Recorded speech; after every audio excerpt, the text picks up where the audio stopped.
depending on the mood that I'm in. Jadakiss said the realest and toughest niggas in New York come from Yonkers. Where my up north niggas at? Shout out to Yonkers, man. I'm just fucking with y'all, though. I had to open up a little different. That's my shit right there, man. Yo, this shit here over 10 years old. I've been bumping it ever since I was fucking in my goddamn 20s.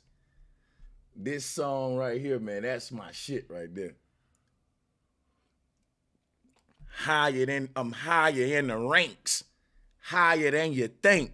Throw the chinchilla in the fire like Frank. Come on, nigga. Throw the chinchilla in the fire like Frank. I'm on a higher echelon. My niggas do push-ups with the cards till the entire deck is gone. You already know we extra strong. And the AK is on the same dresser that the tech is on. Come on. Come on, man. That shit right there so classic right there.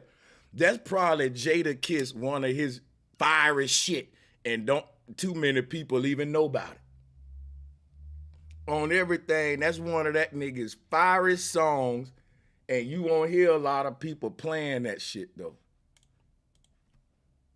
That shit go hard. Y'all New York niggas got bars, boy.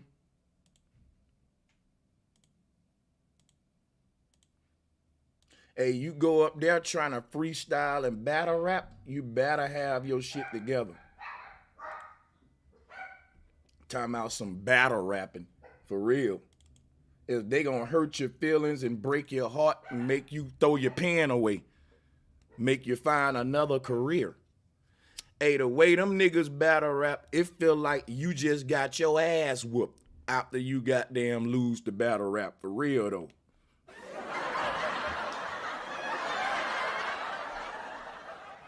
I gotta keep it real, the way them niggas up north battle rap, them niggas ain't even gotta hit your ass.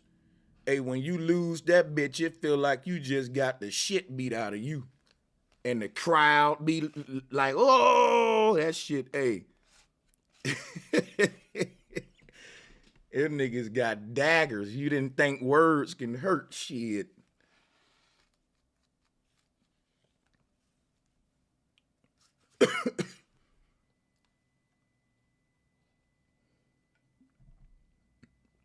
Hold up, y'all. Wait a minute. Because, hey, I got some touchy topics for y'all today. Y'all ready for it? I got some Turn Up Tuesday topics. Because we was lit yesterday, weren't we? Man, yesterday it was going down. But we did have some sisters to critique the show. And we got some people in the comment section, right? Saying that Brother Sanchez disrespects the women. So that's going to be my first topic today. Is there a male chauvinist energy over here? Do we have our manosphere moments over here? And by the way, I never said that all the shit niggas teach about women in the manosphere is wrong, which is why I'm about to turn up today and tell you some of the shit that I think they right about, right? One thing I must say that's said often in the manosphere, and by the way, I ain't like these other dudes. If I'm gonna mention the words manosphere, I'm gonna go ahead and say that the two people that was instrumental in laying the foundation for that space was Tommy Sotomayor and the Angry Man. All right?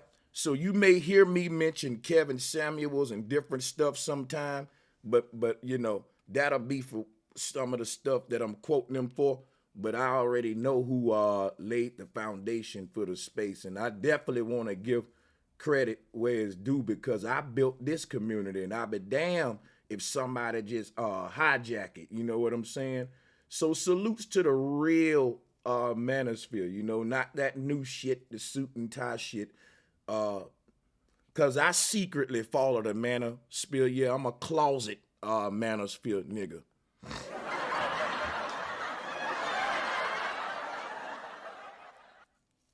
Yeah. Hey, cause you get real shit be said. Everybody ain't 100% wrong and everybody ain't 100% right. And one of the things that I agree with the manosphere about, educated women are harder to deal with. And does that mean I'm saying go find you some woman in a third world country with no shoes on and no education? No, because that's how far some of them going. They ain't going that far with it. Right? We know that in the manosphere, you got different levels to that shit. And some of them, you know, they going all, they, you know, hey.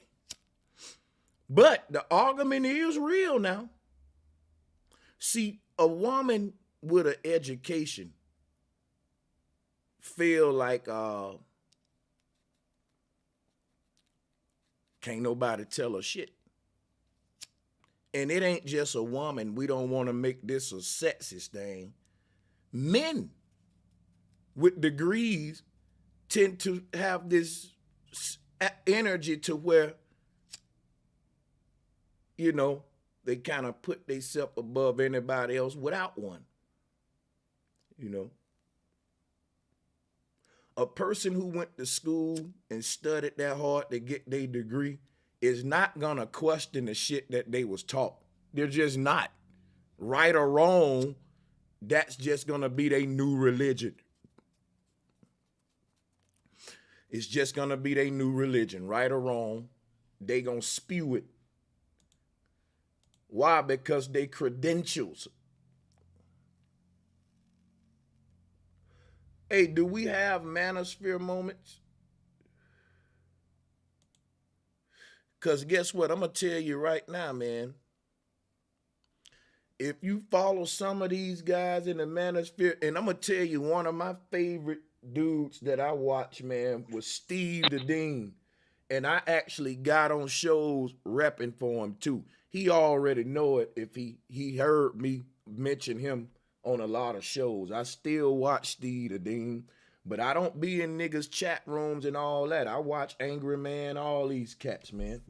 I hit the like button, and I don't be want to be in niggas chats like that because I'm Bro Sanchez. I do flat earth, right? You know what I'm saying? But salutes to you know, one thing I'll say, man.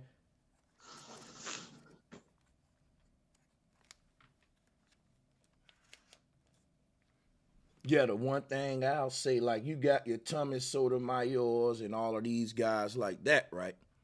And their sentiments is rooted in a lot of real truth shit. What a lot of people don't like is the radical solutions that they say. Once we point out some real shit that the women doing in the community, now we got to say, so how we gonna solve it? Now you let a nigga like Tommy give you a solution, it'll solve the problem, but in a radical way. A lot of people ain't ready for it, a radical approach. I'm the type guy that says, however it's solved, long as it gets solved, man. You know what I'm saying? But so I get the different personalities, the different plights, and how niggas get to where they are and shit. Like, a lot of folks just think niggas creating content out of spite, hating women and shit. But I understand, being in the dating world, exactly what a lot of sentiments of guys in the manosphere space say.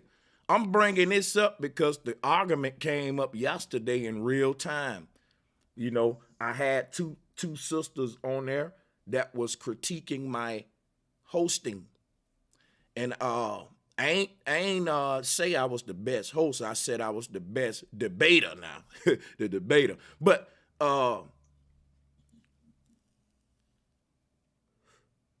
it opened up the door for the Kevin Samuels topic. And I want to use yesterday's situation, right? Because I want to be fair. And I want to know do the sisters have a little point on what they saying?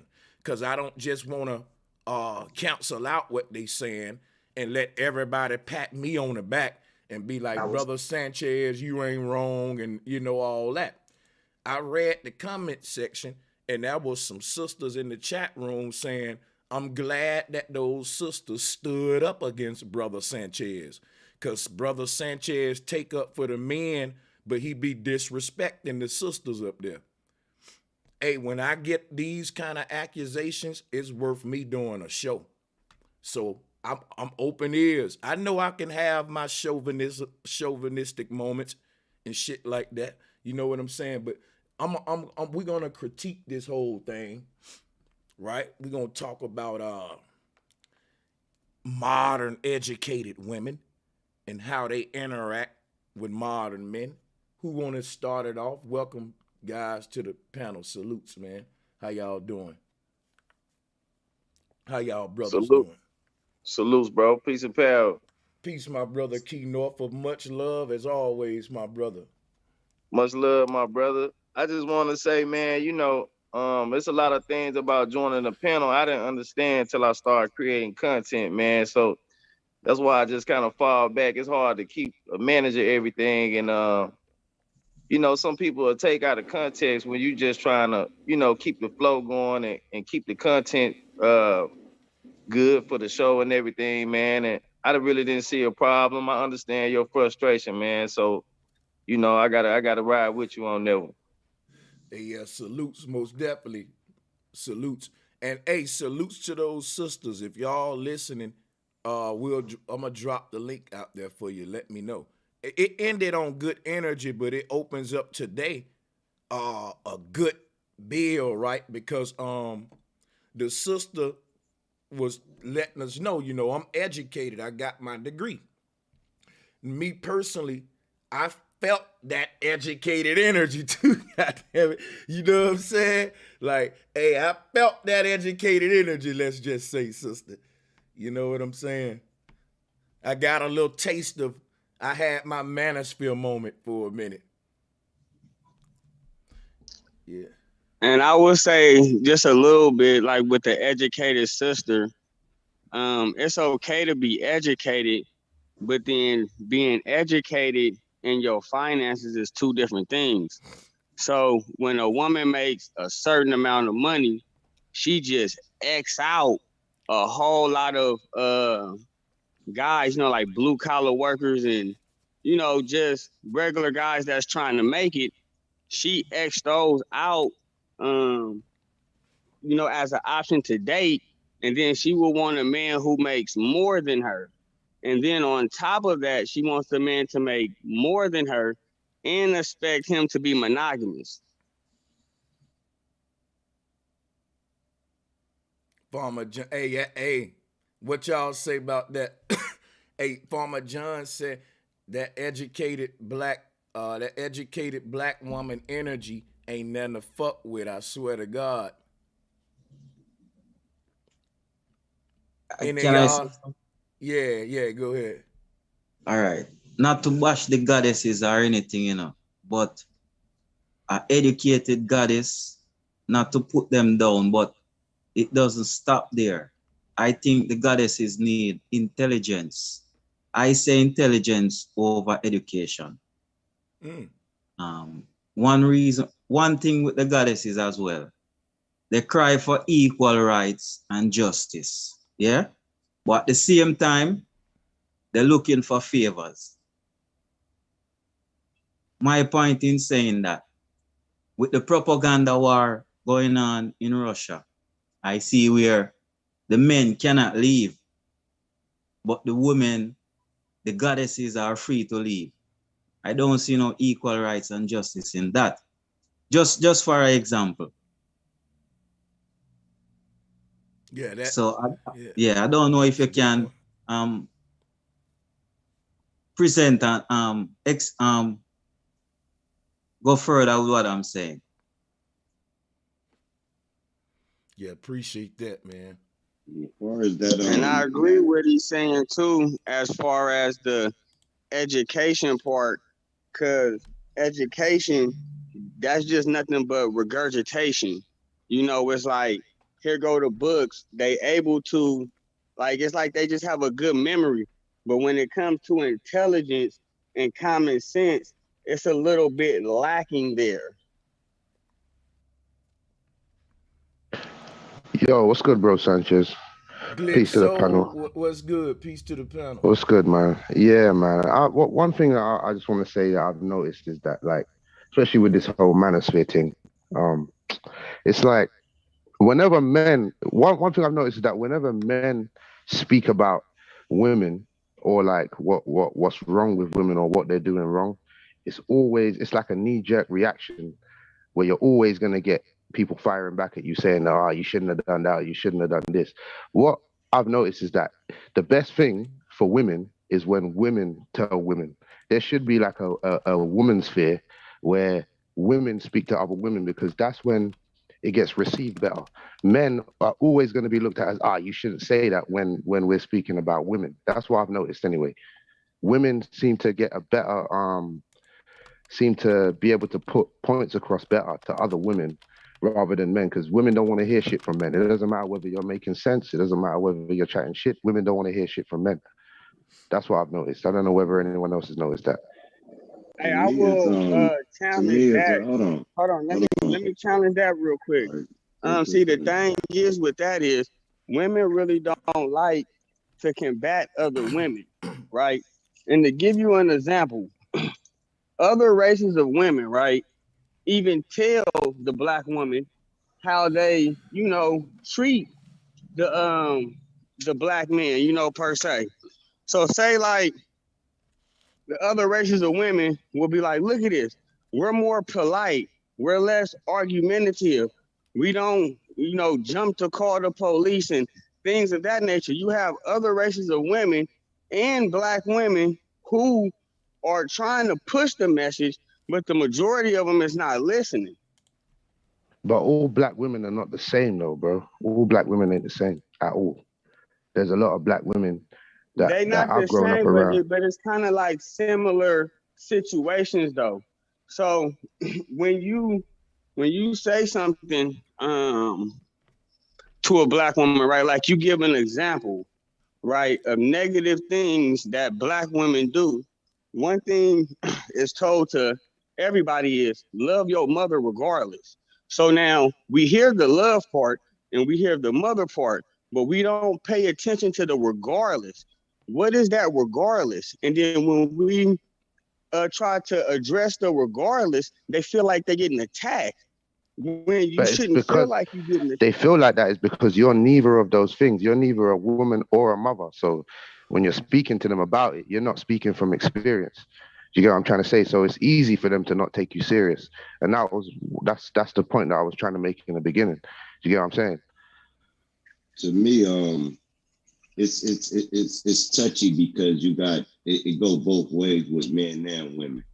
The thing I like about the manosphere and the womansphere, whatever they call this shit, is they be 80% right. The only thing I don't like about it is they 80% right. And basically the truth hurt. You understand me? So if I could take the genre on which they speak upon, on how they saying the things, I could agree with it. But when you be like, my mama was a bitch and shit like that, I'd be like, hold on, bro. If you said that in front of me and your mom was standing there, I slept. You see what I'm saying? So it's how it's delivered. But here's what I want the women to get. When a man is trying to tell you how to be, he's basically putting you in a position to be a trophy, like a piece of his card. Once your beauty go away, he's going back to the 23-year-old and starting all over. That's their whole thing. So you will hear somebody like Kevin say, how old is you? She'll be like 38. Oh, it's over for you. Off top, he had said. So it's like, okay, well, if she was 23, would it be over? No, it wouldn't be over. So that means you're just a possession for the time being of your beauty, and ain't no love really involved. But y'all go ahead. Yeah, man. Yeah, this dating shit is different than building a family. I think they ought to make a distinction in those spaces. between giving dating advice and relationship advice. Like that's two different things to me. Facts. Facts. It is because anyone, you can date anyone really, have a couple of days with them, little weekend, and then boom, it's nothing. But then when it's a family, it's a real commitment. You know what I'm saying? Dating ain't nothing to do with commitment and dating, apart from just be on time. And even that, you don't even have to commit to that. Mm, mm. Hey, so let me ask you this question. So how do you feel about this? Like with the Tommy Sotomayor situation, since we bringing in names, when Tasha K did the interview, and when she did the call-ins, she wanted the. You muted yourself. She wanted what? But hold on, somebody had called my bad. Okay. But when the women had called in and was going against and was like on Tommy's side, right? Tasha K was not trying to promote that. So like that's the problem right there. Like, and it seemed like more women is gonna gravitate to Tasha K's energy versus the two callers that was trying to bring logic to the situation. You know what? I be joking a lot and I call myself a simp. But if you look at the dudes that follow Tasha K, I can't really have that title like, damn, y'all got me beat. Because you're right. That's the true definition of the gonocracy where you saying I'm riding with the woman even if she dead ass wrong. Yeah, that's a community that can't get right if we gonna do that. Yeah, there's men involved in that incorrect decision too. And it's like even when Kevin Samuels did what he did with Nicki Minaj and the comments that she made, she was like basically like, look it, women, get your bag and you go out here and you pick the man when you ready to pick the man. And I guess it's supposed to be some type of culture to where women are trying to wife niggas. Excuse my language. Yeah, that's ridiculous. That's ridiculous, man. Because if everybody does that, then nobody will be getting together until they're in their 40s and 50s. Yeah. And now That's you're what's stupid. happening right now. Yeah, that's Go what I ahead, was Drop. saying. You right, man. Like that whole go ahead, Drop. Go ahead. It's called a relationship for a reason, man. And a relationship is not gonna be peaches and cream the majority of it. You're gonna be in love, you're gonna hate that person. If you can live with your brother, right? Y'all gonna start hating each other after a minute. You're occupying the same space. So if people don't understand how to go through the turmoils of a relationship, they're just gonna keep breaking up no matter what their fear is. Manosphere is, no matter what type of person they is, you're gonna get tired of that person, but it'll go away. It'll come back and you'll even love them more. Get tired of them a little bit more. You get a little bickery with each other.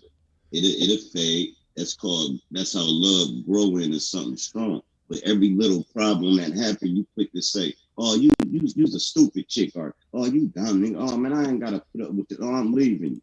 Okay, cool. Then you're gonna be leaving everybody because nobody's gonna have a 10-year vainglorious relationship. It don't exist. So Hey, look, if you are a YouTuber or podcaster in the chat room and you just want to click the link and come up and shout your channel out and leave, I'm dropping that too. I'm dropping the link for y'all. Go ahead. You see women nowadays, you know what women have done? They've fallen for that idea of happiness and being able to just be happy and walking off into the sunset and happily ever after. And that shit doesn't really exist because happiness is just a passing emotion, just like sadness, just like frustration. You can't be permanently happy. But a lot of women think that if they get this certain job and if they meet this certain man, then they're gonna be able to walk off in the sunset and be forever happy, and it just don't exist. The sadder part about that, you end up on a lifelong pursuit of happiness to the grave, and you never really obtain it. Because what it is you can't find happiness outside of yourself. And one of the most dumbest things that we think coming up is that we need to find somebody to make us happy. And guess what? That person don't exist. If you don't create your own happiness, you just gonna get with a nigga and make him fucking miserable. Cause you're trying to find happiness Man, through him. It's not your man's job to give you happiness. I know that sound crazy, but it's not. If you didn't meet your man a happy person, you looking for a fucking counselor. hey, that's real shit, bro. And you know what? I think a lot of lines being blurred between, like you said, dating and relationships. A lot of people are bringing dating tactics into relationships. When you dating, it really don't matter. You can just like that person for what you see on for surface value, because you're not gonna deal with them long. When you been in a relationship, you got to find somebody that you're gonna be kind of equally yoked with, somebody that you can see yourself with, down the road, somebody who kind of want the same things as you want, or it ain't gonna work. So I think you hit a great point when you said the lines was kind of blurred between the dating and the relationship thing, man. That's big facts. And the crazy thing, like your man gonna make you happy. You gonna make your man happy. But here go the thing. I'm the type nigga, I was happy though before I met you though now. You didn't give me this happiness. You didn't give me that. So if you ain't got happiness already, you ain't gonna do nothing but get with a person and bring miserable and be saying shit like, well, you don't do that. Well, you don't make me feel it. You supposed to make you feel that way. You supposed to obtain these states of bliss within yourself before you even got in a dating game. And a lot For of real. women, bro, they work so hard, then they take care of their kids. They want to wait. They got this thing in their mind that they can wait till their kids get took care of, and a man's supposed to wait for them. So if you ain't just calling, talking to them every day, or trying to do little stuff for them, till they get through doing what they doing, they figure like you gotta wait till they ready, kind of thing. And I understand it, I get it. It's kind of a boundary line that they've set, walls that they put up to maintain their current lifestyle and the things that they have to do to maintain that lifestyle, as far as working, paying the bills, taking care of the kids. So really, a man ain't really need. It's like an option to him. You feel what I'm saying? Hey, I was on Taz's channel the other day, and the female hit me with this. I hit her with this first. I'm like, man, in the average black couples, the female is making more money than the black male in the average marriage, right? Hey, And every hold on, yeah. go ahead, you got it. No, I'm trying to read out loud and shit while you building my bad. You finish, drop. All right, cool. So then they hit me back with, why is that? And I have no answer for why the black man is struggling at the state we in right now. I mean, we really low right now. So I put it like this after you read that. Who you think would win between Cynthia G and Tommy Sotomayor on who is worse, the black man or the black woman? Yo, I tell you what, y'all gonna be mad at me, but nigga, I'll pay money to see that debate. If that shit was pay-per-view, I'll pay for that, nigga. Hey, I've been waiting on that so long. That's gonna end a lot of the shit. Won't they just get it over already? Hey, that's gonna be the biggest shit ever if that happened. I'm telling you, man. Hey, real motherfucking talk. Everybody know that's the elephant in the room right there. Because that's like the depth, like the biggest polar opposites in the game, yo. You know what I'm saying? That's like fucking night versus day. But yeah, let's Farmer John said, how can I do that? It's always hard and stressful. I'm trying to keep myself happy. What the fuck? And started laughing. Damn, brother. That sound very heavy. I feel sorry for that brother, man. Hey, Farmer John, it ain't really a laughing matter, brother, if you don't know how to achieve happiness. I'm gonna try to help you out. He said, how can I do that? How can you always maintain happiness? Well, look, do find things you're passionate about in life. Like most of the time, the feeling that's the opposite of happiness, what we call in sad, can play out as boredom, frustration, and a lot of shit. If you don't have a passion, right, then your life gonna be kind of miserable because you're gonna have all of these empty, dull ass moments. You know, an idle time. They say like an idle time is a devil's workshop and shit like that. I think, like, for example, if you look at a nigga like Bob Ross, that white dude with the goddamn afro, right?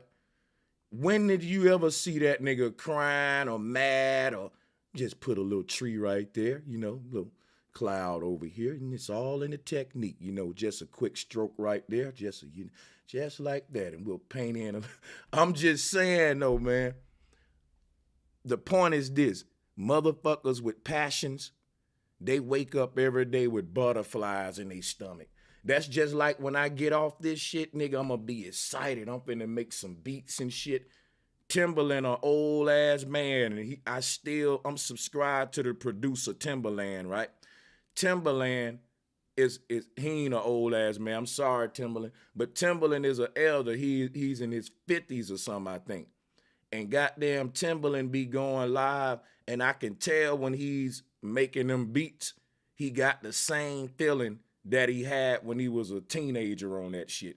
That gives me hope, because I want to know that when I'm 50, I'm still going to get them butterflies with this passion and shit like that. You know what I'm saying? Guess what, man? A lot of the shit that you find that you passionate about, it opened up other parts of your neural highways for shit that's unrelated to that. Like, I make beats, and I think if I would have never started making beats, I would have never got into sonoluminescence, holographic universe, sound, and how sound work, vibration. I don't think I would have cracked that code if I wasn't a music producer.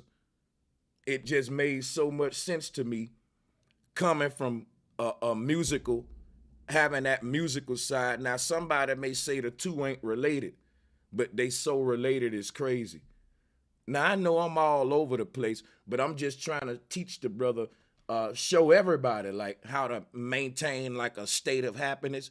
Now, that's gonna be shit in your life that's gonna bring you down. Loved ones, decisions, things in your life that's gonna affect you and shit, right?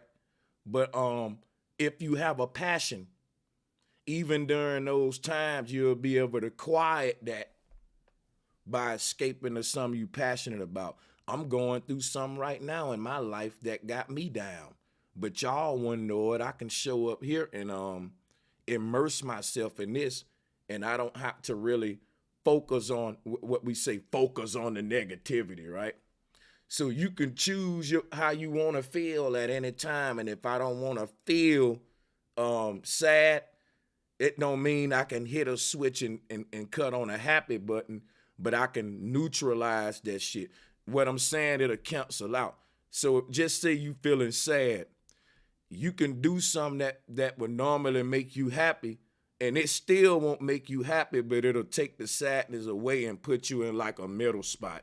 It'll just cancel it out, so to speak. Hey, do it sound like I'm blabbering, or y'all feeling what I'm saying? I'm trying to really go into detail on how I deal with happiness and sadness in my life and shit like that. But yeah, this is a good topic, bro. I hear what you're saying. I feel like you should tell him not to seek like permanent happiness, because that don't exist. But learning how to deal with the moments and the passing emotions of frustration and anger and this, that, and the other, learning how to deal with them properly is the best way to getting back to the happy feeling that you want to be at. You know what I'm trying to say? Because you can't avoid anger and frustration.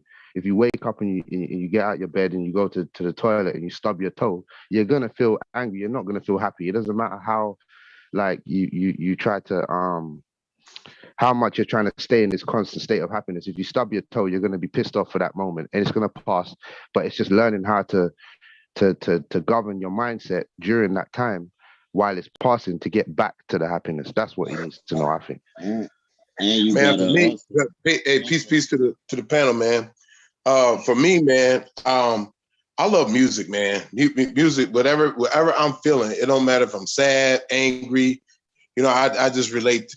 Now, it's gonna be weird. Like when I'm mad, I listen to them white boy joints. I want to kill your mother.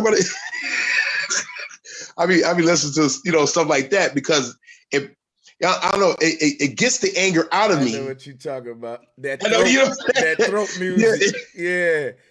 Yeah, but I be listening to the white boys, man. They be doing that screaming and stuff. I be like, man, that's what I need. I be going in, and then next thing you know, man, I'm good. Like it's like maybe the problem never went away, but my anger is gone down a whole lot because I already spent that energy out just listening to my music. You know what I'm saying? So I listen to all different kinds of music. Plus, I'm a musician myself. I play bass, guitar, and piano. So sometimes I'll play something and stuff. I got some in my heart. So that's what makes me happy a lot. And look, Farmer, you also got to know when you're happy. A lot of people ignore when their mind is at ease. So they don't even know they was happy all week. But as soon as something happened that triggers another emotion, they remember it. So just understand your happy state. And you can do shit like meditate, yoga, stuff like that, because it might be an anger management problem you're dealing with, and you still really happy, but you got a quick temper, and you keep remembering your temper instead of remembering when you just felt cool, man. And you know what's crazy about happiness too? Like a lot of people just seeking happy moment after happy moment instead of creating a state of happiness, and that's different. That's different. You're talking about joy, bro. That's what I was waiting. I was waiting for someone to touch on it. Joy is that you're talking about. That's not happiness. Happiness is happenings, right? But bro, Sanchez, sorry to cut you, bro. Keep going. No, it's all right. I cut bro off because he was touching on joy. Well, actually, I didn't even think to bring in joy. That's why I allowed the cutoff. Like, yeah, it got to be a happiness and joy. What's the difference? They're different because I feel like happiness is just a passing state, just like frustration. You get what I'm saying? And I feel like, and I remember I started off by saying that happiness don't exist. That state of happiness is impossible to achieve, and that's why women have started to get it wrong nowadays. Actually, because they think that they're going to meet. Ali, one more thing. When you bring up the word joy, it go back to what I was saying about every human should have a passion or something that they enjoy Absolutely. Doing, and that would create joy and shit like that. You know what I'm saying? It won't be a moment in time of just a brief happiness, right? Things you enjoy doing are things you're passionate about, and this is a be shit that you'll take to the grave, that inner joy based on that particular activity. Like I brought up Bob Ross for a reason. He was a human. He had problems in life like everybody else. But I'm telling you how this man found joy in a fucking paintbrush. Right. The fact that we don't have passions, we have depressions, we have boredom moments, we have identity issues, because that's directly related to your passion. You know what I'm saying? If you don't have one, you still trying to find yourself. It's a good thing that my man brought up the echoing. It's a good thing that my man brought up the joy being different from happiness, because I feel like that's a big thing we need to pay attention to, because what you just said was right, bro, Sanchez. You can create those moments when you do things that you enjoy. You get what I'm trying to say? Yes, so, happiness is from happenings. It's right there. Like bro's a pro at the etymology. Facts. And happenings and happiness is combined in one, right? You know, joy is a state of mind. But here's what's crazy. I had a guru in India. She put this on me. And listen to You are already in limited happiness, whoever posted that.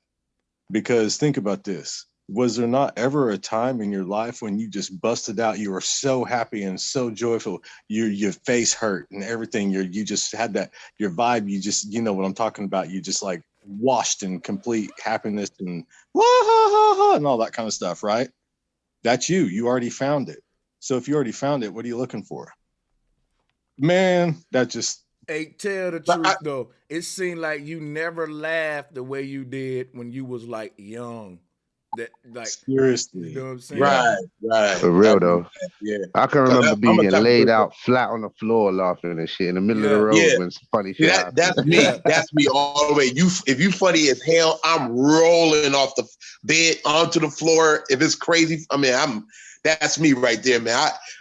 When I used to like back in the day, what was the funniest joint in the 90s? That comedy movie. I went to the show in Atchee. I think it was Eddie Murphy. It was Eddie Murphy. The first one he did. Man, when he did the you talking about let's make a pie. Let's make a pie. Back in like 87, I think. Eddie Murphy. The 80s. That was the 80s. That's right. Yeah.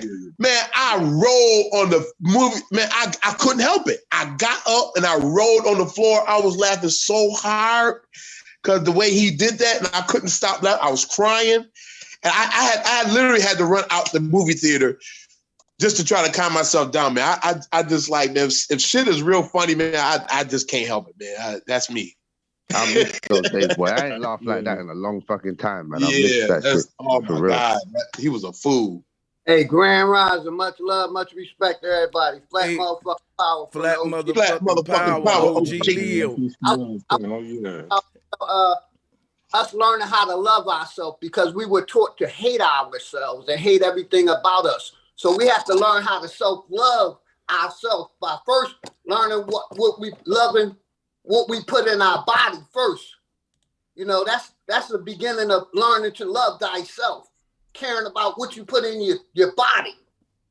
You know, and then once you do that, you can learn how to love yourself. But we have to learn how to love ourselves because we were taught to hate ourselves in every aspect about us. So for me, I had to learn how to love myself first before I learned how to love someone else. And y'all got it, flat motherfucking power. OG, how do we solve this problem where people who think they love themselves, but they still engage in self-destructive patterns and ain't, you know, that even though that may be hard to break out of them, right? You got to love yourself enough to attempt and do that. You know what I'm saying? Like, we got it down deep inside us, bro. You already know it ain't, nothing ain't gonna change unless we want to change it. We got to dig deep inside of us. Hey, that wants to change. You're right, Elder man. He right. So I teach self-love and anti-bullying classes, and so what people don't realize is that self-love is a struggle for everybody because you are your biggest bully. You spend more time with the person in your head than anybody else in the world. So the conversations that you have with yourself in here, that's the conversation that you have with more people than anybody else. So that's your biggest bully or your biggest supporter. And that conversation can make some of the obstacles that we need to overcome more than what they are.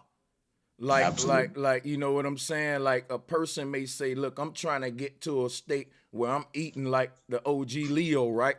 But I'm so addicted to this fucked up food or this shit right here. Like today, my first day of going back to vegetarianism. I agreed on March the 1st that on this date forward, I won't be eating no more meat. So me and my girl, you know what I'm saying, we start that. But that is crazy that he brought that up because it's when I think about what I'm starting today, I'm starting a challenge, you know what I'm saying?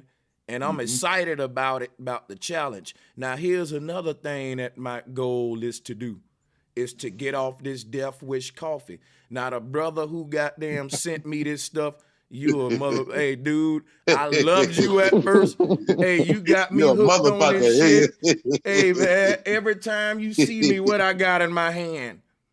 And I don't got no death wish, goddammit. That nigga's a drug dealer. He's a drug dealer. Even that, what you call it? Like a nicotine, that motherfucker. Bro Sanchez. Not only the coffee. Plug right there. Look, it brings back this point to the passion, right? Because this is what depression sets in when it's something you want to do, you can't do it, or you just won't do it because you don't have the passion for it. This is when depression sets in. It's sort of like not having no money. You want to do something, but you ain't got no money.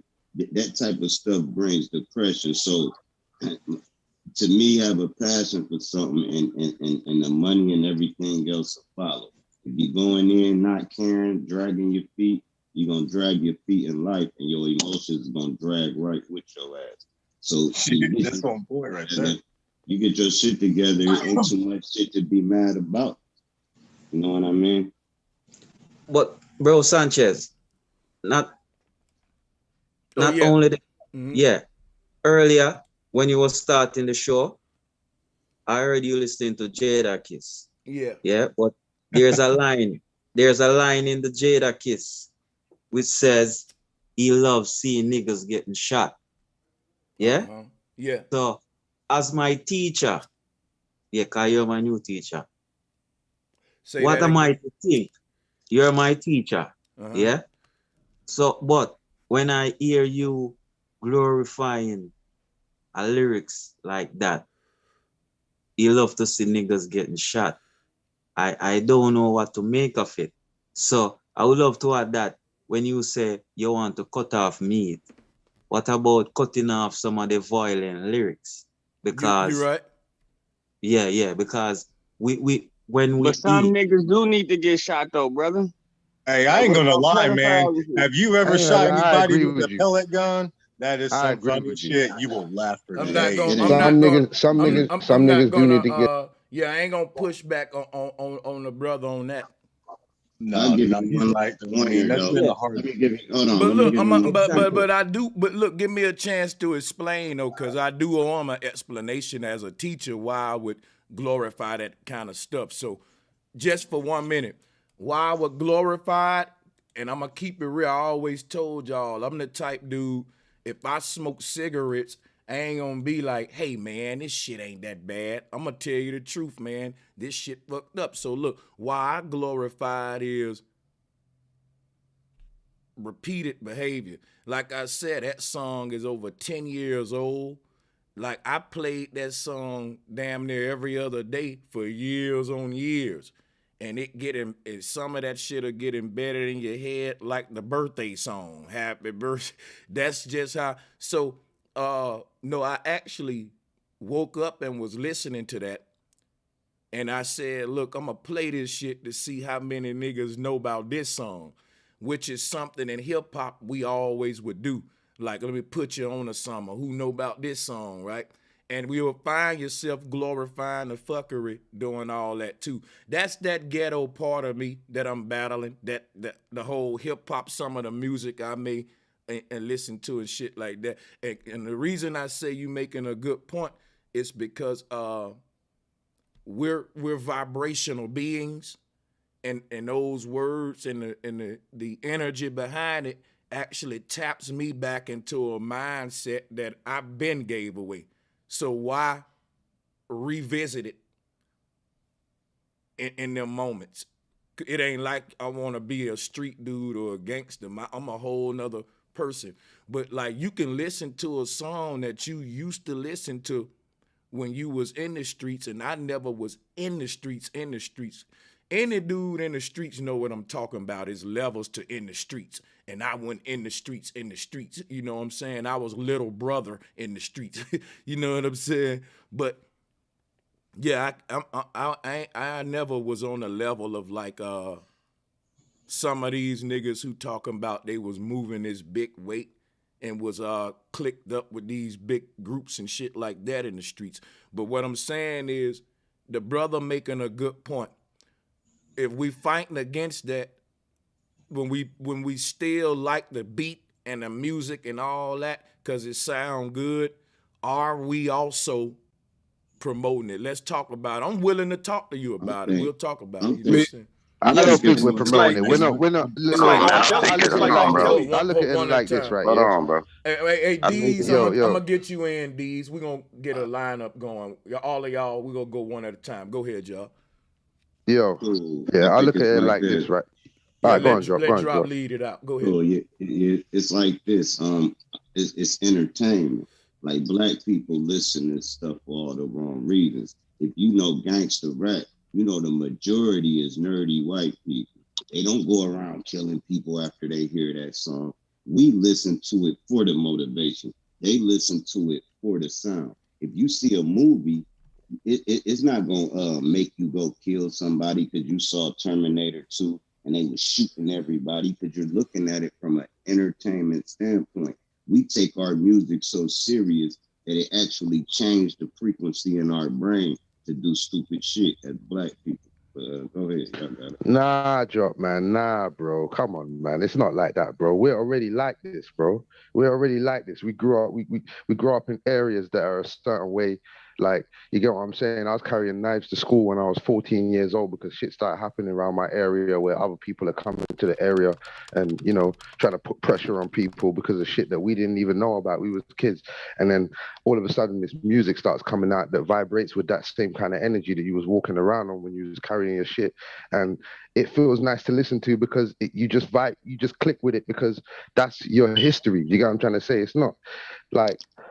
It's not the music. We already have it in us. You get what I'm trying to say? And certain times, like I will, even now, I'm 32. I listened to all types of shit when I was 16, 15 years old. You get what I'm saying? I still like it now. And I still like, and it's not because, even though it's negative, it's not, I don't like it because I want to go outside and do anything negative to anybody, because I don't. You get what I'm saying? Like, I get love in my community. You get what I'm saying? Everybody loves me around there. So it's not that I want to put pressure on my community and start being negative, but like, I listen to those songs because I do still hold those kind of values. No one can't play with me in the streets. Like, if you play with me, then you will get touched. And if anybody's spitting that kind of energy on a song, I'm going to listen to it because that's the kind of energy that I'm on, even though I'm not trying to cause problems. If anyone causes problems with me, then I'm gonna want to see some niggas shot. You get what I'm trying to say? I'm gonna get on my Jada. He got a point. Right. We all know what R. Kelly. We all know what R. Kelly did, and everybody still listen to him. You know what I mean? Buddy. I'm all right. Okay. R. Kelly, guess what, yo? He just motherfucking changed the whole shit now. Cause now if you're gonna point out, yes, cause now think about that, right? If you still listen to R. Kelly, and now this ain't got nothing to do with the brother who brought this up with the Jada Kiss song. But I'm just saying, y'all, he just brought up a hypocrisy. So at the same time, if I'm going to stop listening to the Jada Kiss, guess what? That means we will have to give up the R. Kelly. Now we finna start opening up a whole list of folks. Because he right, we just can't even stop at hip-hop now. We got to go a lot of R&B. You can't even listen to Chris Brown like that, for real. Oh. Yeah. No, but if they are, I dropped all them cats off because of Virtue, man. For real. Yeah. Yes, because I can say movies this, too. right? Movies too, Keith. Yeah. We got to go into Hollywood too. Yeah. Yeah, you know what, man? And I'm going to tell you something. You know what? If you did all that, guess what you will be becoming? A monk. A true monk. Not necessarily. No, you will, dude. That's right. You will, man. People will isolate you because people don't want to live that way. They like the ways of their world. No. But we just have to be real, you know. It don't start with the monk and it don't end at the monk. Listen to what I'm saying. Right here in Jamaica right now, the younger youths, they are living the kind of life they hear the entertainers sing about. Whether the entertainers do it for real or just for music. But the younger generation coming up, they try to live that kind of lifestyle. Another example I want to make, Brother Sanchez. 10 years ago, you was eating meat, or today you want to stop eating meat. 10 years ago, you was eating meat, you was vibing to that kind of music. No, whenever you hear that kind of music from 10 years ago, you know what it do? Bring you back in the mindset you had 10 years ago. Now you want to go back to eating meat because subconsciously we're going back to that. That's the point I want to make. And I don't see nothing wrong If you see a kind of lifestyle as wrong, separate yourself from it. It might feel good, but it might not last. So that's the point I wanted to make. Yeah, but Yadi, you know what it is? Music is not lifestyle, though, my brother. It's not lifestyle. You get what I'm saying? Not for you. Not for you. Nah, it's not lifestyle for no one. It's not a lifestyle. No. It's not, because you can listen to whatever you want to listen to. You get what I'm trying to say? Right now, I could put on some classical music and run it. Because remember, I'll have to disagree with you. Because the Italian mobsters listened to violin music before they was killing niggas. Well, listen, so it's not. Well, hold up, Glitch. You look. Here's the thing. The reason I disagree: music is lifestyle, but it don't have to be your lifestyle. Meaning that your grandma can listen to a rap song and still don't, and they'll never get into that kind of lifestyle. You know what I'm saying? But the music is based upon you being in that lifestyle so much so if you're not, niggas gonna check you on it. Another thing. You see, here in Jamaica, we don't have a lot of people to look up to. So you see, the DJs, the entertainers, they take the place of our prophets. A lot of youths in Jamaica, they have love and respect for entertainer. They glorify the entertainer lifestyle. Why? Because our prophets are erased from us. Our heroes, the good ones, are gone. So the entertainers take that stage. And when that happens, the youths, they look up to them. What they sing about, they try to do it. That's the crime and violence in Jamaica right now, if any of you know about it. The main cause of it is because of the music. We are the older folks. We understand music. But the younger folks, they don't understand it. I don't think it's the music, man. It's an opportunity. That's what they're seeing. And in Jamaica, I know something. Obviously, I'm Jamaican, so I know, like, there's not a lot of opportunities in Jamaica to make it any other way. Unless you get what I'm trying to say. You're not going to become a banker in Jamaica. You're not gonna go to a business and work your way up to CEO. And there's not a lot of opportunities. So what they see is, especially on the TV, because in Jamaica it's American TV channels that they got. So they're seeing all of the American lifestyle, and that's the only opportunity that they've seen work. You get what I'm trying to say? Like, you can't expect the youngsters to watch a man work for 35 years and only own a car and just about pay for his house and think that that's really what he's gonna want to aspire to do when he's older. He's gonna look at the other people who's made it quick and see how they've did it. And most of the time it's music, especially in Jamaica. You get what I'm saying? So that's the reason right there. There's no other opportunities. There's a lack of opportunities. I'm not gonna say there's none. And that's a good point on how they brainwashing our kids, right? Making these unobtainable goals. They have like $100,000 in their earring, $100,000 on their wrist, $700 pants, $1,400 shirt, right? And our kids are seeing this, and they actually ask you for this shit, and you like, man, can't afford that. But they got like you said over there in Jamaica. Like dude that was just talking said, they see that and look at it as an opportunity, as well as a scapegoat. But that's just it, dude. That's the movies, man. And there's a set group we all know who controls the movies and entertainment and all of that kind of stuff, man. Look, man. In my spare time, oh, you can't see it. See, what's that say? Oh, it's upside down. Film crew. So let me tell you, man, that's staged. Yeah, eventually them rappers got that kind of money, but at day one, they rent that shit. Like, that's a producer putting all that in. And what that is that's hidden. No, I'm not missing the point. I'm telling you that's hidden. Wait, drop. He's right. Let him go quick. Let's go. Man, listen, bro. The point is, our kids ain't looking at it like that. These 10-year-olds is looking at it like, I can get that before I'm 25. They don't see nothing. They don't know it's costume jewelry. They don't know that them cars is basically props. They don't know none of this. They looking at it like, I'm about to get that. And you see them out here hustling every day to get it, man. Every day. I do. I don't know what y'all see. In my life, I see these little young cats, man, they stunting on each other and thinking like they're not about to go to jail or something. all off looking at the visions. They need Gucci now. What 20-year-old should even be able to afford Gucci if they not a mogul? See what I'm you're saying? right, man. Nah, real shit. All the little kids in London right now got Gucci man bags walking around. All the little 14-year-olds coming from school, you see them with their Gucci man bags, their Louis Vuitton man bags. It's crazy. You just wonder, like, why are their parents buying them that shit? Hey, bro, Sanchez, quick question. You there?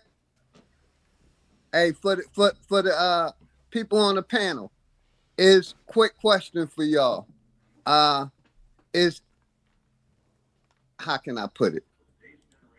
Is anything in this reality based on facts, or is it everything based on beliefs?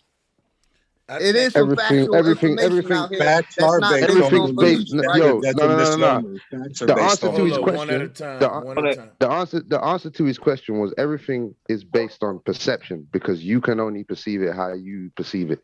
That's what it is. Everything's based on perception. Your perception can be enhanced, it can be decreased by depending on what you learn, what you're privy to, what you're aware of, and all these type of things. But everything in life is based on perception. But is everything based on beliefs, or is there some factual information out here? Bro Sanchez. Yeah, I think that is two different realities. Some people are building their reality based on belief and indoctrination, and some are building it on truth and truth. I think they both coexist. Thank you. Absolutely. Much respect. I didn't mean to go off topic. I just want that question answered, please. Thank you. That's kind of like saying science and Bible goes hand in hand. I kind of feel like it's separate. But is you saying it in that kind of format? No, I'm saying some people gonna base their reality off of religion, and some people gonna base their reality off common sense and off the senses and logic. You know what I'm saying?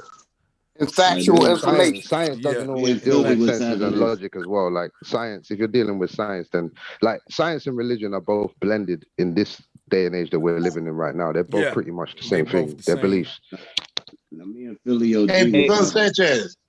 Bro. Tell me something. Do you think that like the key to life in its totality is to find balance? I do. I honestly do. Yeah, because I like what OG said about that when he used that blender as an example. Because like to me, what I saw was it's like what you put in your body. It's the result of what you put in your body, what you look at on TV and the media, what you read about. I think that's all. That's like all food. You're right. That's all food. Yeah, the whole nine. You know what I mean? Whatever you put in your body, whatever you put in your mind, the food. That just from what OG just showed. That's what I got out of that, and I think that's pretty deep. Yeah, it is. That's exactly what he was saying. That's because like what Drop was saying about how it affects the kids. So we got all these screens, and the kids are all in the screens, and they glued to it, like 24/7. Right. Yeah. But hey, look, bro, with the kids though, I want to say this. It's not so much as the music. What it is there's a whole attitude to do what thou wilt. The kids is looking at all these rights from the alphabet crew. They looking at they got social media now where they try to take people from being, because people were becoming back to being protesters and rioters. When everybody got their social media account, everybody can just get up and type how they feel. You see what I'm saying? So that was like a defense mechanism. Right. So I think it's more of the do what thou wilt attitude. So you got children, you got different type of people. You got children who saying, well, I want to be a gangster. I want to be a fly nigga. I want to be homosexual. I want to be this. You can be whatever you want to be today. So, and it's not like all of the children are doing this.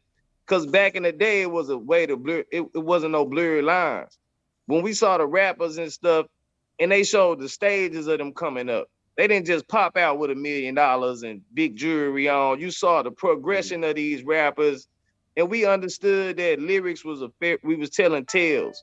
But then now you got these kids who really doing drive-bys and who really rapping about it. So it's become like it is realistic.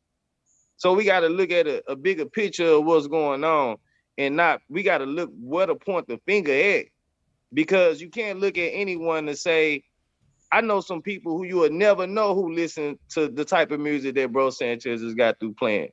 This a white lady, she wear glasses, she got her own business, she talk proper all day. When she get home, she bumping that, rolling her joints up, smoking. So we gotta they do it because it works. The kids do it. Sorry, bro. Yeah, let me give a quick shout out to Citizen, man.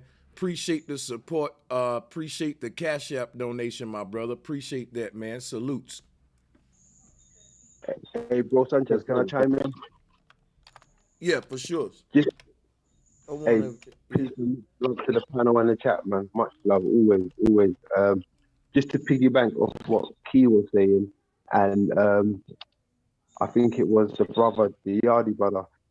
I'm in agreement with him, the Yardi brother, when he was saying music is the reason for most of the savage behavior out here. I'm in total agreement with that. And Key just made a point. I'm not sure whether Key meant to make that point, but he made that point, right? When he mentioned about these rappers just coming out of nowhere, popping up with the money, right?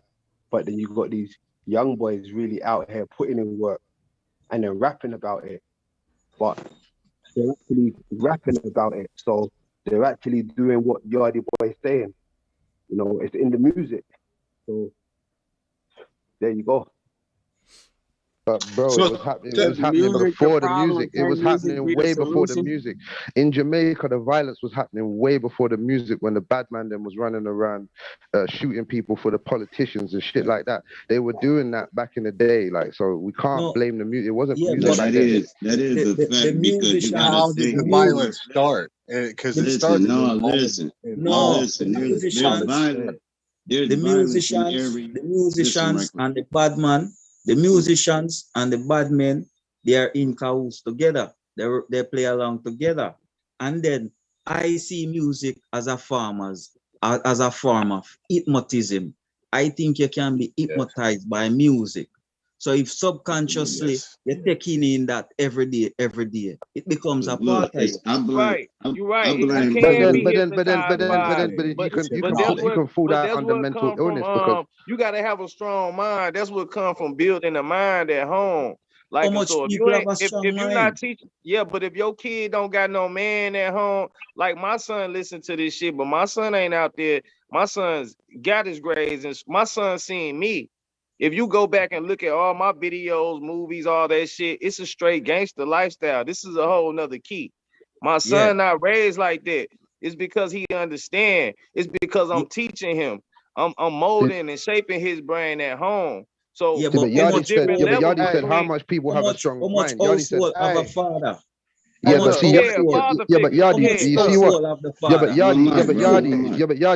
I agree with you. How much households have a father? You're right. Yeah. But at the same time, if you get rid of the music, it's not going to help, because there's still going to be these lost people that are confused and maybe mentally ill enough to let music make them run around and kill people. Check the frequency.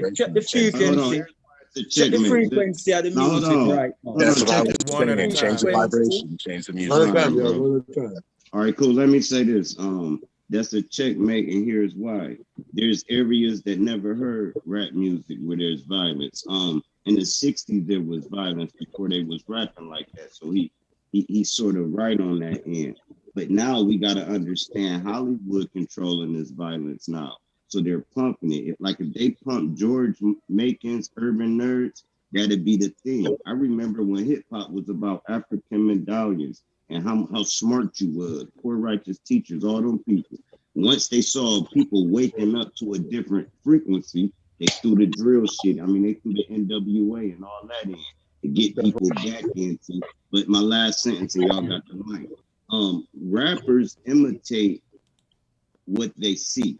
So when you hear a rapper talking like that, he saw that. I mean, that's a reality. You might exaggerate it. But you know what though? But you know what, Drop? I've seen it. Well, it was a couple of stories that was told where there are artists that never lived that kind of life, but it was written for them to preach that life. I was going to say that as well. They're getting paid to put that life out there, but at the same time, the life is already out there. But then they've got people that are not a part of it, that they can get to manipulate it. You get what I'm trying to say? Like a what do they call it? Is it COINTELPRO? Mm-hmm. Like an infiltrator to go in and change things just a little bit, subtly change things, you know what I mean, while appearing like you're really a part of it and you ain't. Right, and then they day in their life. And look, I just want to say this, it's going to take like 1 minute. See, gangsterism didn't come from music, because the Temptations was singing when gangster shit came out. Gangsterism came from the drug dealer. I would say gangsterism both came from the same story. Because remember, look in Jamaica, it was together. I think it was together. Even before NWA, I think it was together.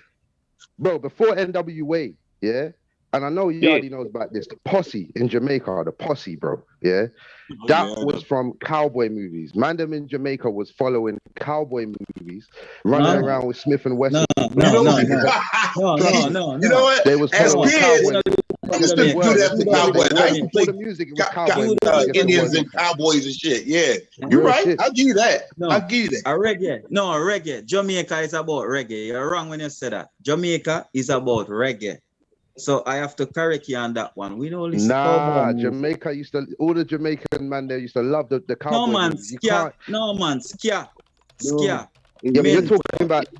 Yeah, but we're talking about what were they following? From different parts of Jamaica, right? The ska. Everyone weren't following the ska. There was bad man them in Jamaica, yeah, and the bad man movement, which is what we're talking about. We're talking about the kids moving mad because of music. We're talking about the bad man movement. They weren't following music at the beginning. They were following movies. The culture, yeah, it was the culture portrayed out there. Now look, all our senses, like Daryl was just talking about, we got multiple senses, right? All of those have been infiltrated. And what the other homie was talking about, the movements. We were on this topic. Oh, shouts out to Sanchez and the panel. It was good, y'all. Salute, my brother. Salute. The movies and the music. Y'all remember like Black Panther movement, right? Music went along with that culture. They killed that movement off with a new type of music. It was the hippie movement. And now everybody was free loving and we forgot about revolting in the real revolution. And it is being televised because that's how they're tapping into our psyche. Whoever controls the images controls the mind of man. But look, let me say one thing real quick. And what's up to the panel, man? What's up, everybody? What's going down, Sanchez? Look, man, if we're gonna be real about it, you know what I'm saying? Just speaking of gangsters and just that whole culture, that's just some American shit all together, bro. And I'm gonna say that because look, this shit goes so fucking far back. This shit go back to really, like I was saying, the cowboys and Indians. Like back then, cowboys, them niggas was gangsters. Like it was gangsta out on the Wild Wild West. You was liable to run into anything. People ran around in cliques and posses. There was gangs. It was just some trap shit. That's all it really is. But that's America. On some real shit, as bad as it may sound, I feel like to take the violence out of man is like to take a part of humanity away from man. It just is what it is. Part of the man, yeah. You can't take violence out of men. You can only that's just the nature. That's the nature of man. Yeah, you can't take violence out of anything. You can, man. If you look at like prison and psychological rehabilitations and things like that, we all know like Japan has the Yakuza and they have their stuff. But if you look at their overturn rate and their stats on psychology and things like that, you can rehabilitate everybody to be a prominent person. Hold on. You can take the violence out of and suppress it. Yes, you can. You can rehabilitate. You can suppress it.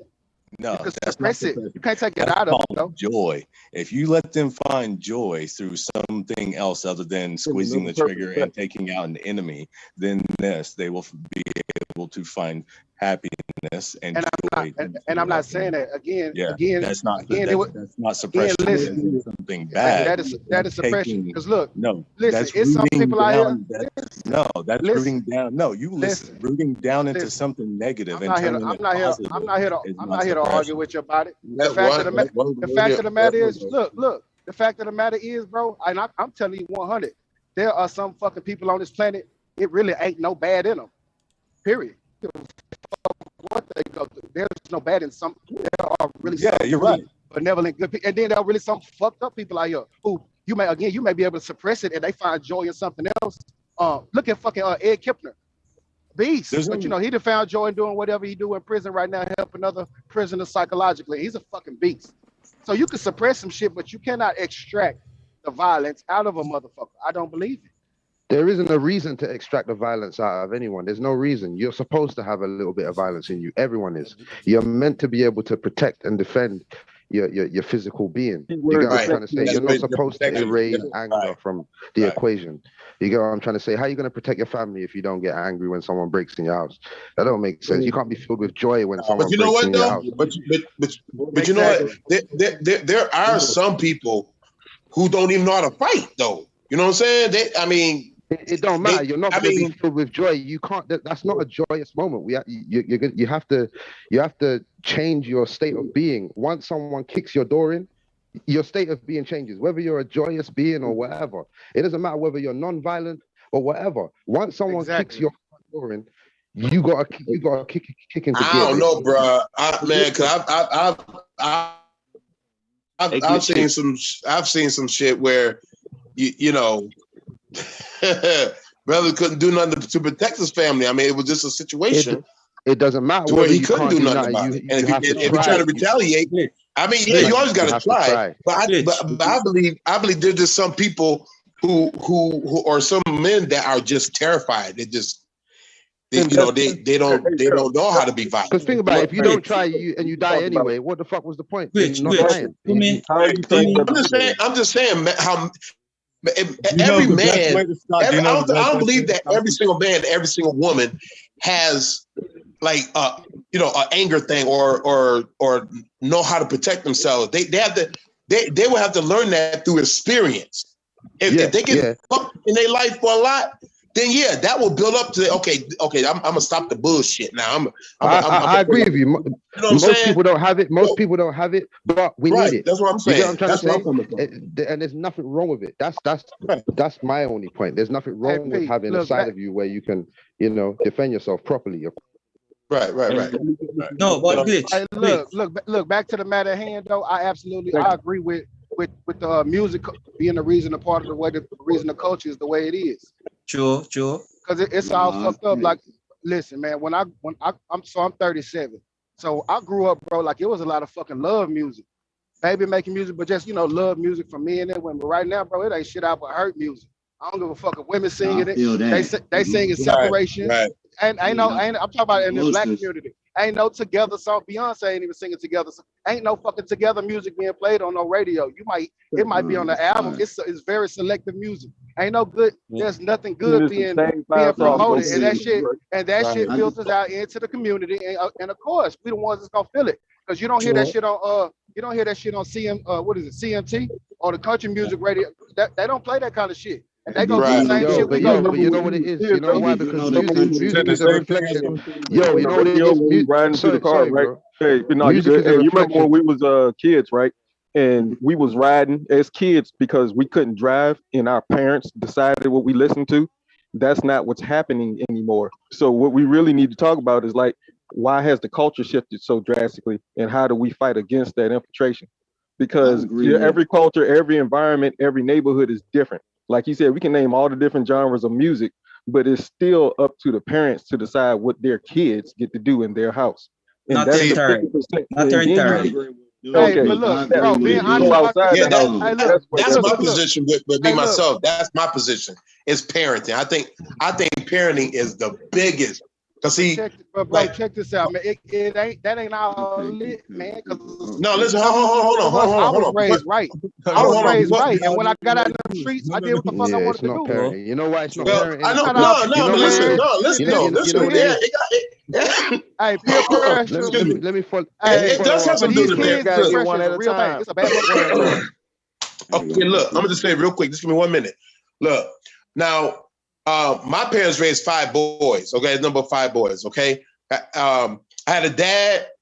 He was tall as like 5'4". He was short as hell. My mom was like 5'8". Okay, but my dad had one of those baritone kind of voices. You know what I'm saying? You fear him when he speaks. You know, you know what I'm saying? And he just is strong. He from the South, like, you know, Brother Sanchez, he from the South. He was in the Bama area, but he really was raised up in North Carolina, and he used to live Haight and Bell and all that stuff. So, you know, he's strong as hell. So when we was coming up, you know what I'm saying? If we did bad, we got our ass whooped. You know what I'm saying? So we had a fear, and it's not like a fear like, oh, I'm scared. No, it's like I call it like what they call a reverent fear. It's a respectable fear. You know what I'm saying? Because they didn't want us to be out there, you know, fucking around with niggas, you know, with the drugs and shit like that. You know what I'm saying? They kept us away from that. You know what I'm saying? Look, I think parenting, it ain't like that no more. There's people who are single parents right now, and I'm not saying they're bad and that they did a bad job, because they're trying to do the best that they can. You can't judge them, but it is what it is. You know what it is that you can't tell a kid who to look up to. This is one thing we need to remember. Yeah, it doesn't matter whether you're their well, I didn't really say look up to. I didn't really say look up to. Man, when that kid leave their house, they got a motherfucking mind of their own. They got their own agenda, and it's going down. And this is the hold on. This is the point. One at a time. Wait, hold on. This is the point. One at a time, y'all. One at a time. Yeah, this is the point I want to get to, right? Because you can't tell a kid who to look up to, right? And what I've noticed what's going on. I live in North London, right? Edmonton, yeah, and there's a lot of children's homes around there, like a lot of places like where they house kids. Yeah, where they house kids that don't live with their parents and stuff like that. There's a whole street full of them, yeah, group homes basically, yeah. Okay. And what I've noticed is that the kids that come from good homes around here idolize and look up to the kids that come from the group homes, basically, because they're the ones that ain't got no restrictions. They can smoke weed, they can do this, they can stay out late, they can do whatever they want. And then all the other kids that have got good homes, they look up to them like, yo, man, I want to be like that. So it doesn't matter. It just depends on whether they look up to you or whether they look up to them. Do you get what I'm trying to say? Who's the brother? Wait a minute. Who's the brother? Who's the brother that said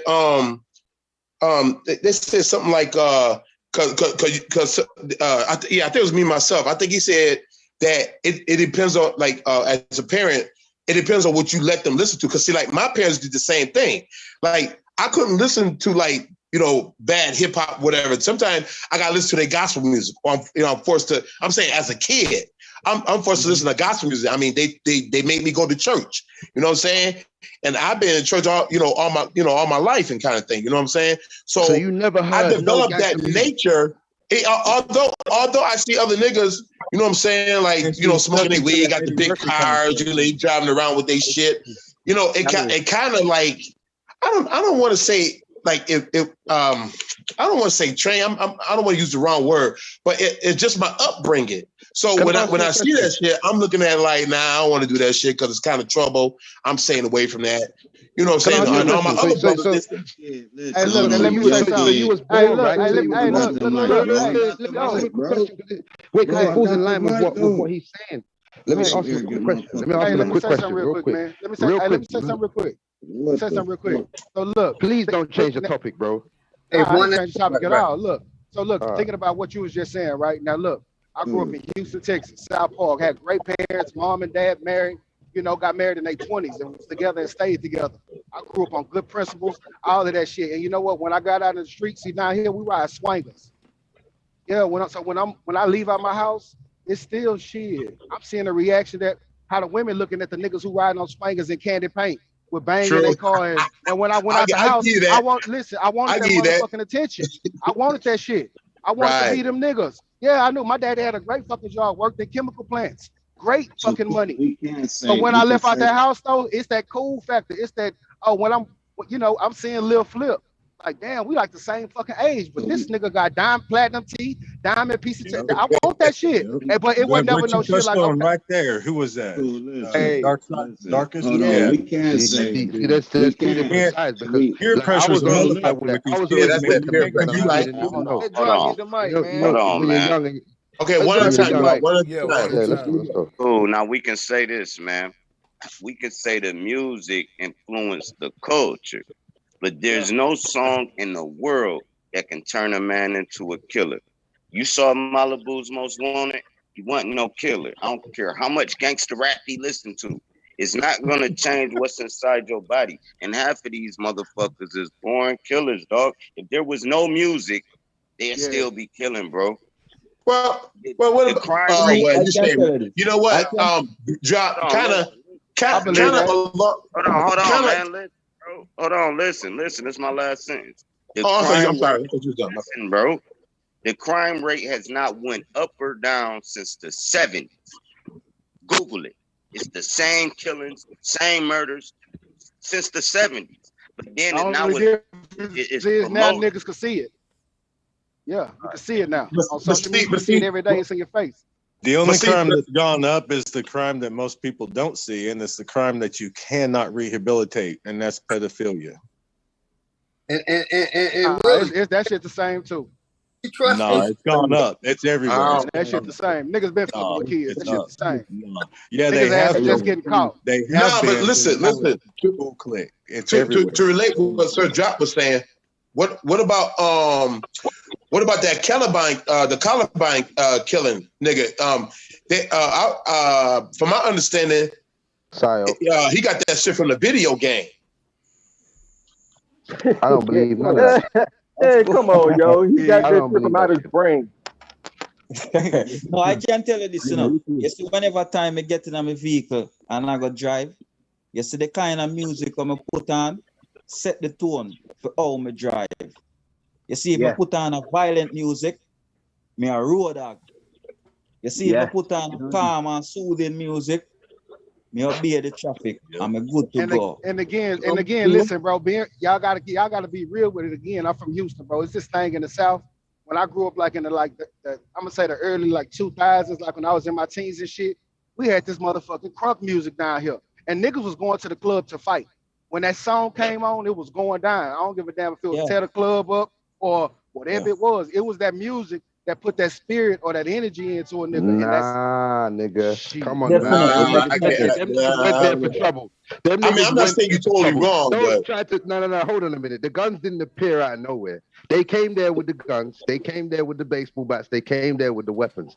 The music didn't make them do it. They came there with the shit. You have to think about it. They came there with the tools to.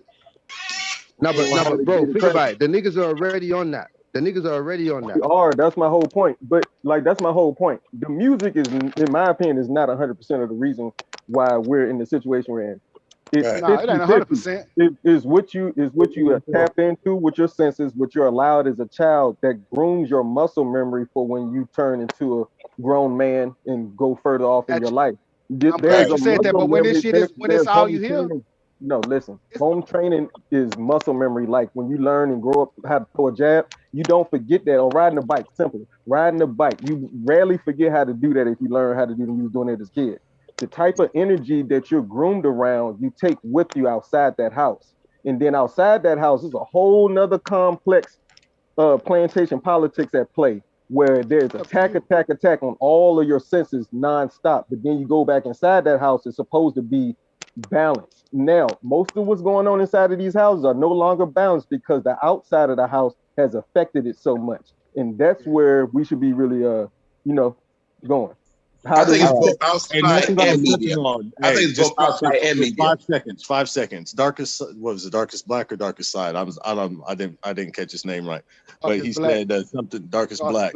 You said you cannot compete with cool, man. And so That's why we got to homeschool. Homeschool our kids is really the best option, because how else are you going to? How do I explain this even better? Do you really raise your kid? kid? You can do it is put a kid in a fucking box and put them in the ground, bro. You can't get away from cool. Do you raise your kids, or do you raise your kids, or does we the gotta teacher get our children away from them schools, man? All right. That's what I'm asking. I'm asking. That's what I'm asking. Who really? But then again, if you take them away from the schools, how they gonna have their social skills? How long y'all let me holler at you talking to me? What, you ain't got time to take them to like boxing clubs and things like that? I have 4 children at home, and the easiest way to get them to learn something, put it in a song. Put it in a song. Y'all on here acting like has to be a song that they like, though. Otherwise, they're gonna ignore that song. They're gonna ignore that shit. Y'all on here acting like these kids ain't got a mind of their own, man. So what? So for those of y'all who was raised wrong or raised right on this fucking panel, y'all want to tell me that again? Like I said, man, I was raised right, but when I went outside, I had a mind of my own. I wanted to do my own fucking thing. How old was you when you went on your own, fam? All right. How old was you when you went out on your own? When I left the house. I left my parents' house the night I graduated high school, but I was already doing shit way before that. I was doing shit in the house. So, I was taking my ass whoopings. I'd have been sent to a boys' home and came back and still on the same shit. People are gonna be people. See, it doesn't matter whether your upbringing was wrong or right, because a lot of the people that I know with the worst upbringings, people whose parents died when they was young, grew up in foster care and all of that, and they're living the best life right now. They're living a better life than me. That's rare, though. So it's like you can't. Yeah, you can't use whether they had a good upbringing or a go bad back upbringing. to an old statement. It'll make you or break you. Right. For real. Because that shit with your parents, only goes so far, bro. It only goes so far. You know what I'm saying? I grew up with my parents telling me, I was a representation of them when I went out the house. Bro, I went to 13 different schools. Ain't nobody I got kicked out of schools. You was a hard-headed nigga. That's my bad. I don't mean to call you. Right. You're a hard-headed nigga, right? You're right, though, but you know what? You probably should pass your folks by the time you was 13. Hey, look, you're right, though. But look, you're right, and it was only up to me, bro. I joined up to the army, my motherfucking self, got out and got in trouble and shit, stayed getting drilled in the military until I was just like, you know what, this shit is on me. And I was meeting, like going back to my hood, and it's just like niggas doing the same shit. And it's like, it ain't no excuse. Yeah, that music shit, it definitely promotes it. Because again, like I said, bro, I grew up in the 90s. It was Drew Hill and 112 and it was rap, but it was love too. I love it from you know what's sick, yeah? You know what's sick? Because I just realized that every single thing around it and surrounding it and within it promotes it. Money promotes it. Women promote it. Niggas promote it. It's money, sex, drugs. Promotes it. Every single money, thing. sex, drugs, money, power, respect. You know what? We can't overlook parents, bro. Hey, you know something else? You can't get rid of it. So you can't get rid of the music and think that it will go away, because everything promotes it, man. Like literally everything. But I'm gonna show you some real shit though. You see how like we say we are what we eat. So what you put in your mouth, then what you put in your eyes, your ears, and all that would be a form of consumption. What you become. So I think that's why they try to control our mental, spiritual, and physical diet, man. Like our whole aspect with the ears. Yeah, because they know that. They know that. Mouth, all that shit. That's a trinity right there. Ears, eyes, and mouth. That's a trinity. Because think about this, right? They said, hear no evil, see no evil, speak no evil. That'll do all of them right there. The ears, mouth, and the eyes, right? But check this out. That's what make up what they call culture, right? What you eat, what you hear, what you see, like your symbols, and so you know what I'm saying. That's why they want to give us the culture, so they can control what we are. Right. And all culture is by design. And I always tell this to people, man, because there's like, obviously I live in London. There's foxes out here, right? We've got foxes running around everywhere, little dogs. I don't know if you don't know what the foxes are, but yeah, like we got foxes running around and shit. And all of the foxes around where I live, all they eat is rubbish. All they do is go in the bins and eat rubbish. But I'm telling people, yo, that's just culture. That's the culture around here. These are ghetto foxes right here. You see the foxes that live up in the countryside? They're not looking for bins to rummage in. They're finding mice, they're eating snails, they're eating what they're supposed to, and that's their culture. You get what I'm saying? There's culture within all living things, and it can be changed and manipulated. You get what I'm saying? By intelligent beings. That's right. Manipulated and see, that's what I was getting at. Like, you gotta have to change the culture, man. You gotta. How do you do it? You change the culture first. You homeschool your kids. Make that your job. Have fun with it. Take your kids on, like, take them somewhere when you're learning about science. You know what I mean? Rocks and geology and shit, to the mountains and the ocean and all that. You make the learning hands on and have fun with it yourself. That, as well as, you know, make travel learning. You know, we gotta get out. That may be a good point, but what about the social skills? If you don't be around people, how the kids gonna know their social skills? What do you think travel is? If you take all your kids like to Florida, then you take them to Washington, then you say, okay, now we're gonna save up next, and we're gonna go to like Mexico, and then we're gonna save up. It's all these what ifs, but what about the that's why people who can't afford That's not what ifs. You make you gotta have money you for make that. it happen. You gotta have money I made it for that, happen, man. You and I gotta got have money for that. That's true. You do gotta have money for that. That's what not about the people who don't? I'm trying to keep it real, man. I'm just trying to keep it like straight on the ground. I work hard. I mean, I'm not saying your reality is wrong. I'm not saying it's wrong. But most, like, nigga. No. Hold on, man. I'm not broke, man. I work hard. I just blow all my money to do that. We got a better chance of being better parents than stopping all the gangster rap music. That's my what point. I'm saying, and when that's you what it raise costs. your child up, and when you guard your child mind, when you instill things into your child to show them that they so far above bringing all this extra shit in, it won't affect them, bro. It won't. That's true. That's very true. But it's a fine line because you can't shelter them and wrap them in cotton wool and bubble wrap too much, because if you do that, then they cannot function in the real world where a lot of things are against them. You can't wrap them and just be for them all the time and not teach them how to handle people that are going to come against them in life, which is going to happen. Right, because they're going to challenge their beliefs. They're going to challenge their what is the legal matters that could be taken against rap music? No, but wait. We're supposed to like write a petition or something and take it to City Hall. This is what we're gonna do right now. No, but wait, look, you don't need to. We got to shift gears, right? We can't just make it about music because that's just dealing with the ears. What about the movies too, with the visuals? Right. Like I said, if music didn't exist and we just had movies, right? If you watch like different mob movies, like how every nigga wanted to be Scarface and shit, right? I mean, you got to attack it all if you're gonna attack it. Is what I'm saying. We gotta go with the movies, the music, all that shit. So exactly. Just on the talk about the gangster in the mob area. That started back in the bootlegging, the real world gangster terminology. But your eyes, like keep quoting Confucius. And niggas, in my bad, niggas want to be Scarface, but he die in the end. They don't want that part. But go ahead. Right, they don't want that part. They keep showing that image, and they do that to a lot of movies. Listen to my little friend. See, but look. It's the thing. I want to know, like, because I listen to drill. Yeah, I listen to London drill. Yeah, some songs. I don't listen to all of it. I don't like what all of them are saying. Some of them I just think they're little idiots, but I listen to drill, yeah? And sometimes when my nephew's around me, he's 8 years old, I let him listen to certain drill songs, you get what I'm saying? But what I do is I give him context, because one time I was playing a song, he walked in my room and he asked me, how come all of these guys put all of their friends in the back of their videos with guns and things like that? And I'm like, it's just part of the video. I show him that it's just part of the video. In real life, you're not going to see all of these guys hanging around on the block like that, because if you did, the police would be there in 2 seconds. That's not real. You have to show them what's real and what's not. They need context when they're looking at these drill videos when they're young. So am I wrong? I want to know, am I wrong for giving him context and showing him it? No, because you tell them. Yeah, it depends.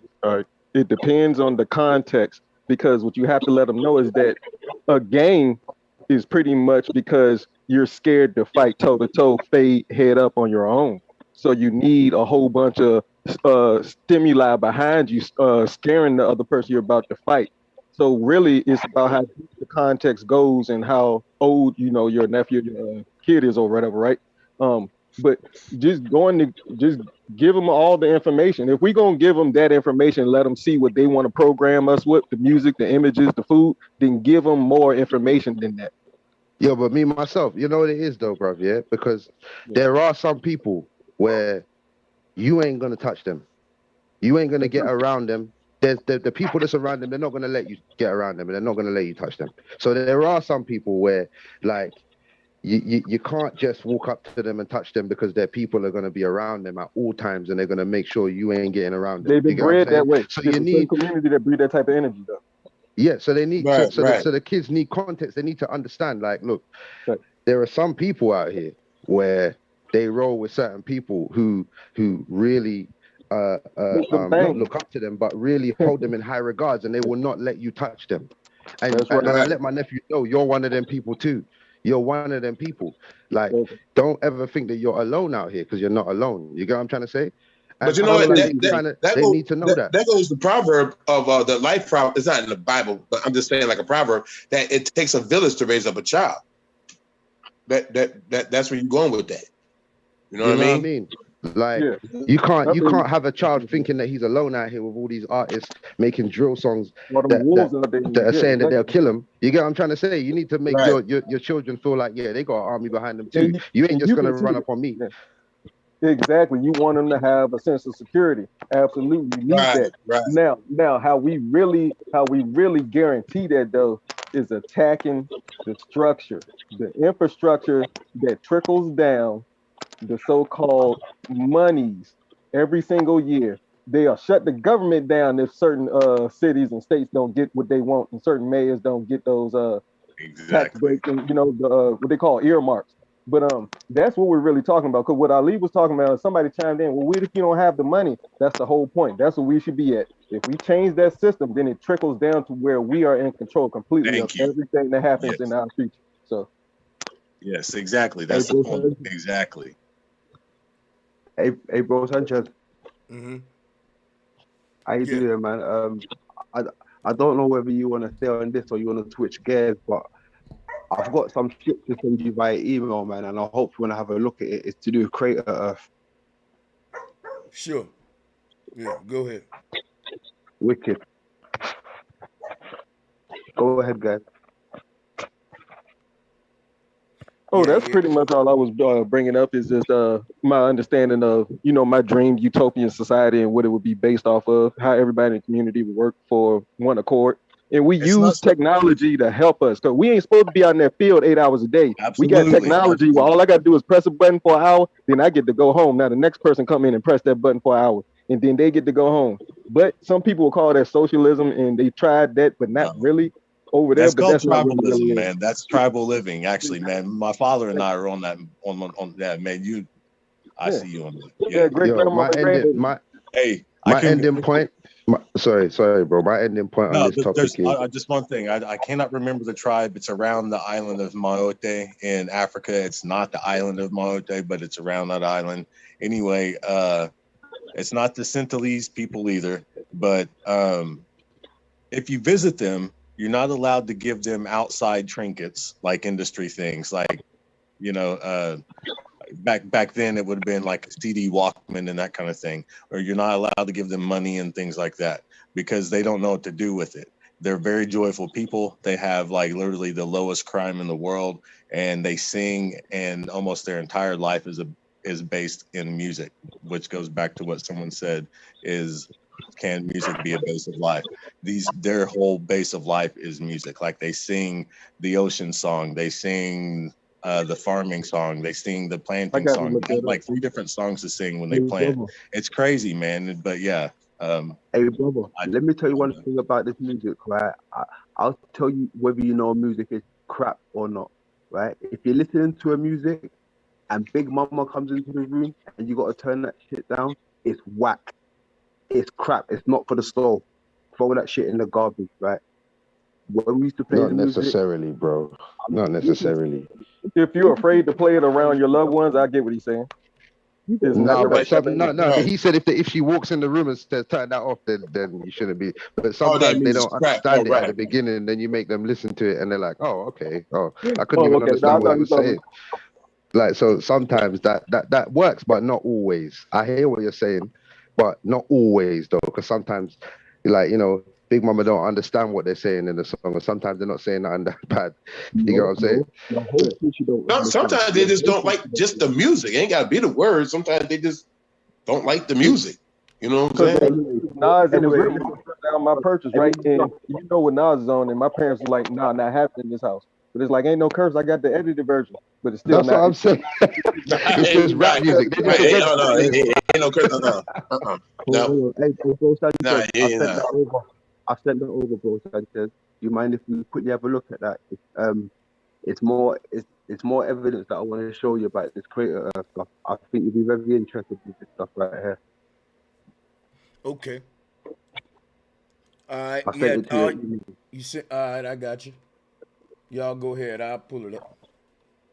You know what? I got a little bit of smoke as well, like for you, bro, Sanchez. Like, yeah, bring it. Yeah, bring it on. It's a light smoke. Smoke time. Puff, puff. Let's go. No, this one, light smoke. Let him bring it. This one's for everyone that doubted me. You're gonna like this. Hey, me myself, you're gonna like this. I know you're gonna like this.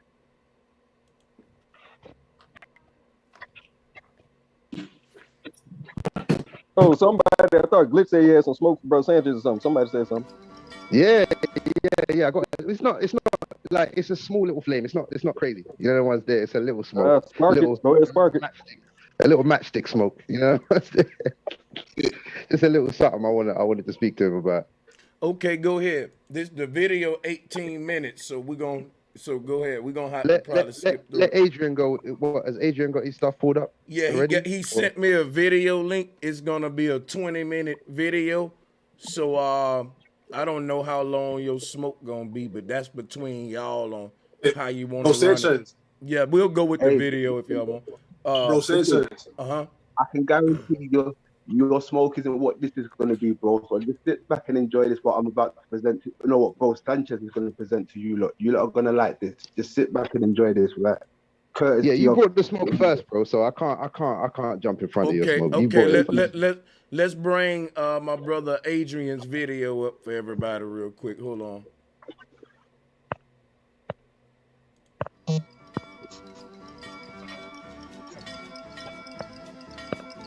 I can't play the whole thing. For people who are not familiar with my work, you don't have to.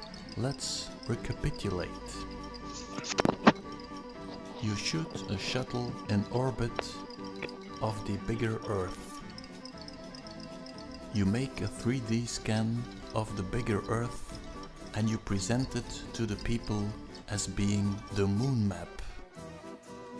If this is true, I'm trying to share this to them. Map and the shuttle images will be the same. Let's examine if we find some more proof of that. All right, give me a minute.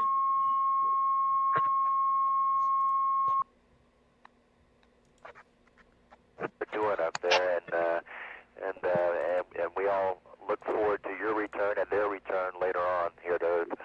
We got it now, bro. We can hear it now. Bill, we certainly enjoyed the opportunity to talk to Mike, and boy, he sure seems in good spirits. Thanks for setting Hold that on up. a minute. I don't know why I can't share it with the people out there, though. It was a pleasure, and we sure appreciate you folks letting us listen along with you. I hate that shit.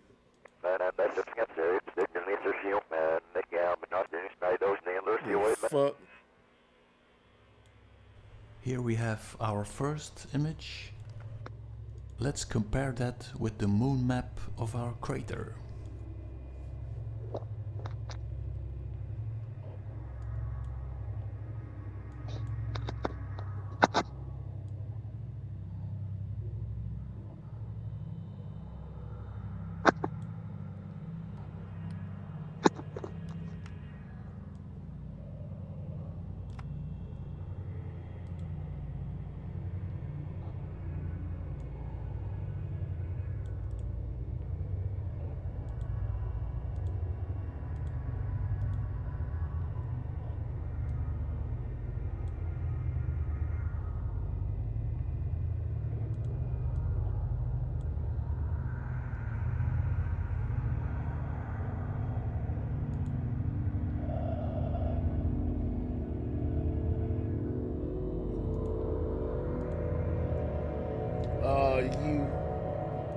You want to go and stop I at don't know any about point? this one right here, boy. Yeah, Okay. if at any point you want to cut in and let me know and explain, that'll be good. But yeah, I'm gonna go ahead and play it. It looks like two fake images. Basically, one of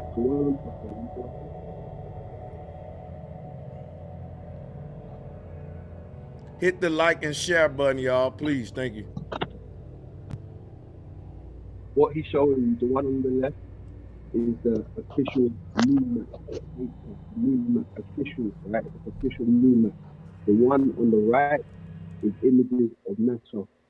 Say that real again. Images Say that again. The one on the right is images from NASA, right? The NASA space shuttle. The one on the left is the official moon map. So the guy has captured the footage from NASA and he's presented it with the official moon map, and he's showing you how there's similarities, everything's matching up. Okay. But bro, we know that the moon landings was fake. We know that they're not landing on the moon. We know that they don't have well, you know, space. I would say that his blue drawing is matching up. But if I was to pay attention to just the white parts here, like in all of this part right here, there's nothing, no white part there. But over here is lit up. This is lit up here, but this ain't lit up here. So I'm trying to see what we matching. Oh, you talking about is there something else I'm supposed to be looking at? It's confusing me a little bit is what I'm saying. He basically saying they using the same, because both of them faker than a motherfucker, but they're using the same, basically the same style. Basically, they using, these are key points, but they supposed to be different places. Yeah. I see. Let me see what else they. Now I want to see how this proved crater Earth, though. It is what I want to get to, basically. Exactly. I'm trying to see. Yeah. It's just debunking the globe like we do, flat earthers, showing you how they use the different pictures and shit. But crater Earth, like you see, that's my thing. You really need to make videos getting down to the nitty gritty, proving crater Earth. All of this is you like, know what he does, bro? Yeah, that's what I want to. That's what I want to see. Yeah, he's got plenty body of work that hopefully that you can have a look at, you know, and we can reconnect on a different level, because this is a deep topic. I think this is something that you should be involved in, because flat Earth, right? Me personally, with the flat Earth, right? This is what I've come to realize. There's only so far you can go with the flat Earth. Everybody's saying the same thing in the same community with the flat Earth. It's becoming an echo chamber, right? But you know why? I'm gonna show you why. That's proof that you got the truth. See, let me show you something. Once you get the truth, ain't nothing to do but repeat it every day. Proclaim it for the rest of your life. In a world of lies, check it out. Let me show you the difference between the truth and the lie. The truth boring. It ain't gonna change. I'm gonna be saying this shit about the Great Mother and this flat Earth till I'm an old man. Cause it's the truth. But the people that's lying gonna have to make up a new lie every generation. And it's fun when you go on with the lie. It's like, okay, yeah, I know it's the truth, but it's boring now, man. Okay, the truth. Oh, the truth. The truth. You know, like it's so boring after a minute to hear the truth. You know, give me some, man, to stimulate me. You see what I'm saying? So if the lie is something other than the truth, but is what you seek for a high, then you ain't addicted to truth. Because I can say this shit the rest of my life and be all right and repeat it over and over. Just like I can smoke weed to the rest of my life. I like them both. I just don't know what to tell you, man. Yeah, in young Pharaoh world, you keep chasing a lie, you're going to be believing in aliens and all of and everything else. You understand? Young Pharaoh don't believe in no aliens. He knows he's chatting shit. That's great. Listen, but here's the point I want to make. a crater Earth, right? If you blended the two things together, it would explain the ice wall. Now, I would like to hear. I like us to go deep on, not go deep on it, but our theory on how was the ice wall formed. Because you got the biblical scriptures saying the great flood, which everything froze over, then melted when the sun rose. Okay, that's how they explain the ice wall. A crater Earth would explain the ice wall if it was all ice and something hit it. How would we explain it on flat Earth? Say that. Ask that again. My bad. I was hearing a little. How do you believe the ice wall was formed? Keep it basic. How the ice wall was formed on a flat Earth? On any Earth. Oh, okay. I think it's formed out of the absence of the sun and moon. I think the sun and moon is carving out a circle. Hold on a second. I think the sun and moon is carving out a circle, right? And where they end their diameter, meaning the furthest that the sun and moon will go, right? That's where the ice wall now start to begin. I think that the sun and moon are sources of heat. And people, so I look at it that way. I look at it like if our sun expanded its circle, a lot of the ice wall will start to melt. It'll push that back. You know what I'm saying? But bro, Sanchez, I don't think that there was a day of creation, man. Like I don't think that there was a point where the sun carved out the circle to create that. I feel like the Earth has always been. I don't think that there was a day of creation where anything carved it out. I don't think we can talk about the creation of it. Why do you think there have to be a day of creation for this carving to be true? Because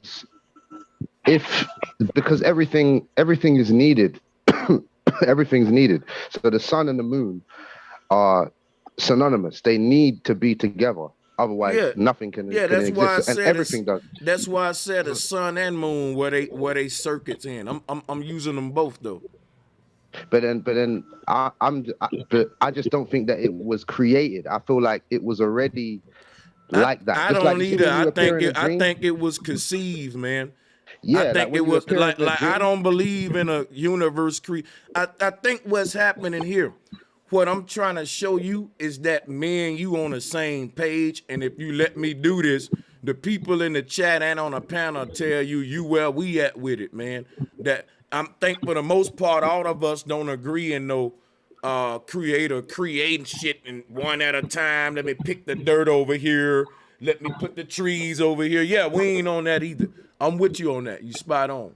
Yeah, what I was saying was though, even though our universe was conceived, the explanations for the ice wall wouldn't change is the point that I was making. I think that when the universe started, the sun and moon was making a regular path we got now. The ice wall was there. Like, in other words, the creator didn't have to freeze no shit and carve it out and do all that in a sequential order. I don't want to confuse you. I'm with you. I don't believe in the created universe. But yeah, you can unmute and finish though. Y'all can pass it around. But brother Sanchez, I was gonna say, but that's okay. So like it's like part of the ecosystem because the glacier before they quote unquote, I don't know about this global warming thing, but I think there's something going on in the atmosphere that's not making the ice reproduce like it used to. But that's what it used to do. It just reproduced, just because the glacier when it falls in the water, that's why it melts when it floats. It melts, and that's how we get our water. So it's just like an ecosystem. So it's like a system. Does anyone think that? That's how I think the ice wall got formed. It's like a system, so it's a recycle. So if everything goes up and it gets cold, it kind of forms. I'm not going to say it because people get the wrong idea, but like a snow globe, right? So you got this shell of ice above you. So when that shit all froze and fell, you have an ice age because all that shit fell to the ground, and now you got the ice ring around the edge. To me, it's just more nature. It's not really so rocket science. And there's warm water. Did y'all know that glaciers being warm water? It's the most weirdest thing in the world. Like I'm gonna have to research that. Does anyone think that? Go on, Joe. Go ahead, bro. No, it's cool, man. Bro, Sanchez. Yeah. No, I just wanted to ask a question. Like, does anybody think that? Like, I just want to see if we're on the same page. Hold on, bro. One sec. Does anyone think that if the ice wall melts, that we will be flooded? Yeah, I do. I think so. The whole thing. Yeah. Mm-hmm. Yeah, because all that water gotta go somewhere. Have you seen the experiment with the ice in the cup? The experiment with the ice in the cup. No, you want to share another link? We'll pull it up for you. I don't have the link on hand. It's just something I saw I saw it about 8 years ago.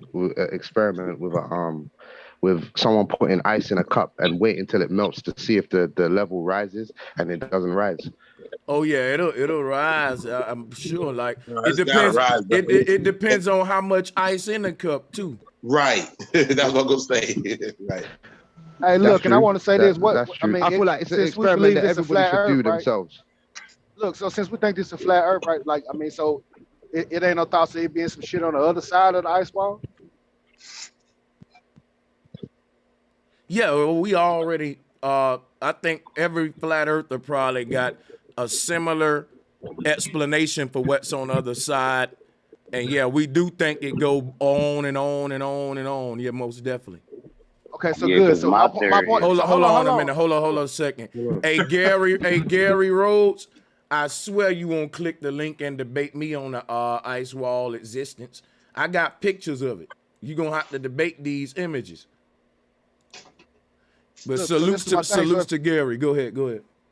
So if that's the case, then why the shit gotta flood us? Why can't fall on the other side if it did melt? Why would we have to just be flooded? I mean, the shit could just like a lily essentially spread. Because it depends on where the current is going. The way the current is going. It's a lily pad theory, right? When we talk about our universe and everything we dealing with, when you go to this on the other side of this ice pack, it's a whole nother lily pad. Now these lily pads go across the waters forever. It never stops. So that's why nothing would never get flooded. It's a grand design. But y'all go ahead. Do you think that you can pass over those lines without dying? Yeah, I don't think that those ice walls will ever melt. Me neither, Drop. I don't think we can do. See, and this goes into the global warming argument. And see, when they talk about the earth heating up and then the water levels rising, they basically saying what we saying now, right? But see, I'm with Drop. I don't think we can do shit to melt them things, man. Right. No. Look, anyway, they're saying that the earth is heating up, but everywhere's freezing over. Everywhere's got 8 foot of snow in America. It don't make no sense. Watch how crazy this is. They call it permafrost, which literally means permanently frosted. So what can we? It's been frozen that way for all this time. So I mean, I'm just saying, I don't think that there's really a lot of proof for a lot of shit they saying with climate change. But I don't know. That's up for debate. But I'm a year. Bro Sanchez. Quick question. Go ahead. My fault. Yo, quick question. Shout out to you, Bro Sanchez. Shout out to the panel, everybody. Because it's something I'm kind of confused about. Mount Meru. They say Mount Meru is like is the center of the world, right, or something like that. Yeah, that's right. And Mount Meru, where's that? In Africa or India or something? No, it's that they named stuff called out the Mount Meru, but the original Mount Meru is at 0 degrees longitude and latitude in the direct center of the Earth. So that'd be the North Pole. The North Pole. Yeah. I got you. That I was confused. No, will not let you. I my train of thought. Oh, geographical and magnetic. It's no. Yeah, I was confused about that. You know, the word, like I can show y'all some symbolism with this Maru shit too, right? Like, hold on a second. Y'all can go ahead for a minute. Like, if you pull up pictures of the Virgin Mary, you'll see that she shapes like a triangle, and she got on this black hoodie. And really, the name Mary is really Maru when you think about it. Like, Mary is Maru, and she's personifying this sacred, this black hole at the North Pole. Like, I can show y'all the pictures to show you what I'm talking about when you look at hold on, let me show you real quick. There we go.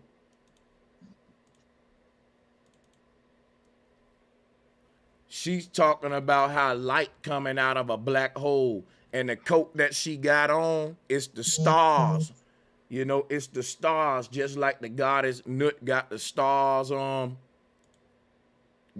Goddess Nut got the stars on her back. So this is like their form of the goddess Nut with the stars representing the arch and shit. And then the light coming up out the black hole, all that at the middle of the earth. You see what I'm saying? So Mary is Maru. Okay. Look at the baby holding up the two fingers. Question, if I could chime in on this subject real quick, if y'all don't mind. Yeah, go ahead. Hey, peace to everybody. Peace to the panel. My question was about flat Earth and the North Pole, and since y'all talking about Mount Meru, it's like literally right on the dot of what I was gonna ask. And that was okay. So y'all talking about the ice wall, which encaps the land, and then we don't believe in the Pangea theory, so everything is spreaded out. So where would the center technically be at that point? Because, you know, obviously people on the globe think the Antarctica is the center and it's like a sheet of ice. So since we're doing away with that theory, like, can you explain like where the North Pole is? And my other question is, why can't we like see it from where we are if it's in the center and we're around it? Yeah, the North Pole is very, it's like this. I'm gonna pull up the image first and then I'm gonna answer you because I want the images up while I answer you here. Check this out right here. So you can look at the one on the top left, sister, to give you an understanding of where you are, right? And that tree and that mountain in the middle will be what we talking about, Mount Meru, or where all of our compasses is pointing us to. Now, whatever's there, it's something very fucking powerful. It's the most electromagnetic force in the universe. And for years, compasses have pointed there for that reason, right?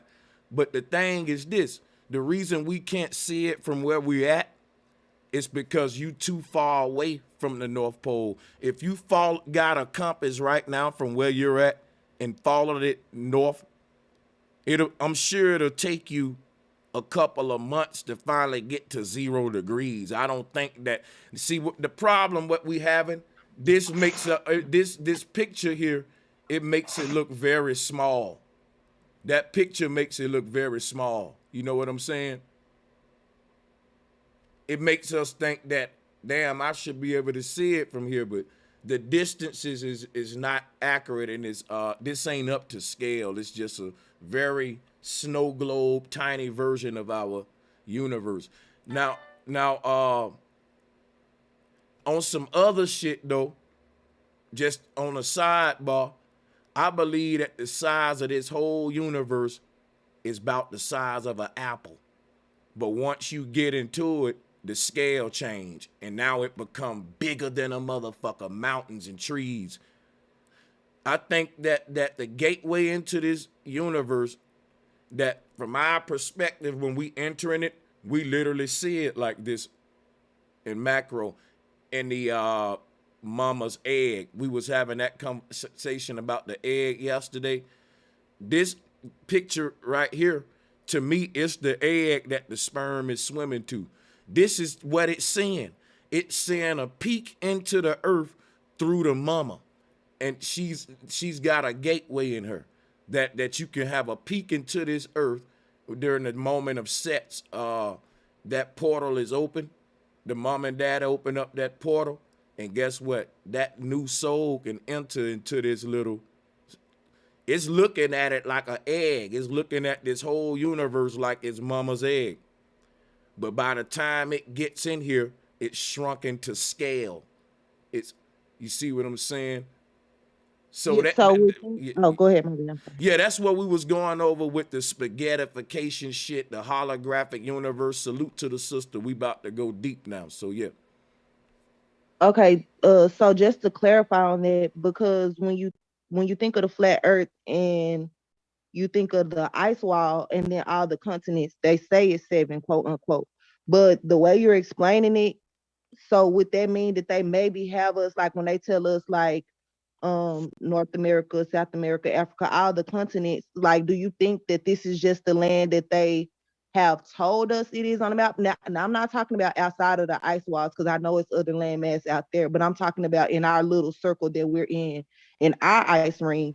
Do you think that they have maybe lied to us about like the landmass, and that's why we have never been able to get to it or see it? Because you would think with people flying supposedly, across the oceans and different lands, if it was in the middle, we will be able to see it. So if we can't see it, could that be because we haven't experienced the entire plane in our ice ring? Is that a reason? Yeah, I think that what we call the North Pole is way far more inward than our planes go, than what we call the known world. The average human, every human that lives in the modern world will never have a reason to make themselves go to the North Pole unless they're a flat earther. That's the whole deception, what we've been trying to point out. I don't think we can't see the North Pole. I think that they set the world up with the map deception and all that, with the Antarctic Treaty and with the indoctrination. They stopped us from going to the North Pole with Santa Claus stories and crazy shit like that. And hey, ain't nothing to see here. Go back to work, do all that. The most of the world will ask you, why would I want to go to a place where a bunch of penguins and seals at and it's cold as fuck? They don't know that it's something very magical there. Like it's a whole tree of life, the Aurora Borealis leading to this thing and shit like that. So like all of these little branches right here, that's the Aurora Borealis, all of that light getting sucked into this little vortex right here, creating our ether, our magnetosphere, as they call it. But yeah, that's very important right there. So I'm saying, we can't see the North Pole from where we at in the known world. We actually have to go to 0 degrees. We got to go there. But by the time you get to 10 degrees, I'm sure you'll be met with military resistance. They got a perimeter. Yeah, cool. You know what I'm saying? Where you think you go? All right, because I look at the North Pole as a sprout and a drain, right?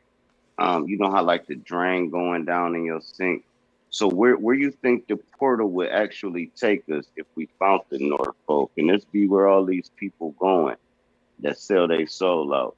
You understand? Did he say portal? Like a portal? It is a portal. Yeah, I was like the same question just about. Yep. So I think that this is two different things happening. The ancestors said at the North Pole, the light that we get that comes out of our body is what we seeing as the Aurora Borealis. Now we said that we have an aura, right? And so that's why we call it the Aurora Borealis. This is what make the Northern Lights. You got to talk about this to understand what they guard, right? Because they're trying to make us immortal, make synthetic souls and avatars and all that. So the knowledge of how our souls enter and exit this earth, like Drop just said, a sink drain. That's what I've been teaching y'all for years. Water coming in and going out at the bottom. Now, the symbolism associated with that is right here. When you cut the faucet on at the top, what they call the vault of heaven, the water drops down in a line, just like this red line, and it piles up and swirls up around it and goes and gets sucked into the bottom right there and goes into the sewage system down here in the bottom. And guess what? It gets recycled and we drink it again. And this goes over and over again. So I'm just saying, like, what y'all are asking is what they're guarding. They ain't guarding nothing physical. They guarding the fourth state of matter, that aurora borealis light. If we were to go to the North Pole, we'll see this colorful ass tornado of light, green light, this color light swirling up in a braid, just getting sucked down into. And that would be, like we said, when we get outside the body, our light body is made of all these different chakra colors and chakra light. When we look, when you seeing that again, so sorry, bro, you are on to something. Think about it. Think about it, bro. You are on something. This is deep. All right. Yeah. The North Pole, that's in American territory, right? We all know that, right? American territory. You know where I'm going with this. So we got all these tourisms and these people who are out for adventures and things like that. Now, I know for sure there's an old man back in the early 2000 period who was, he came into the bookstore, he was going on an adventure to the North Pole. He was all excited, telling me about there's a mountain up there, a cave in the center of the mountain. The guy who was investing on this trip had flown an airplane in the center of this mountain.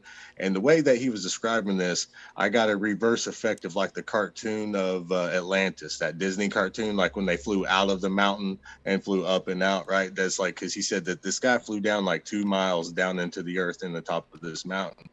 Now, you used to be able to find this adventure, but you can't find this adventure anywhere no more. Like you say, the military kiboshed it. So why are there not tours to the North Pole?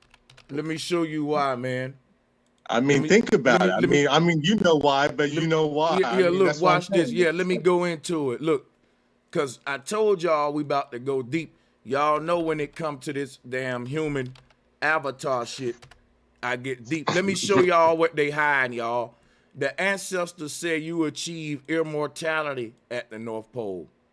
Hey, you know what I think? I think the further we walk north, the more we look at our hands and the people around you and the physical makeup of reality y'all start to see is a fucking illusion. In other words, what am I saying? By the time we get to 0 degrees, we won't look the same in my opinion. I'm just giving you my opinion. I think if all of us was to go and stood at 0 degrees, that we would start to see how the physical world breaks down to pure light at this point. But since we're made of the physical elements, we will sort of begin to sort of deteriorate. Now, I don't know if that'll be a hurt us physically or what like that, but a lot of ancestors reported of going to this place and coming back fine and also achieving some sort of enhanced state of immortality and stuff. What I'm thinking is when we get to the North Pole, the further we get north, right? Check me out. The more the holographic nature of our universe comes clear. In other words, our world start to fade out, like the trees start to be not just green, but clear green. The flowers start to be clear red. You start to be clear brown. I think the further we go into 0 degrees, when you get into like these close point up to the ether, that think about it. Everything that's projected outward from this point is like a projector machine. The further outward it go, the more definition it has. That would include coloring. The more the illusion of physicality is real. So the ancestors said the closer you get to the North Pole, the more you break the veil down of the physical illusion of the physical body and all that. So what I'm thinking is that the more we walk toward the light that's projecting this physical illusion, we become immersed in it. And becoming immersed in the light literally would mean you looking like this the closer you get to the North Pole. You start to strip. See, what's giving us what's called pigmentation, chlorophyll, what's coloring this holographic universe is the fact that the light has expanded. I'm serious. It's no different than watch this, right? You know when you use a projector machine, how you gotta look for a sweet spot, because if it's too close to the wall, you won't see the movie because it's so small and bright. But if it's so far out, the movie gets so big on a wall that it loses so much light, you can see through the people damn near. So you push the projector machine at this sweet spot where you ain't seeing the wall behind this shit that good. It's kind of coloring it good. You ain't losing that much color, and it ain't too bright, and you got it right where you see. And that's the whole thing about the expanding universe. Hear me out. Our universe has expanded so far, and that means the collective consciousness, that is like pulling a projector machine further away from the wall. The people on the wall gonna lose color. They're gonna get clearer and clearer. And that's what's happening with technology as we move into the Avatar project. Our universe is expanding. So that's like saying you stretch some, you diluting, you know what I'm saying, this shit. It's about you putting water in some paint. Like, you know what I'm saying? You trying to stretch the paint to preserve it, but now you diluted the paint to when you put paint with the color red, it's clear red now. That's what's happening with when you get out way out on the outside of our universe. You're stretching the consciousness so much, you're going out of the color spectrum into the pure clear quartz light spectrum, translucent view of reality, pure water. So I don't know how to I want to go deep with this too, but I'm gonna let y'all interject real quick. So basically, hey, bro Sanchez, don't we got like don't we got something like 2 or 3 years before that treaty is up? And if so, what's going to happen then? By the end, guess what? Folks still won't. It ain't like cause the treaty up, people gonna head north. The treaty in they mind, it'll be flat earthers going, but the average person ain't gonna even. They got the indoctrination, right? Is why we never even push back against the treaty. What they telling us on the map is there, just a chunk of ice with penguins and seals. Right. I think the reason why they're going to open the treaty up and let people go, because you're not going to be able to go and come back in one trip. There's not going to be, I believe, like if you got to fly to the North Pole, it'd take you 9 months in an airplane. 9 months, not no 9 hours. I think it'd take like 9 months. If you in a boat, it'd take you a couple lifetimes. But to me, it's like this. The North Pole is where the power comes from. This is why your power symbol look like this on all your devices, right? The map of the North Pole is at your fingertips. So when you lay your fingertip down on a piece of paper, that's the power symbol. When you lift it up, you will see the map to the North Pole. You got to spiral to the North Pole. You can't go straight through it. Too much turbulence. We saw Bird Box. Now look, that's the same marking that's on a tree when you cut it down. That spiral, that's the exact map to the center of the earth. But if you think you can get there in one trip and make it back alive, good luck, Chuck. But y'all go ahead. So, bro Sanchez, since you got the pictures pulled up, the images of the Northern Lights, has anyone ever followed them to their beginning? Like, could that potentially lead to the North Pole, since that's kind of the color that you would be expecting when you get close to it? The tribes say they originate in the mountain. The Alaskan tribes say they come from a great mountain. Yeah, but I'm asking, like, if the Northern Lights could potentially, like, if you follow the trail of like how it looked like it's coming from a specific place, like if you follow that back, I wonder, like, would it lead to the North Pole? It might, but look what we saying. Going to the North Pole would literally be like we inside of GTA and we trying to literally walk outside of the video game. That's That's really what it is. You see what I'm saying? Is you becoming aware of your AI and understanding that whatever outside of this is a whole nother reality.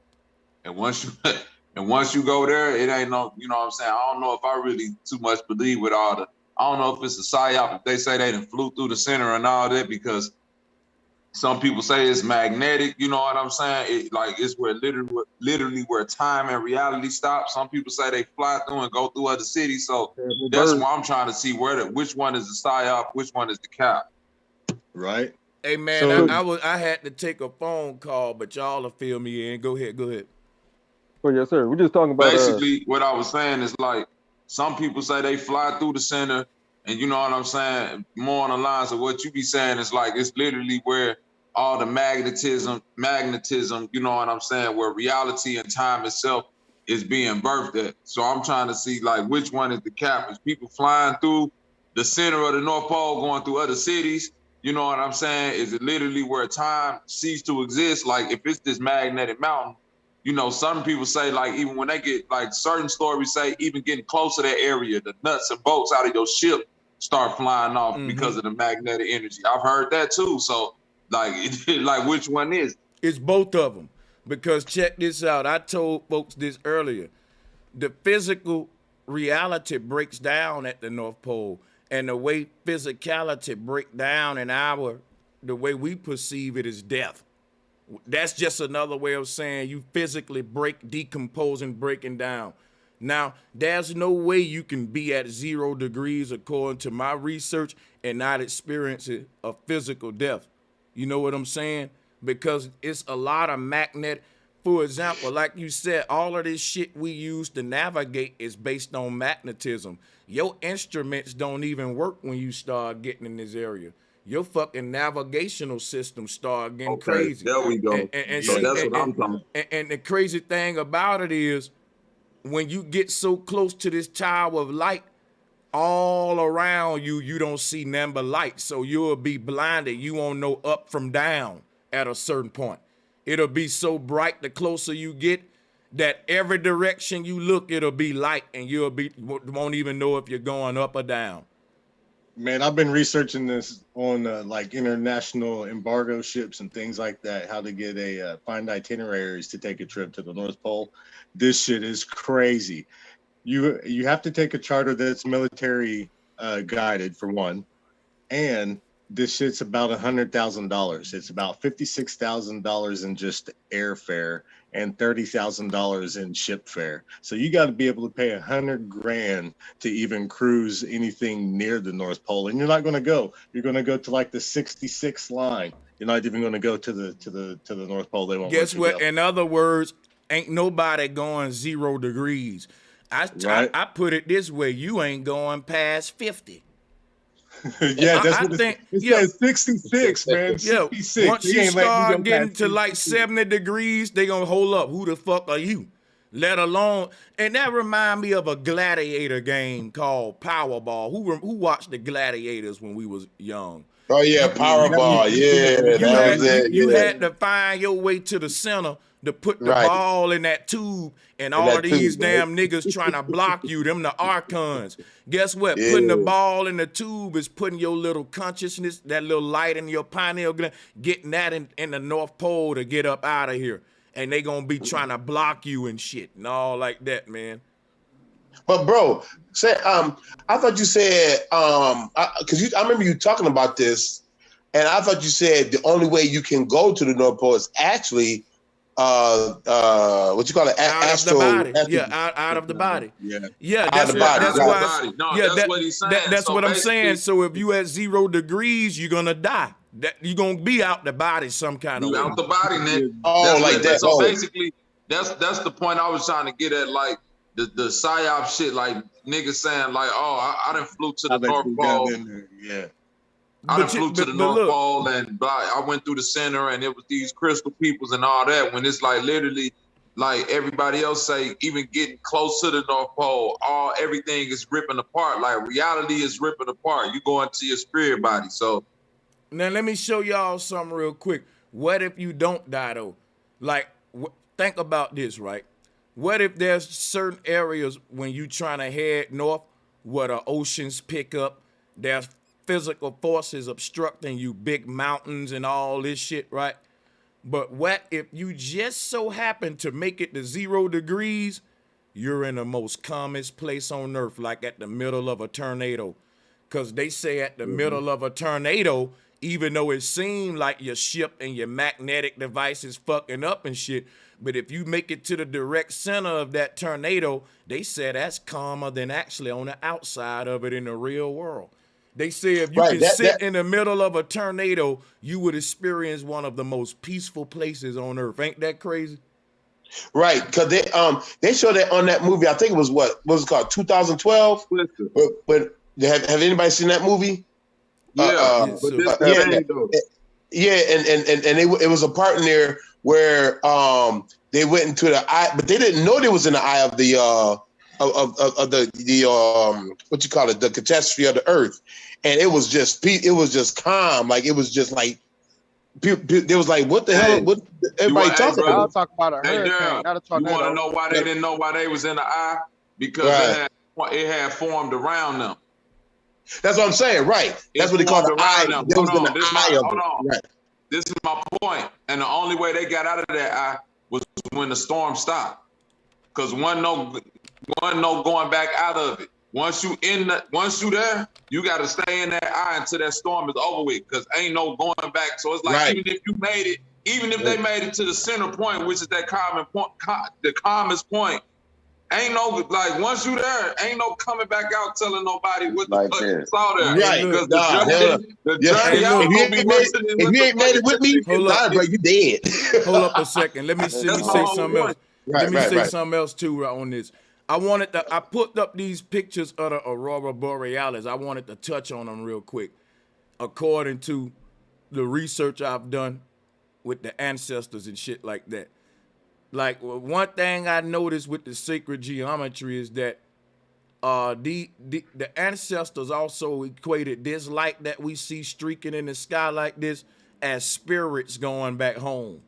And I want to pull it up. You got these green little serpents. And I think this is what they were saying about the Nagini. So the Naga right here is supposed to be showing us what our soul look like. This is the Hindu trying to give an example of what the human soul look like. And this is the deity that they got with a human face on this little green sort of wind here. Or whatever. They got these mermaid sort of reptilian deities all over the earth. To me, I think they were personifying these little, they looked up in the sky and they saw these as deities. They said, this is our ancestors going home. This is the dead journeying back. This is the light that's released out of the physical body. And this is the summation of it as it's collected and brought back home. And they call it the rivers of life. Why would you call it the rivers of life if you didn't think that these were like some rivers of souls? Like if you think of the image of a ghost, it looked just like this, a little wiggly like little creature or whatever. And this is what I'm saying. I think that this has a meaning to it. You know what I'm saying? That this ain't just a bunch of spookism when we see them personifying themselves in the middle of all that light. And that's symbolic of the North Pole. And what's happening, all that light is spiraling up, swirling up, sucking up the souls of the dead, which is why if you look at the doggone Mayan calendar, they got their great mother eating the dead with her mouth open. Mama Kali is eating up the soul. And that's why Saturn is eating up the soul, because originally Saturn was the dude in the middle of all these rings that ate up the soul of man. But they turned it into some spookism and shit. Yeah, we'll get all this light is getting gobbled up in like a drain type thing. And it said like you can look at it as it getting eaten up or whatever, but that bring the spookism. But the people who had that, they weren't scared of this stuff. So, you know, they interpret it that way of you getting eaten up, yeah. So hey, when bro, I get out of is that where the serpent come from in the Bible? I got a question about that bro. Would that be the black abyss? Would that be the abyss? Those waters that you kind of get into? Would that be the journey that the soul travel after death? A good question. Watch this, Key Norfolk. Key Norfolk, you was here yesterday when we went into spaghettification and how we come to this earth as children and stuff with the sperm entering the egg. Yeah. Look, I'm gonna use this same picture to show you how we exit, because it's the same way in and out, right? So when we leave the earth, we spaghettify at the North Pole too. And this is literally the ancestors showing you how you spaghettify when you look at these Nagini pictures. It's showing you with a genie tail getting sucked into a black hole because you're light. You're a being of light. And when you get out this body, the light won't be able to escape the suction point at the middle. So you're going to face what's called spaghettification. So all of these little streets of light, the ancestors said, are souls exiting this earth through spaghettification process, through this black hole. Whoa. And with that happening on the macro, then it's happening on the micro with the sperm and the egg at the same time. Yep. In and out as we go in and out. Yep.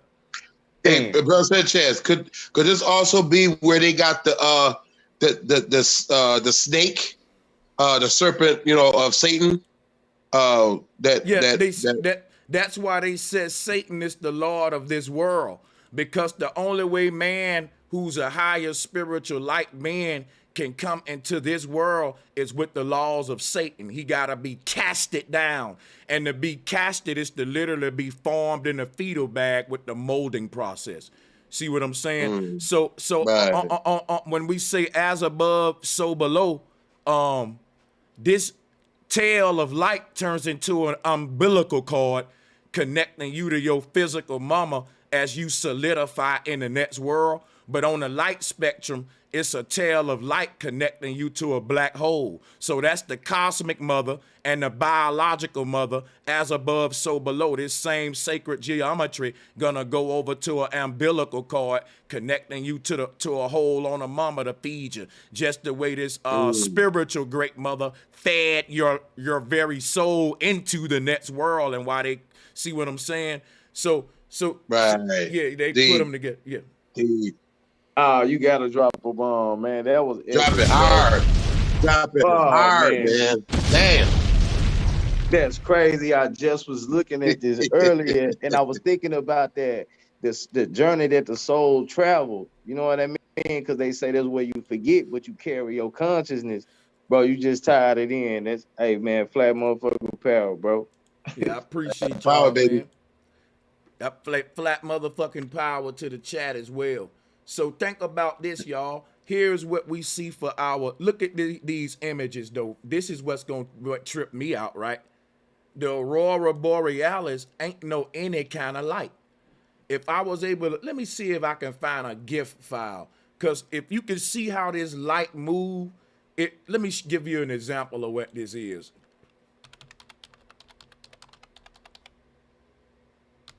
The kind of light that our aura is like the reflection on a swimming pool. You see how it ain't like regular light. It dances. It make this. The reason they call this the serpent knowledge, and they're dealing with the waters above, this reflection on the water look like snake skin, right? Look like snake skin. So when we talk about the Nagini being reptilian, they're dealing with this outer body right here. You see how he swirled up like that? And then you get this same thing right here. That's our answer. Now that's called aurora borealis, but this is called an aura right here.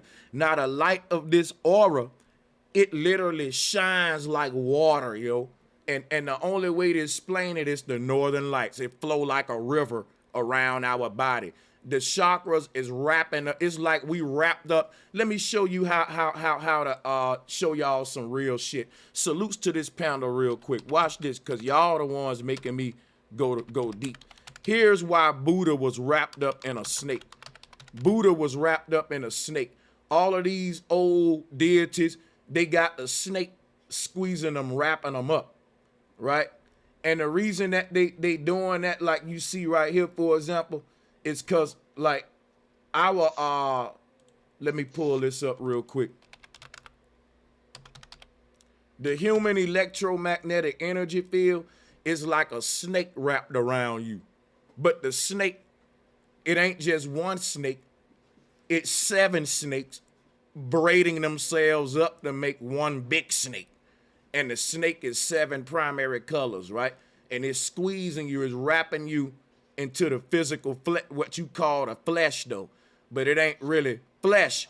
The word flesh, and I'm finna fuck y'all up with this one, because I've been looking into some etymology with what you call Luke Skywalker and the Star Wars shit, but that's neither here or there. But look, I'm gonna show you how that tie in later. The lightsaber is literally the pineal gland connect the pole up and down your spine. Let me show you something. When you say flesh, it's like saying flash, like a flashlight, Our universe is holographic. There is no flesh. Your flesh is literally a flash of light. If you look at this doggone picture right here, is showing you that you're a light. We're not flesh and bone creatures. We're light beings in a realm right now, and we come in and out of it through the process of death or fading in and out. Death, or the process of you disappearing over time or decomposing. It's the reverse process of you appearing over time in your mama feeder bag. You went from nothing to something. From day one, when they said you exist, we didn't see that. Now you was the invisible man. So you faded into this existence through that. We put up the ultrasounds the other day, y'all, and showing you this process of how you came into being like a photograph over time, developing. That's proving to you we ain't physical creatures and there's no such thing as flesh. Your flesh is your flash. In other words, life and death is nothing but this bubble is a light bulb. And guess what? Light come on and off, on and off. So this is your own light bulb, and the source of the light at the middle of the bulb is a black hole. And right there, it goes on and off just like any other light. But when this light goes on and off, right, we call it life and death as light beings, right? We ain't interpreted it right. We don't know that we're just light turning on and off. So the thing is this right here. When there's no need to use your light in your room, you turn it off, right? So when the creators feel like it is you serve your mission, it just turn you off. Done with that light. It don't waste. And then what happened is the light, the energy that powered that light bulb, it is still being recycled throughout your whole house and going to power something else. It just ain't wasting in that room no more. So your energy and motion the same way through this cosmos, like Morpheus told Neo. And right now you're being used to power this particular realm. And at the same time, it's going to empower you if you learn everything you need to learn from it. So your energy will be recycled to go and power something else.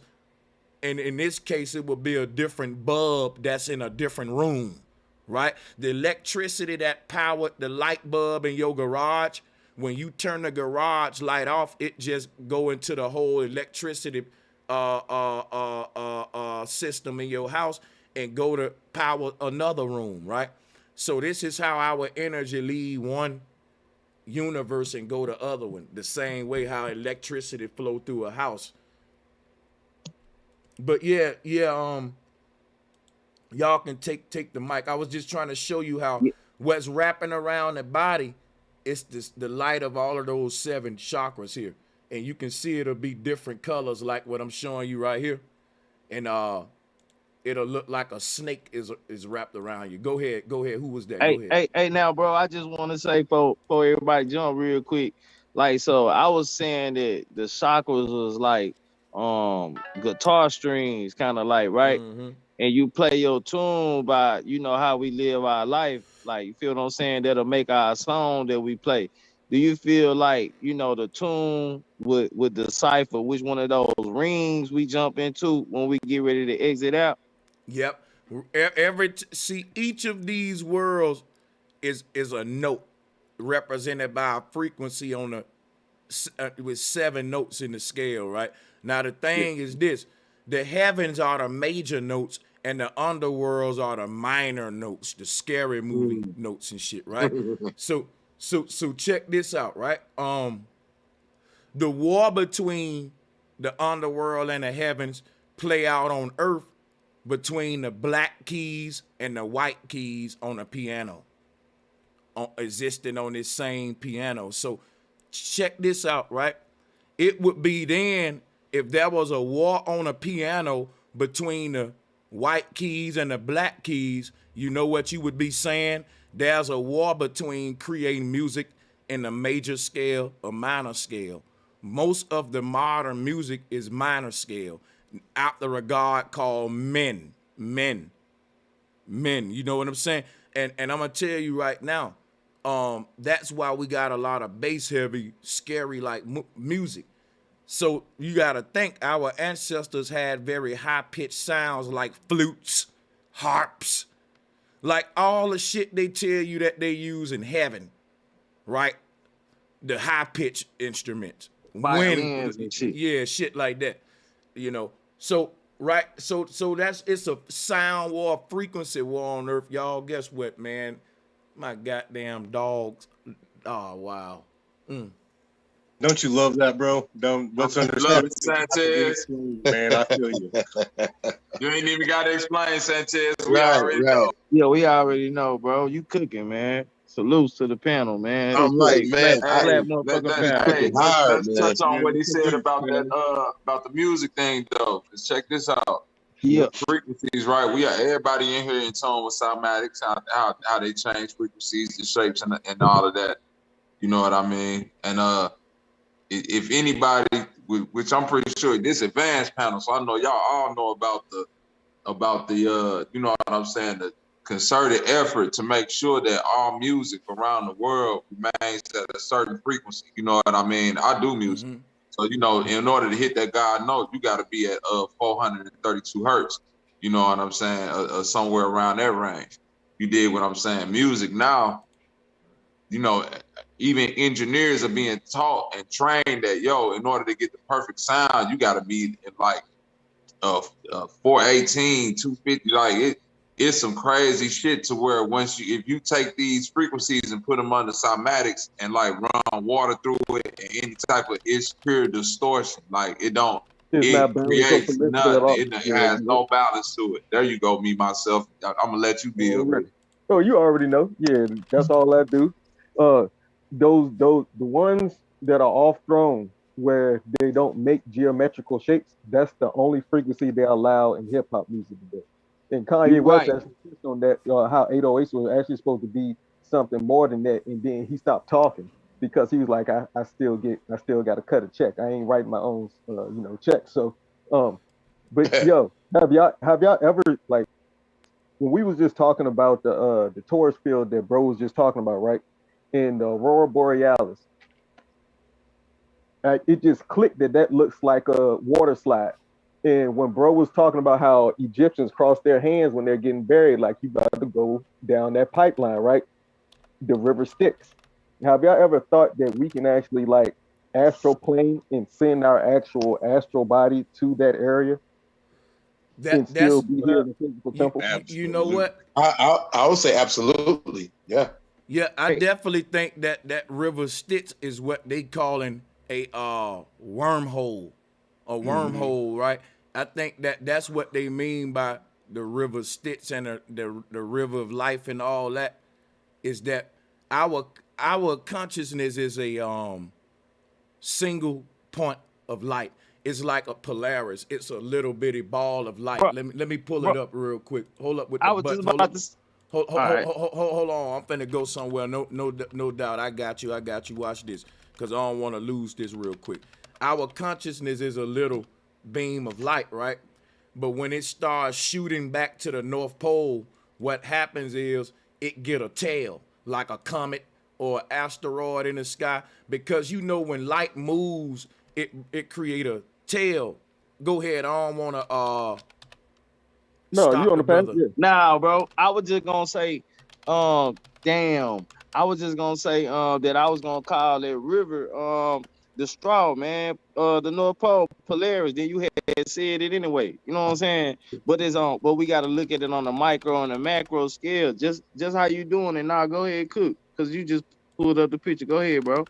Yeah, because like this, the whole thing about when light starts getting in motion, it creates a tail. You know what I'm saying? Just like we see here in these images. And this whole thing about a single beam of light, when it start to move fast, it get the tail. That's the Nagini tail that you pick up because you're light and you shooting to the North Pole and you start to actually look like this little Nagini creature. So that's what they was trying to show us right here. That's literally what the sperm is. You know what I'm saying? But yeah. Yes, exactly. I was hoping you would take go it ahead, back bro. to that.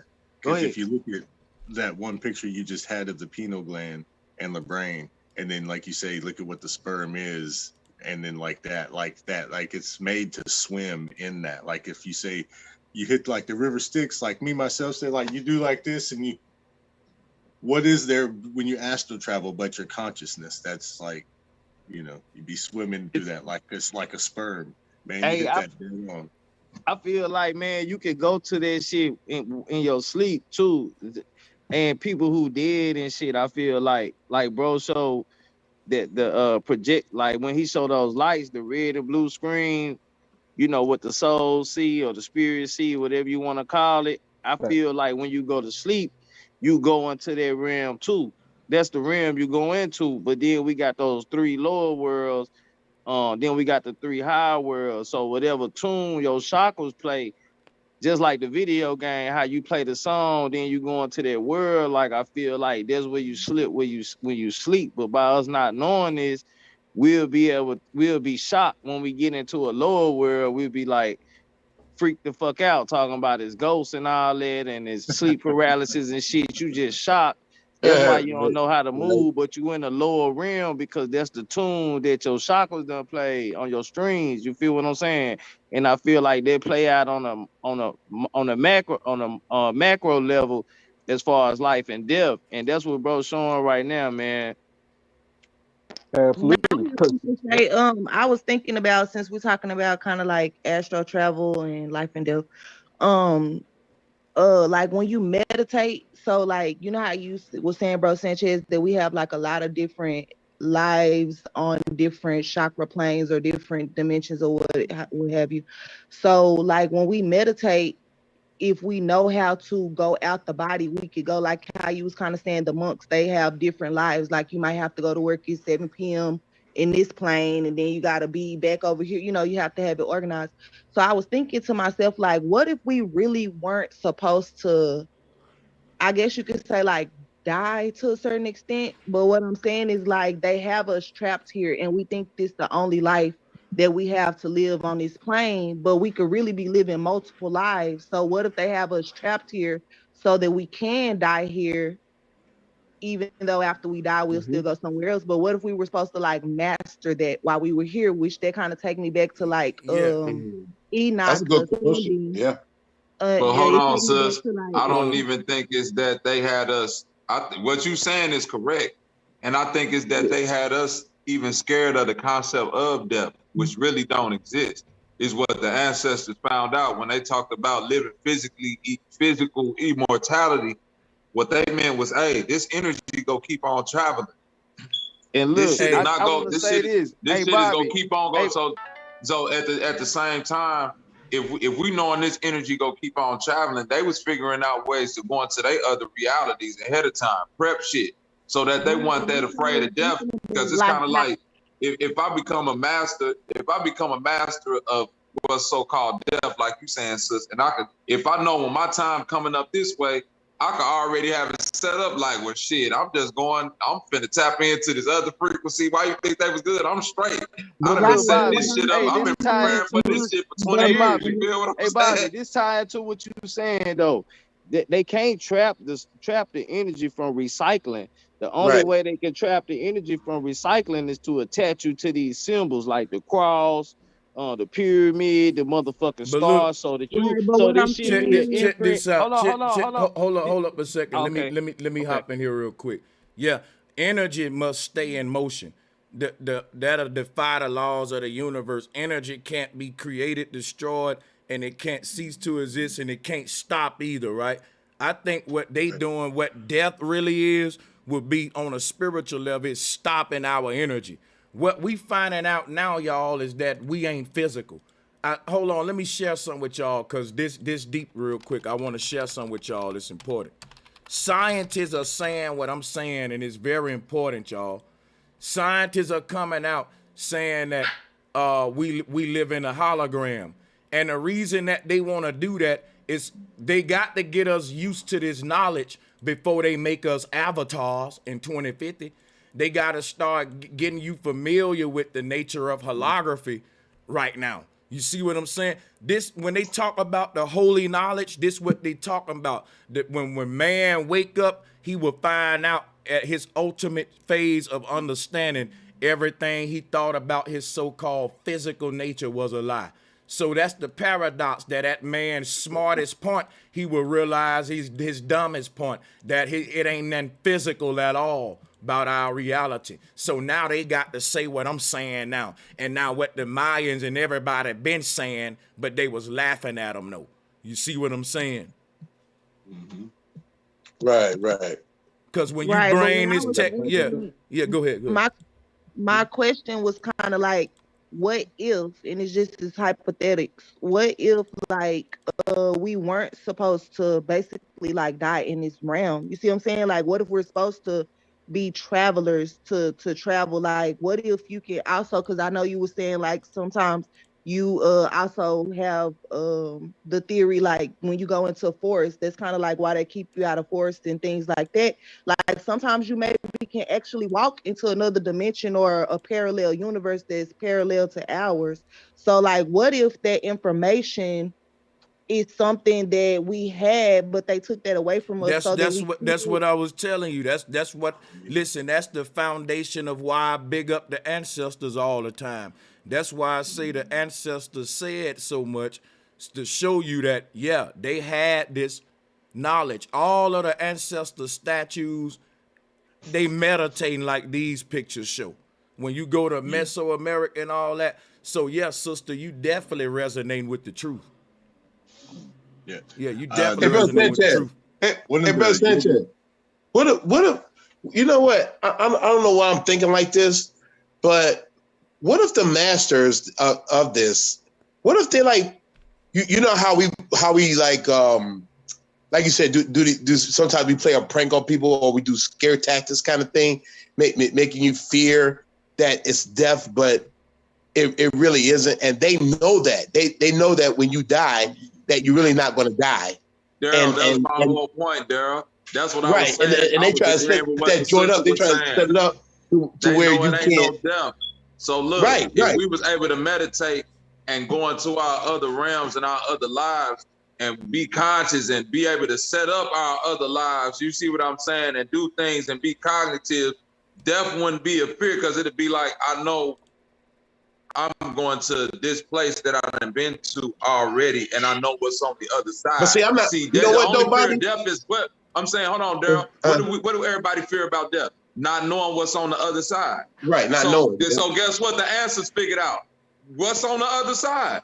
This what's going on. So guess what? If the world figured out what's on the other side, ain't no more fear of death, then now I can't control you with fear, because that's the ultimate fear. Death is the ultimate fear. If a nigga could really look you in the face and say, well, fuck it, then kill me, because I know I'm going to, what's the name, where cuz that man anyway. But Bobby, you right in everything you said, but I wasn't even coming from that point of view. I'm coming from a point of like, what if they really, like, they really don't, I don't want to say they really don't want us there, but like, just do the work to find the shit out for yourself. You know what I'm saying? Like, okay, it's almost like the white man don't want us to know the secrets of how to keep that power going. You know, how to keep their dominance going. Okay, so what's to say that the masses really don't want us to get it that easy? They want you to work for it to get to that level. That's where I'm coming from. You want to know Right. why? I want to say something. Because if it was supposed to be that much work, it'd take much more than just throwing a seed in the ground and some water hitting it for a plant to grow. Our world is, think about all the shit that's complicated and how simple it is. You don't think about breathing. You don't even think about thinking. Thoughts just pop in your head. This think about how simple shit really is, and then when they say we gonna make it hard, when ain't nothing really hard for it. It's laid out for you. Bro Sanchez. That's because they work smarter and not harder, so they got shit in place that they ain't even got to work that hard. To where in your mind you feel like they finna come approach you physically and manhandle you and throw you in the back of a van and take you where they want to take you. They gonna set it up to where you gonna walk yourself in that motherfucker. Don't nobody got time to be working extra hard and shit. And that's what I'm telling y'all about these religions, these signs, these symbols. Right. This the shit that trap you because your conscience is what's gonna travel after you leave here. So whatever's stuck on your mind or your conscience, if you think you're going to heaven with Jesus, where Jesus tell you is going, that's where you going. If you feel like you, yeah. Bro Sanchez. So, yeah, go ahead. Salutes to the panel. Yeah, go ahead. All right. This is what happened to me as a little child. Half of my family lives in America. I live in Jamaica. But as a little child, I used to say to myself, I will never want to go to America, because what I think really happened is that whenever you go on the plane, physically, you don't travel. You travel spiritually, meaning I couldn't cipher what they do. If like when you go to the airport, sit in the plane, that's the end of it. They just transport you spiritually. It's not like your physical body enters into America. Just your spiritual, like they strap you down and that's it. Your spirituality gone, your mentality gone, not physically. That's how I used to think as a child. I don't know if you can explain that for me. No. There's a yoga teacher named Yogananda. He came to America back in the 60s and everybody just flocked to him. And he's got a book, biography. You can probably read about him. If you know anything about Hindu, you've probably heard of Yogananda. But he said that when he returned to India, even though it has its downsides, it was refreshing to come back to a place where people were not longing for faith. They already had it. And what people in America don't realize about faith is faith is like what someone said. You don't think about breathing. That's faith. That's faith. You don't think about breathing. That's faith. It's there. That's fruition. Faith. Yeah, exactly. Hold on, it's 3 steps. Wait a minute, though, but I thought faith and fruition. You got belief, faith, and fruition. With the reason why you don't think about breathing no more, because you already know that's a process. So it's like I'm at fruition. It ain't a faith thing no more. You know what I'm saying? This is but your psychological faith has to be the same. That's what I'm talking about. Right. Yes, absolutely. Yeah. You touched on something, and the other thing there's another yoga guy that reminded me of what Bobby was saying, and actually what Bro was saying. So he was 111 years old, and he had like 30 to 40 people sitting in front of him. And he was sitting in a meditation form, kind of like these chakra forms here. And he opened his eyes and he says, he's like, I am closing this performance. And then he just shut down, man. Like he had that much mental power, that much that he knew exactly what he was doing. Think about this. Think about this, bro. In the Bible, right? A lot of times it be coded messages in there. Esau, right? A lot of people don't know. Esau, he didn't die. He didn't die. In the Bible, it was people back then who did what they call giving up the ghost. Exactly. See what I'm saying? Exactly. This is why they don't want you to go into that Old Testament shit, because it was people who died. Then it was people who got to a certain point in time where they were just like what bro just said, hey, I'm done. I'm out. Right. Boom, and they left that shit. That's You know what? Because I was having a conversation with my dad. I was like, man, these people who are like off themselves and stuff, if they really wanted out of here, if they had power of their consciousness, they knew they didn't have to do that. You can just leave. You don't have to do all that. You can just go. Right. I'll go say, because there was an old school preacher, I cannot remember his name to save my life. He had the perfect bush and he taught real country. And he actually said that, you know what, you could choose when to die. You can live as long as you want, or you could die whenever you want. You know, but he was doing it in the Christianity kind of way, you know, because he was talking about like when you do righteousness in front of God, then God will bless you the favors. He'll get the desires of your heart.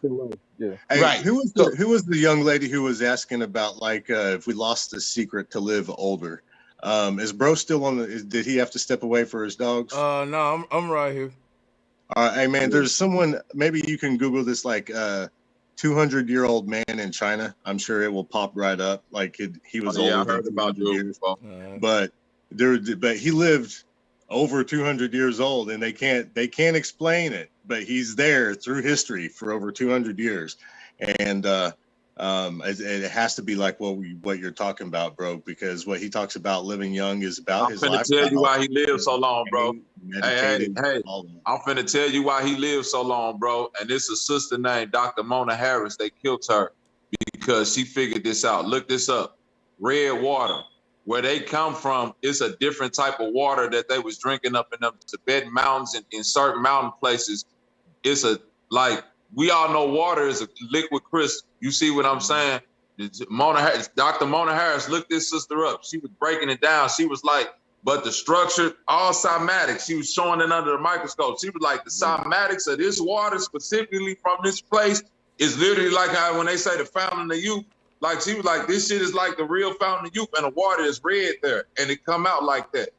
Hey, can I grab the flow and build just a little second with y'all real quick? Yeah, go ahead. Yeah, so we was talking about aliens in relation to us and coming to the earth and shit like that, right? If you look at this picture right here, this is how every human looked at one point. All of y'all look like this. And this make me think of that great red dragon that fell to the earth. This is Satan. This is that red dragon that fell onto the earth. And since he wasn't a original resident of the earth, since he come from the heavens, he would have been a foreigner or an alien as well. So if you look at the word alien, I'm gonna say the movie Alien right here, the picture of an alien is literally how we look in these development phases. If you look at a baby ultrasound, you'll see that the parts that's lit up the most are the spinal cord areas. And that make me think of the chakra energy and all that. Like if you pull up, you know how it got like gray areas, lit areas on the ultrasound. Yeah, the part that like the when the baby is being formed, the densest parts are the spine and the skull. See what I'm saying right here? Yeah. Crazy. That's a bomb drop part, right there. Yeah, that part associate. Yeah, man. It still make the musical notes. It still make how the 16 notes look. If you look at the one on the third row at the bottom, it still make that triangle with that Wi-Fi symbol that you had, even inside the belly. Yeah. Oh yeah, most definitely. And yeah, that ultrasound itself is crazy too. That the fact that you using sound as a form of sound technology as a form of seeing too. That's the 16 note pattern and the Tower of Babel. And you can see how the sperm is how the baby forms from that unfolding, like that serpent, like that sperm, you know what I'm saying? It's still like that vortex energy unfolding and how that shit all formed into the brain and the skull and the spine, you know what I'm saying? And then clothed with the flesh of the egg. Mm-hmm. Yeah, this is crazy right here, man. Yeah, this is crazy, man. Yeah, that sperm just going to the egg, and then that wiggly part. The sperm is the nervous system. The sperm is that nervous system. Yeah. All of that shit growing to each other. So that's why I was trying to tell the sister, it can't be the being from last night. I just couldn't get in to talk. I really wanted to say this. That's not true. It's both halves, because when that sperm sticking to the egg, they both form together. It's a symbiote, man. And pregnant women, they get stronger. If you notice that, like their health is increased and all kinds of stuff, right? And then they body push out all the bad shit.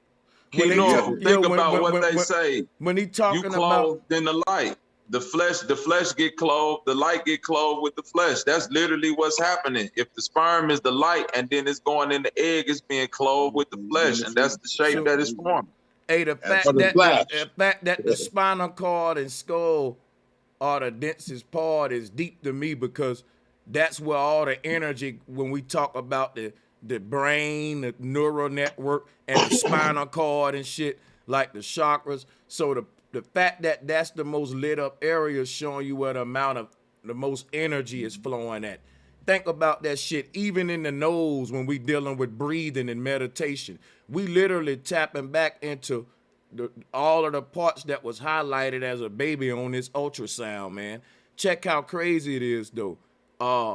When you see the head and the spine, that's why we say the head and the tail today. We don't have a concept of that in between. They say if you kill the head, then the tail will follow. And I think that's their way of saying, if they can manipulate you because at this point of our development, we exist literally as a head and a tail. You ain't stretched a body yet. You know, when you was just talking about a sperm and an egg, what that is, it's the head and the tail. The sperm and the egg is the head and the tail. So what we looking at is the sperm and the egg fusing together to form this little guy here with the head and the tail. And over time, guess what? It's like they stretching away from each other, and in between, his whole body is formed. Now, them stretching away from each other, the head and the tail, that turns into, when you born, you growing up and growing down. Because at the waist section, the legs are growing down toward the ground like a tree roots. But right there in the torso is growing up toward the sky like the tree branches. So we grow up and down. But this stretching process of growing up and down right here started right here, though. And it don't stop. Man, you right, bro. And when you say about the nose, I just want to say this real quick about the nose area. The nose area where the eyes is, on top of your eyes and under your eyes make an eye. You know what I'm saying? That's what they look at. That's your S. That's where your true essence, the power come from. Like what bro was saying when he mentioned that nose. The true essence of power come from here, bro. This is positive. Hold on, think about it. I just want to finish. Hold on, I just want to be able to finish real quick. That's all. I'm not saying that's where the true. I'm saying when a person look at you, that's where your eye, what they call your intuition, your eye. You know what I'm saying? When they look in your face, that eye, that's yeah. I'm saying that it's like, think about this though, bro. Positive and negative, like a battery. You know what I'm saying? The center point of the chakras is the heart, and that's the first thing that's formed when these two forces come together. That center point. So it's still all showing you that balance. You know what I'm saying? Two opposing forces coming together, and the first thing that's created is that center point singularity, which is the heart, which everything spread out like Bro Sanchez from there. Yeah, one the main going part up, one going down. The main part comes from the center, but when somebody look in your face, they see your intuition, like what your essence is, what call your.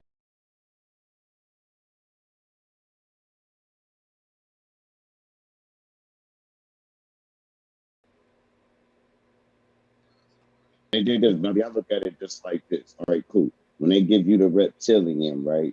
That's your spinal cord and your brain. That's the connection. You take all the flesh away, you get the serpent. Now the brain would be the egg.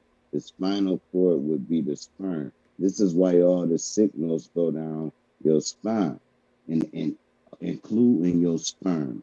All the thoughts from go down your spine and make you ejaculate, and all them conscious thoughts goes into the egg, which gives it its brain. You see what I'm saying? So to me, the zygote or the egg or whatever forms the brain. Okay, the outer part of the egg, which would be the shell, forms the body. the seed, which is the consciousness of it, would be the spine. Yeah, it's confusing. But check this out. Don't let him live. Let drop live, y'all.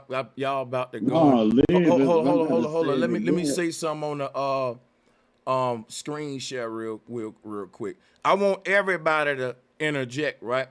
But the thing is this, I want to touch on this little how they hid this shit from us, right? Like that's what I want to do. I want to talk about how everybody was born to this earth, but the story of how humans came to the earth was hidden behind dinosaur shit, and this is what we get right here. That's why I'm trying to go with y'all. You know what I'm saying? I know. So check this out, right? For example, here's from PBS. They said they put this out 4 years ago. From the fall of dinos to the rise of humans. You know why they using that terminology? Because the dinosaur or this form of us literally is falling. At this phase, the consciousness is still falling into this realm. It ain't fully, it's in between. It's like Satan making a trip from heaven to the earth. And that Satan, that great serpent, is being kicked out of the heavens, casted out of the heavens onto the earth. So they call it the fall of dinosaurs. Like they saying the fall of dinosaurs like the fall of Satan, that great red dragon. That would have been the fall of a dinosaur. And then the rise of humans. Why? Because Satan gave humans this knowledge of so-called good and evil, which was basically Kabbalism and the knowledge of the holographic universe, the knowledge of how consciousness is really formed in this place and the secrets of this realm that they don't want everybody to know and shit, so we can't tap into what we really are. Like if you look at, I forgot which alien movie they had. That shit sold a lot, but they got this black alien monster that looked just like this thing right here. So they got Predator. Yeah, they got this in Hollywood now as monsters and shit. And like I said, they demonizing the true knowledge, man, of what we are. I wanted to holler at y'all with that. Yeah. Oh, for sure. And the movie you was talking about is Prometheus is the last alien movie. I just put that in the private chat, right? Yeah. Prometheus is the god of fire, just like the light bringer, supposedly. That movie, Alien, that's the only reason I brought it, because the baby alien that you had looks just like, the human, the baby human in the fetus looks just like the baby alien that was in that movie that broke out right on the spaceship. But it's about time travel and wormholes and warp speed, and it's about the really the origins of man.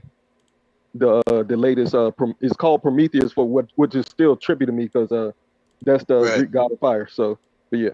That's my favorite movie too. That's my favorite. One of my favorite. The mic, man. I just want to say this, so bro, can build on it real quick. Like, from what you showing us right now, it's showing us how we've been lied to and all this shit. We pulled up the alien shit. We pulled up the dinosaur shit. Now, some shit I learned from you when this pandemic first happened.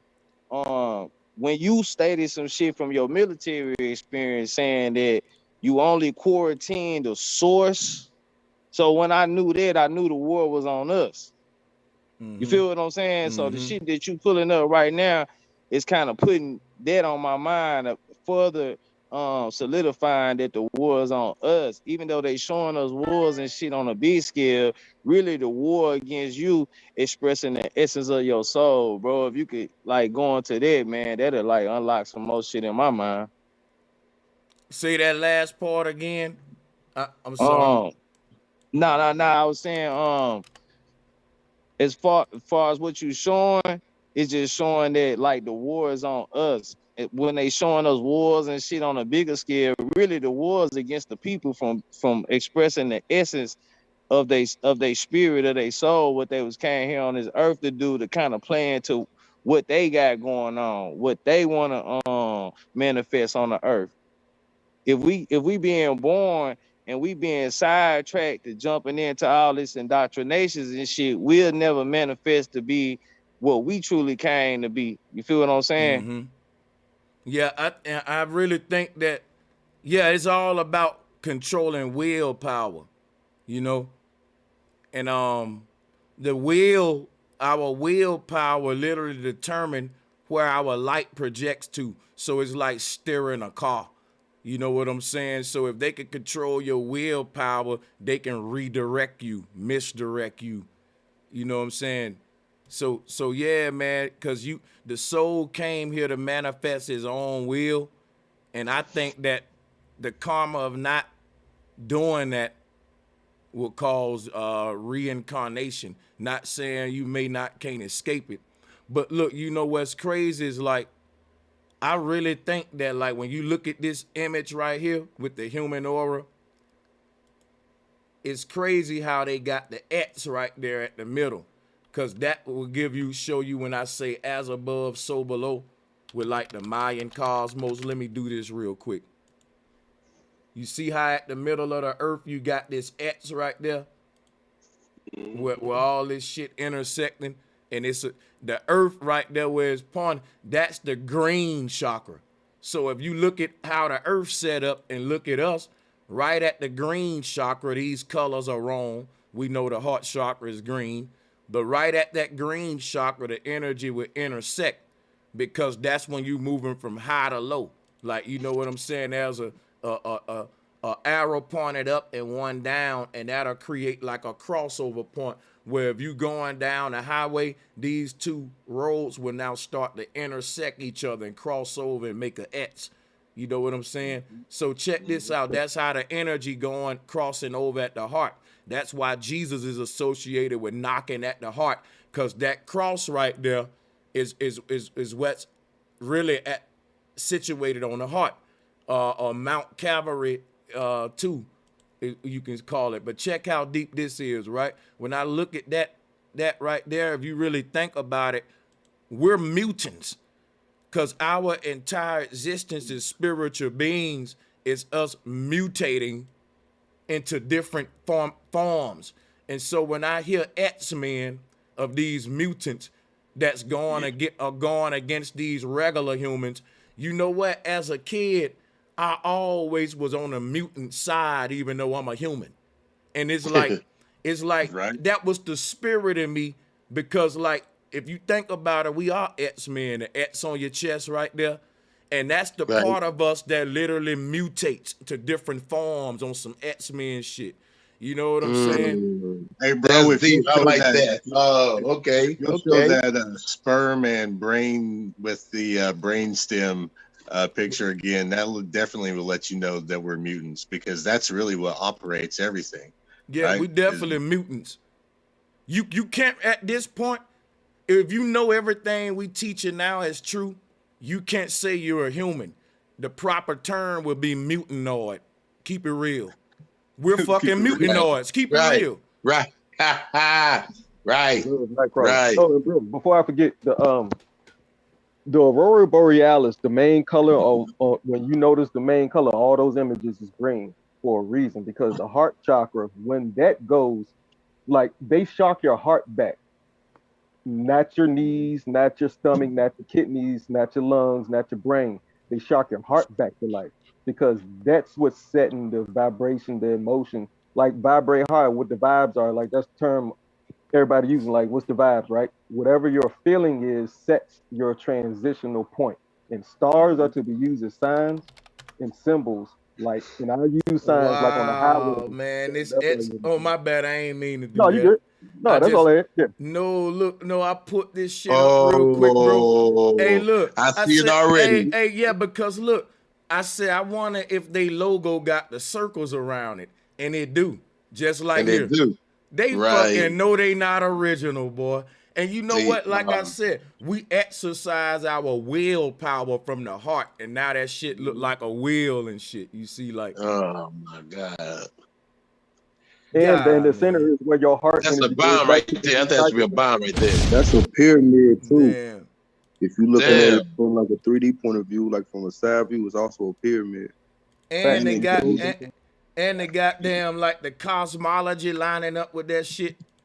You know, this is the Mount Meru with the 4 continents pointing into it and shit. Like, And X-Men's like a double misnomer because, like your X-Men, you're no longer men, you're mutants, right? You know what I mean? You come to the knowledge that we have today. Watch this.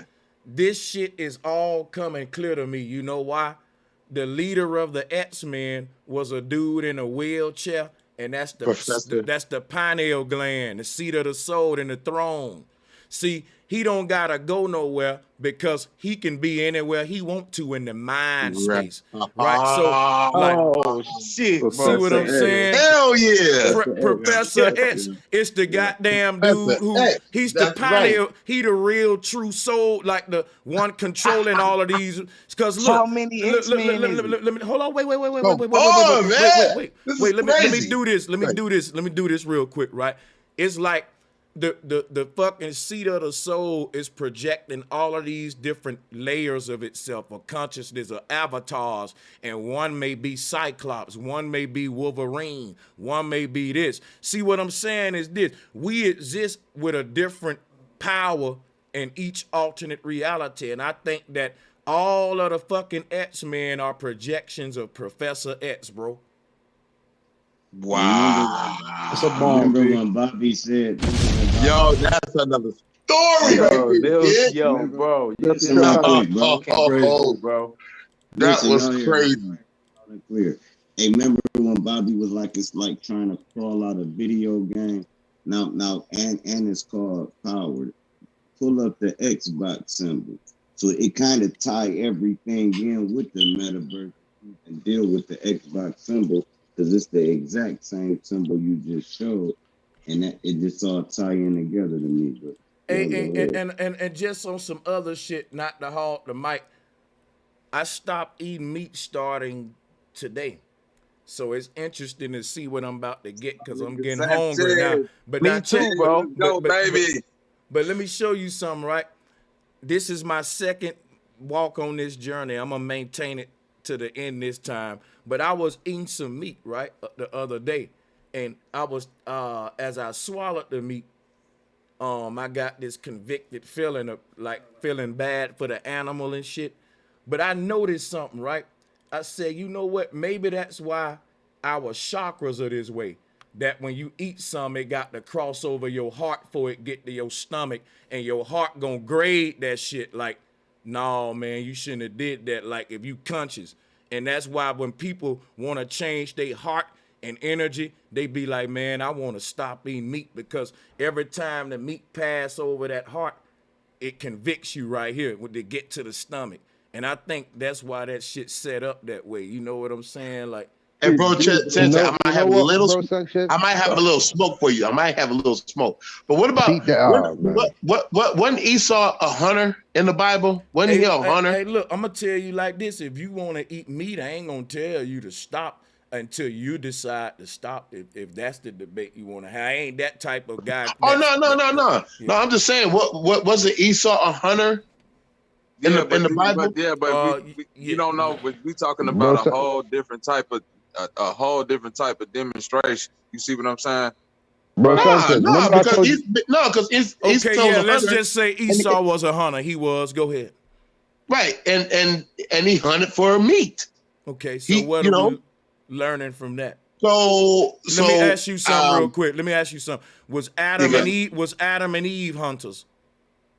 No, they were not. I did not read that. No. Okay, so we want to go back to our greatness before the fall of man, if we want to identify with who we really are, right? And it never said that Esau was a hunter. Hold on. Bro Sanchez, this is and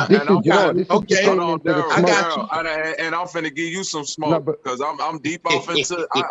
Wait, because this. Wait a minute, hold on, brother. Just let me say this. Esau was not a hunter. That's why I said you said Bobby go, man. Wait, just let me say Esau wasn't a hunter. It only said he was a man of the wild fields. That means he was somebody who liked to live on the land. He wasn't no hunter. Nah, bro. Esau was a hunter. Read that scripture again, bro. I used to be a deacon. I know my Bible, fam. Esau was a hunter. Even Bro Sanchez just said he agreed. He agreed.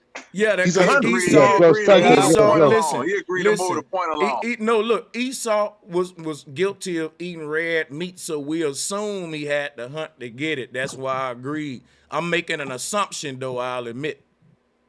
Bro Sanchez, remember I told you I had smoke earlier? Hold on, wait, hold on, because this smoke's been pending for a little while. Remember I told you I had smoke a little while earlier? I said it was a mild smoke, but I've been waiting for a good little while. And you know what? Bring it. Who you got smoke for? You. Let's bring it. That's what I'm talking about. Here it is, man. Go. Bum. Yeah. And it just so happens that the topic just came up. I've been waiting for so long, and the topic has come up now. Yeah, I got smoke for the idea that you have that the whole world basically and all animals and all that was vegan at one point. Okay. I disagree with that.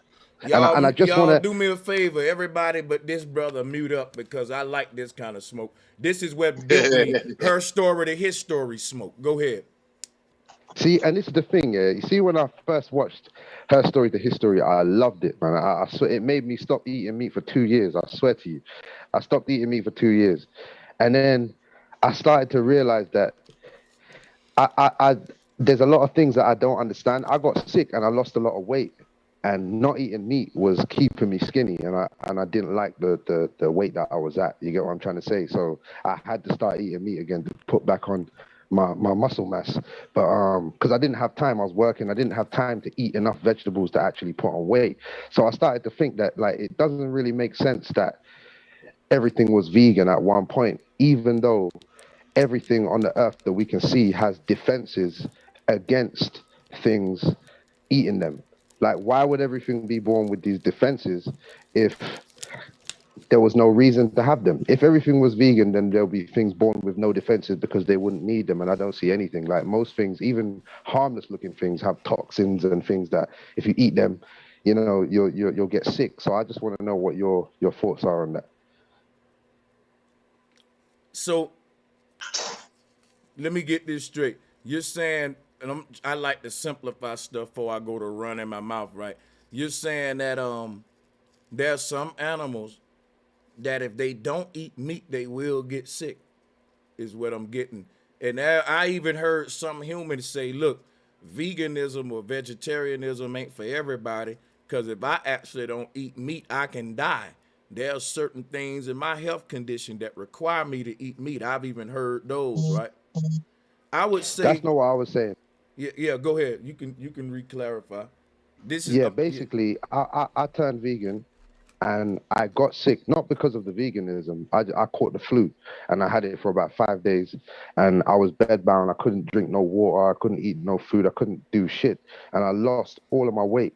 But then after I came back off of the sickness and I was cool again, I couldn't put back on any weight, and my face looked skinny, my whole body looked skinny, and I just weren't putting on any weight because obviously the food that I was eating and the vegetables and everything, I would have to, like a gorilla, I would have to sit there all day and eat in order for me to put back on that weight and be able to maintain it. And I didn't have time to do that with work.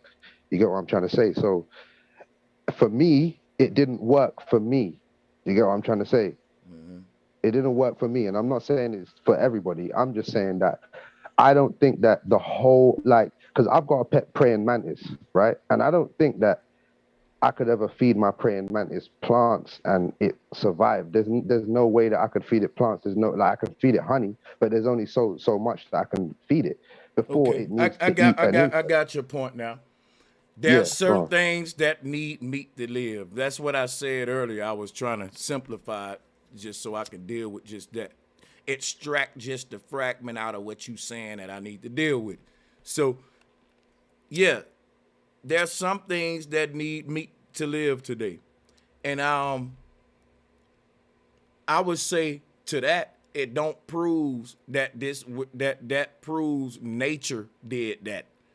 In other words, my whole her story to his story argument is saying that in a natural setting, there would not be predator versus prey. In an unnatural setting, we would have motherfuckers eating chicken, steak, animals hunting each other, motherfuckers going cannibal. The world will be going what's called cannibal now. So the But then that leads me ancestors, to so listen, I'm saying that just like man can go cannibal, this is a psychology. It ain't even a diet for real. It's you got mental issues for real. If you want to look, hey, at certain point on the earth, they looked at people who ate meat as crazy. Leprosy, they like Esau, he would have been a madman. Am I making this up, y'all? So at some point, Not at all. yeah. I don't. But look, but the thing is what I think that just because there's animals like lions and shit that hunt, it don't mean that nature responsible for the lion. It don't mean that nature responsible for them glow in the dark goldfish. That man can make his own animals and species, and he been able to do that for a long time. And I think ever since man had the power to manipulate genetics and create different species and shit, he started to create predators. See, and that's what I used to think. You see, when I watched the Her Story to His Story, that was my frame of mind.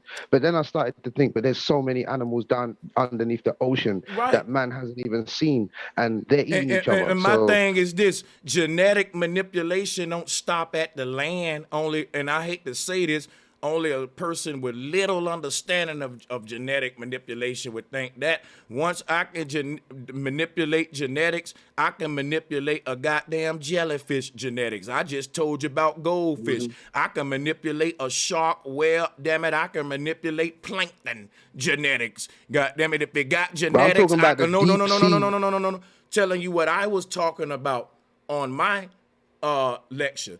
Any place accessible to man, if there's something there with genetics, he can manipulate it. I don't know why that's hard. That's simple. If he can touch it, he can manipulate it. And man has been in all areas on this earth. We got footage of the deep sea lakes. Look, humans eat every animal that they can touch. You can't name an animal or an insect that a motherfucker ain't eating somewhere in the world. So man is fucking stupid. He fucked up everything. He eats shit he don't supposed to eat. Like you said, we supposed to eat meat, whether we draw the line. Motherfuckers is eating puffer fish. And motherfuckers goddamn, you know what I'm saying? Like, if we don't draw the line nowhere, then damn it. Look, if I could just eat meat, then shit, I can eat human meat too then. It's meat. There ain't no line drawn. yo, it's funny you said that because those Chinese, Sanchez, man, they eat everything, man. No, they eat everything. But the thing is, they never go hungry. In certain places in Vietnam, they never go hungry because they got a whole bunch of bugs and beetles and all type of things. Just like in Lion King. They eat squid too, like raw squid, everything. So check this out. Listen to what y'all just said, right? When you talk, for example, when we talk about Asian people, and we may say, yo, they eat cats, dogs, and we kind of, our stomach turn up a little bit. But I be like, hold up, I thought we was meat eaters. Why y'all hating on what kind of meat? We hunters, right? See, this is what I'm talking about. No. If the shoe don't fit you, to let me cook. If it don't fit you, let me cook, bro. If it don't fit you, let me cook. Yeah, so check this out. Here's my thing with meat eaters, right? They compare themselves to lions and all that, but that lion will eat your dog and your cat and them rats in your house. Why do you frown up when other people eat cat, dogs, and motherfucking rats, Mr. Lion Man? See what my beef is with it? Meat is meat, right? That's how they do it in the predator world. So man is a fake ass predator, a pick and choosy ass predator, and then that's really a predator in the wild do that. But I think people don't eat human meat and cats and dogs because they also eat meat. So it makes like the meat a little tougher and gamier. And it's not that people eat. If you can't name a kind of meat that's not being eaten on Earth, they eat human meat in certain tribes in Africa. They cook and eat they dead. I can play the video for you. They eat based upon what their culture is. They don't. It doesn't matter what the meat is. It's based upon what their culture is. You get what I'm trying to say? That's why I've never knocked. Even when I wasn't eating meat, I never knocked the the Asian people for eating cats and dogs, because in their culture, cats and dogs ain't really pets like that to a lot of them. They're not pets. They're just animals. You get what I'm trying to say? Just like how we see foxes out here in London. They're just another wild animal that's for the pickings. You get what I'm trying to say? So it's all culture.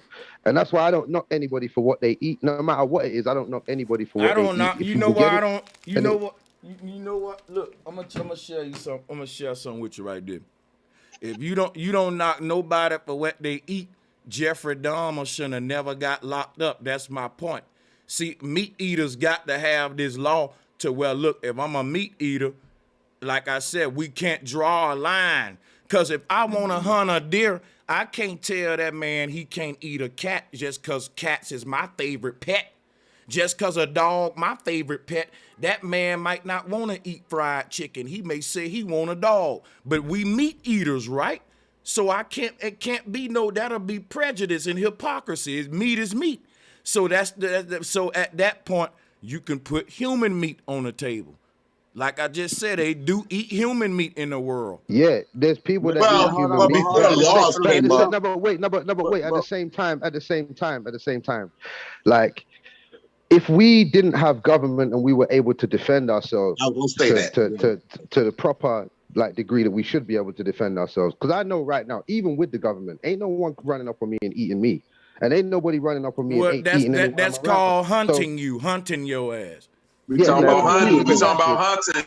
Yeah, they wouldn't be able to do that. That remind me of that. Hey, bro, if you think that ain't possible, hey, go watch that old Ice-T movie. It's an old classic, right? Listen, they ain't getting Surviving the game.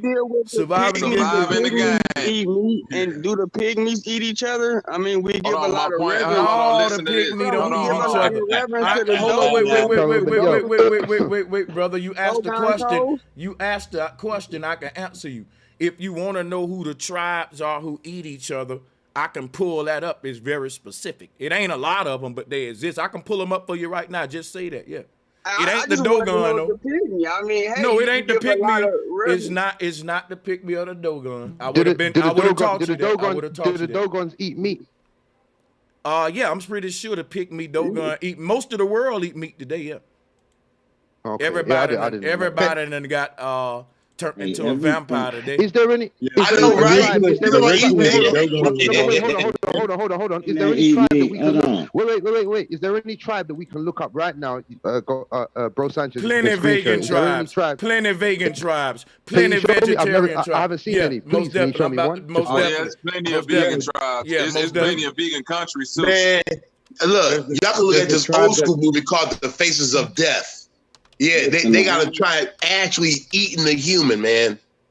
Eating the intestines, the whole nine. They got like savages putting us in pots and boiling us and dancing around the pot. Can I show and prove for the man real quick, y'all? Relax. Go right, please. It's a lot. All right, cool, real quick.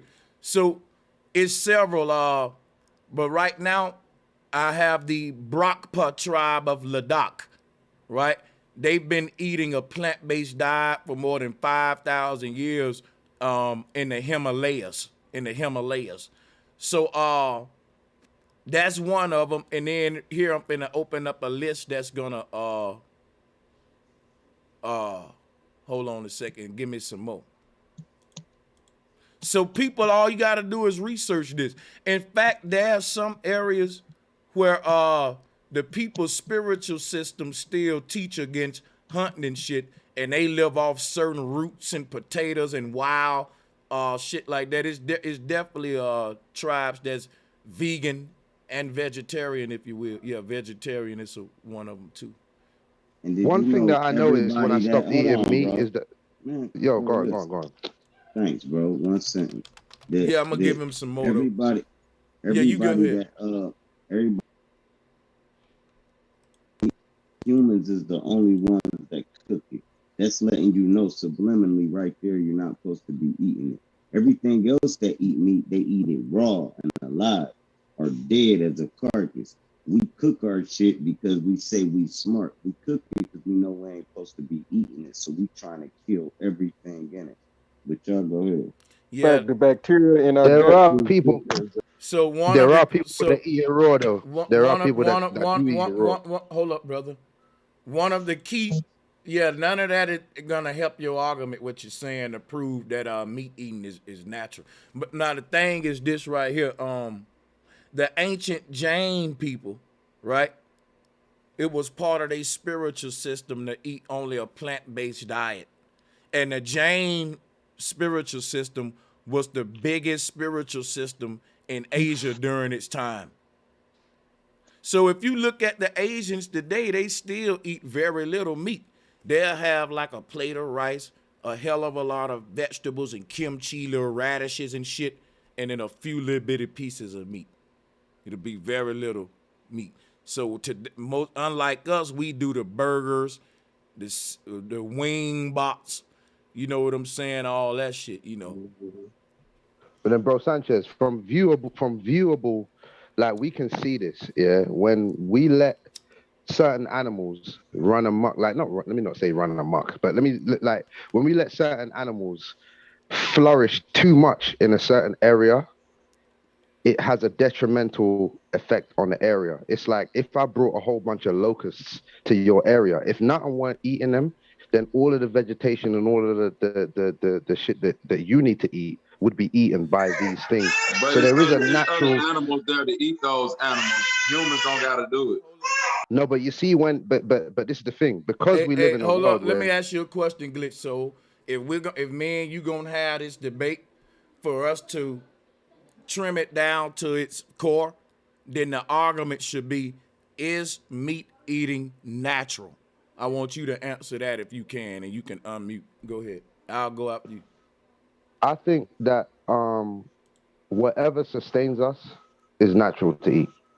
If you can live for 100 years eating meat, then eat it. If you can live for 100 years eating plants, then eat it. Like I feel like whatever sustains us is what we're supposed to eat, and I don't feel like we're supposed to live forever. Can I address that? Yeah. You know, you can eat humans and it'll sustain you. Jeffrey Dahmer was eating humans for years and it was sustaining him. He got his nutrition, his proteins, all that. That goes back to what I'm saying. Once we become meat eaters, there's no line you can draw, man. If you can hunt it, if it'll get you energy, you can eat it. We don't draw the line. That's the whole thing with meat eating culture. Now, but that's not really true. Hold on. It's true, brother. We dealing with reality. Every kind of meat on this earth, man eat it, including human meat. So that is true, bro. If we can touch it and hunt it, and it'll power our body. Like I said, eating a puffer fish, you playing Russian roulette with your life. Anybody on a panel that know what I'm about to say, that know anything, know where I'm about to go. The fucking puffer fish is so fucking poisonous that they need certified chefs to even cook that bitch for you. And people be dying trying to eat that shit. But we natural though. We natural. Let me show you something. If nature intended for you to eat meat, why do you need technology then? Because when we talk about what's natural, the moment you use man-made technology, you ain't using you outside of natural now. It's unnatural now. So if you can only get meat by using technology, nature didn't want you to do it. You cheated with a device called a bow and arrow, a slingshot. Right. I feel you, but that's not always necessarily the case, because I can go outside not right now because it's nighttime over here, but I can go outside in the daytime, start feeding the birds and start feeding them to a point where I can get them to land on my hand, and I can just grab one up and walk away with it. That's technology. That's technology. That's just my mind. But it's not always that's technology. But you don't always have to go out of your way as much as you're Listen kind of what I'm saying. Right now, Listen what I'm saying. Listen what I'm saying though. If nature intended for you to do that, why would you have to deceive the birds? And the moment you start killing them, they run away from you. If nature wanted you to eat them, they would stay there like that orange, like that apple. Like, why would nature hold up, no, I ain't done. Why would nature want you to eat some, but you gotta catch it first though, bitch, or you're gonna starve? I think that's why the apples and oranges and the veggies and shit don't run from us. They actually give us a scent to make us want to go and attract toward them like the bees. So nature talking to us, but we ain't listening. I think nature would be a dumb motherfucker to make our food source run away from us. That's a fucked up game to play on some people. I feel you, but then at the same time, not all of the wait, hold on. He got me. Wait. Give up, not bro. ev- it's over, man. If you Yeah, eat it's meat over, and jar, man. you No, can't make it natural. He's at You it right just to can't make talk, it man. natural, Oh, bro. man. You just can't make it man, let me natural, bro. respond, please. That was right Go there, ahead, though. baby. You got it, though. You got it. Oh man, Bro Sanchez, I just you want are to not say gonna this let me one respond. point. For real. You know you not can for real not respond. gonna let me Respond, respond. bro. hey, bro Sanchez, can I ask you a question? Hey, ain't what we calling meat flesh, and meat really fruits and vegetables is really meat. Meat, what we call it meat is really flesh. It's That's not flesh, meat. yeah. Meat I mean, only it used come to be from called that in the fruits biblical and days. vegetables. Let me respond. Hey, food is sustenance. It doesn't matter. Like all that. No, That's It bro. don't No, matter. food is That's bro. what I'm sustenance. saying. Listen. Because what I'm saying is that wait. Oh man, see my point is gone. Like because everybody start talking shit, man. All right, let me address Where you was right I going quick. with it? Food is sustenance. So if food is sustenance, what's the most soluble protein? Broccoli or a piece of steak? You know what? Let me tell you Bro something. Sanchez, what was the point that you made just before you Let me you finished show him speaking? something. Because I need to get my frame of mind back. Let me show him something, right? If man mess up the earth and create deserts all over the earth, like right now, let me show you something, right? Watch this, right? I'm gonna show you something. The most abundant life on earth is plant life, fruit life, almonds, pecans, shit like that. It outnumbers insects. It outnumbers maggots, y'all. Listen what I'm telling you. It outnumber ants. Ants. This how much food nature gave you that you ain't gotta chase after. Now watch this, right? Everybody know once you start hunting on a massive scale, nature can't sustain that because animals ain't just shitting out children every day. Animals have their babies in seasons, mating season. And so man got to now try to create his own seasons now called hunting season so that he don't do too much hunting and hunt up all the fish in the ocean. He can never eat up all the apples off the tree. Nature telling us something. He can never eat up all the oranges. You'll be fat as fuck and it'll still be too many. Look, they said we won't be able to have, they said the people who run the meat industries, this is what they said. They said by 2050, there will be no more meat industries. This is why everybody going to impossible meat and shit. Because guess what? They can't sustain the agricultural system to feed the population boom that's about to happen. We barely can now. It ain't that many. Listen, they use artificial technology to be able to make a cow produce itself faster, to make all these hamburgers in 6 pieces we eat every day. That ain't natural. They can't sustain us using meat if it was just natural. With the 9 billion people on earth, yo, I'm telling you, these animals, right now, look, let me tell you something. It's rivers in Africa now. They started fishing in them like 70 years ago. They didn't have to do nothing but scoop the net in that bitch one time and go home, nigga. It was filled up. Today, they out there all day and coming back with like 10 fishes. Nature can't sustain it. The fish ain't fucking that much. But we eating fish sandwiches every day though, ain't it? See, but bro Sanchez, you know what it is though. It's the nature can't sustain the meat eating industry. It's not the fact that nature can't sustain meat eating. It's the industry that it can't sustain. That's what I've learned to realize. The industry that they've created of breeding meat and just pumping it up full of all types of hormones. Hold on, Glitch, you my man. A lot of my homies give me that argument too, but think about this. If all the niggas who bought meat at the store then just became hunters and shit like you and went out to the food, then you'll have 9 billion motherfuckers out in the woods and it'll still be the same problem. Nah, see, this is the thing, right? Think about what you're saying, bro. If everybody says, fuck it, we going back to the old ways. We going to hunt our food like... No, I hear you, but if there was 9 million niggas running around in the woods, nobody would be catching nothing. I know that for a fact. Nobody would be catching nothing. They'll just run all the animals off. Let's think realistically when it comes to hunting animals. Yeah, we're definitely thinking realistically. Yeah, you ain't gonna get 9 million running around trying to catch animals. I'm saying, like our animals be around us. Like I don't get the part of where you talking about. We gotta. Hey, let me show him some. Let me show him some real quick. And this is what I've been trying to. Let me show him some real quick. They had sustainability issues with meat even during the days of the Caesar, which is why poor people didn't even have meat. You had to be rich to be eating on meat and shit like that back in the day. Because it was illegal to hunt in the king's forest. But that's because of rules. It wasn't because of the fact that it was hard for them to catch the food. Rules were telling them they weren't allowed to do it because they wanted them to stay poor. They didn't see. Here's what people don't realize: you don't just go out there in the wild like that and just start hunting shit, eating it. You playing Russian roulette, man, because it's some animals out there that got sicknesses you can't see. It's some animals out there that release poisons. You got to kill them a certain way if you don't, because the poison they're released. So it now becomes a science and an industry on how we can eat meat. There's no science and an industry on how the fuck you should eat an apple. You just bite it. But if I give your ass a steak, no, stop it, please, brother. If I give a damn baby a grape, they just gonna put it in their mouth and eat it. But for you to prepare a steak, you gotta know what the fuck you doing, or you gonna make somebody sick. You got to go to school for this shit. You don't gotta go to school to pick an apple and eat the motherfucker.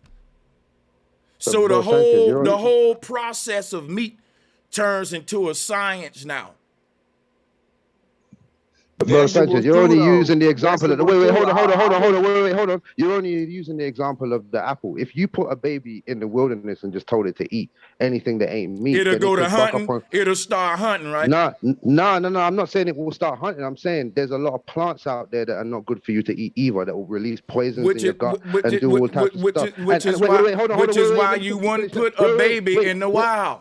I hear you. Dumb example. No, I didn't. I said if I give a baby a grape.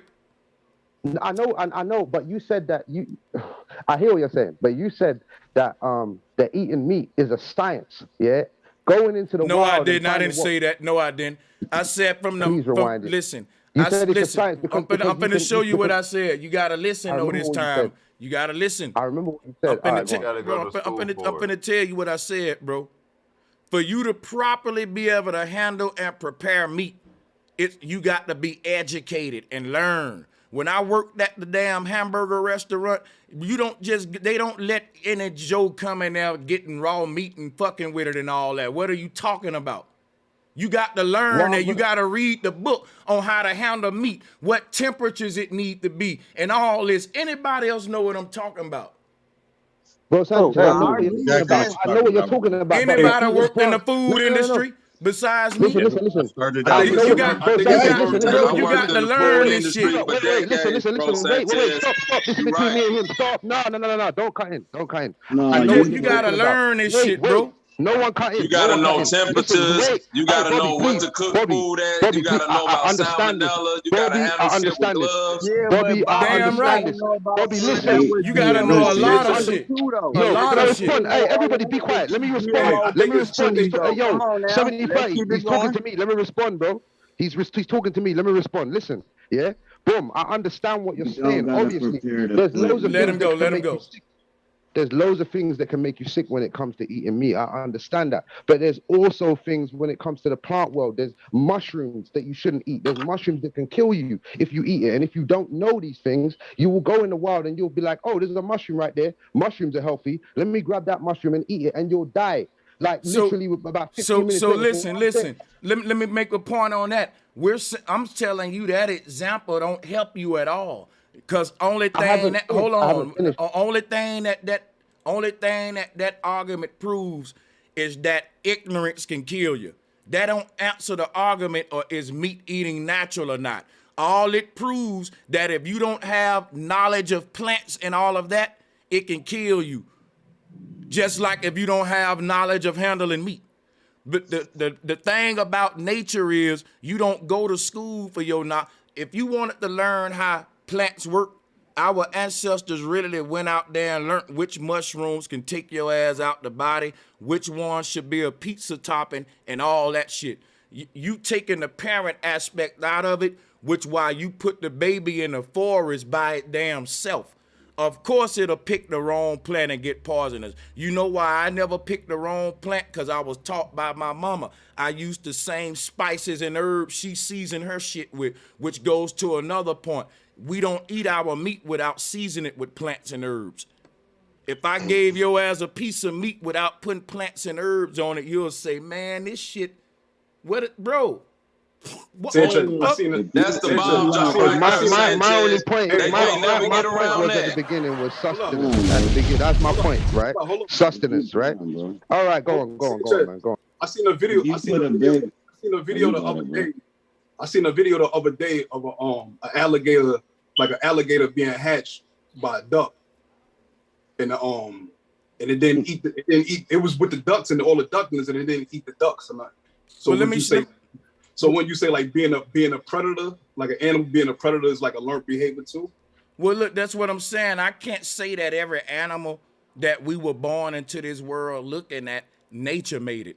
Because in my lifetime, I've seen man create so many of his own type of little hybrid animals and shit that now I got to question what's real or not. And if I say I'm not born in a natural world, I can't judge a natural world. I have to be fair to nature that she's smart as I am. Let me show you how I look at it, right? What I say to myself is this. If I was God, ain't no way I'm going to be stupid enough to make motherfuckers have to chase out the cow and a chicken all day with an arrow and all this stupid shit, right? I'm saying that's a result of man fucking some up. I don't think nature intended it for it to be predator and prey. To me, whatever God create predator and prey is a stupid God, because if I made this universe, ain't no way I'm gonna make, if you need food to live and I love you, what the fuck I'm gonna play that game with you? What if you're not a good hunter? You gonna starve. Everybody can reach up in a tree and pick an apple though. So my thing is this right here, man. You don't have to be a hunter to eat a plant or to eat fruit and vegetables. To eat meat, humans literally have to become hunters, which is why when we started eating meat, we entered the hunting and gathering phase. We evolved. We started fashioning war weapons, bombs, rifles, all that. So I'm saying to you that the effect meat has on a body is unnatural. So much so when you keep eating meat all your life, you end up an old person with all these illnesses that the doctor finally tell you you need to eat plants now to stop it. And I'd be like, yo, why wouldn't I just eat plants at first? Right? Because I'm telling you right now, the price of all this meat is an early fucked up health life. The FDA, the Food and Drug Administration working together. They ain't gonna tell your ass that damn Big Mac ain't good for you. They was talking about the ketchup on a hamburger is equivalent to you eating a tomato and shit. That's laughable. Yo, but bro, Sanchez, you know when you look at the image of the Taurus field, you look at the image of the Taurus field. I'm just saying, like, man, but I brought the smoke, bro. I need to get off what I need to get off. You get what I'm trying to say? Like the image of the Taurus field, is basically the universe basically swallowing itself, coming out the underside and then coming back over into the overside and then swallowing itself again. And it kind of makes sense that if you come here into this universe, you need to eat the universe in order to pass through it and then come back around. You get what I'm trying to say? It makes sense to me, like the universe is eating itself in order to come back around and become itself again. So why wouldn't we, you know, eat ourselves? Yeah, why wouldn't we eat ourselves? Not eat ourselves. Not eat ourselves. Not eat ourselves. No, you said it. No, hold on, wait. Hold up. You made the example. I'm gonna hold you to it. You said a universe eating itself, so why wouldn't we? And you pause because you realize, no, I'm gonna make you go. Why don't we eat ourselves, right? No, but bro, Sanchez, we do eat ourselves, especially vegetarian. I don't eat myself. Don't do that, bro. Come on, you know what I mean? Don't do that. You know we ain't eating ourselves now. Come on, yeah, no, we ain't doing that. We eat our own flesh. What are you talking about? You're talking to us. So how you eating yourself? No, but remember, we're tasting flesh every second of your life. What are you talking about? If you don't eat meat, you're gonna wind up and eat your own flesh. It's a scientific fact. The thing is, plants. The thing is, you plants. gotta show me that scientific fact, bro. Plants eat I meat. ain't never seen nobody eat. Let him finish. Let him finish. Let him finish. Go ahead. Go ahead. So why don't we eat ourselves? Let Glitch finish. Hold up, Ant. Look. You're coming in at the wrong time right now. Hold on. Wait, hold on. Yeah, Wait, quick, that brother got to be able to finish. Go ahead. Yeah. Quickly. Like, we're allowed to have preferences over what we eat, and obviously most people would prefer not to eat ourselves. Obviously, I'm not going to take a chunk out of my fucking arm because it will hurt like shit. And obviously most people are not going to eat their kids. People are not going to eat anything that they care about. So, we're allowed to have choices over what we eat. So you don't eat things you care about. What if I don't give a fuck about humans? I can eat them. You can do whatever the hell you want to do, but you ain't gonna eat meat. You know what you just said? Hold up, let me show you my problem with what he just said. That's literally Aleister Crowley's whole motto. Do what thou wilt. You can do whatever you want to do. Just don't do it to me. That's a fucked up. That's fucked up, bro. I won't let you. But bro, it's not the point that you will let me or not. It's the point that's a selfish mentality. Do whatever you want, long as you don't do it to me. That's the Aleister Crowley shit. The cap. That's why we fucked up right now, is what I'm gonna say. But you can go ahead. No, but I don't agree with Aleister Crowley. I know, but you don't know that you don't agree with him. Y'all in agreement. But if I tell you stop drinking beer, yes, I agree with you, bro. You just not know that. Wait. You just said exactly what Aleister Crowley says all the time. That's what bro was saying. No, all right, cool. That's what I said. All right, cool. But listen to what I'm saying now. Yeah. All right, cool. But listen to what you're saying. What the? No, listen, bro. Just listen. If I told you to stop doing something that you like right now, would you do it? No, you wouldn't. Yeah. So I already know. I'm aware that I can't. You know why? That's why you don't tell people. You teach them. You teach them. You teach them. You don't tell them. You teach them. I hear you, but still, I've spent a lot of my time trying to teach all of the guys that's around me. All of my guys. Don't give up. Keep going. They'll get it. I hear you, but you see what ends up happening is they end up turning away from you. You giving up, man. You giving up, bro. No, I'm not. No, wait. I'm not giving up. I'm not giving up. But no, when they turn away it ain't gonna happen when you want it to happen, bro. I ain't gonna let no. It ain't gonna happen when you want no. You got to keep on going. You got it, man. You going, bro. No, but look, you done, man. That's it. Please let me make my point. Make your point. Make your point. You sound like you're a quitter right now. Go ahead, though. No, man. I'm trying to make my point, bro. Make it though. Go ahead. The reason why I said people can do what the fuck they want to do is because it don't matter how much you tell certain people certain things, bro. They're gonna do what the fuck they're gonna do anyway. And I hear you. It matters. You tell people, but they're most probably gonna do what the fuck they're gonna do anyway, regardless of what you tell them. It doesn't matter how many times you see the drunk guy around the corner telling man, stop drinking, man. You're ruining your life.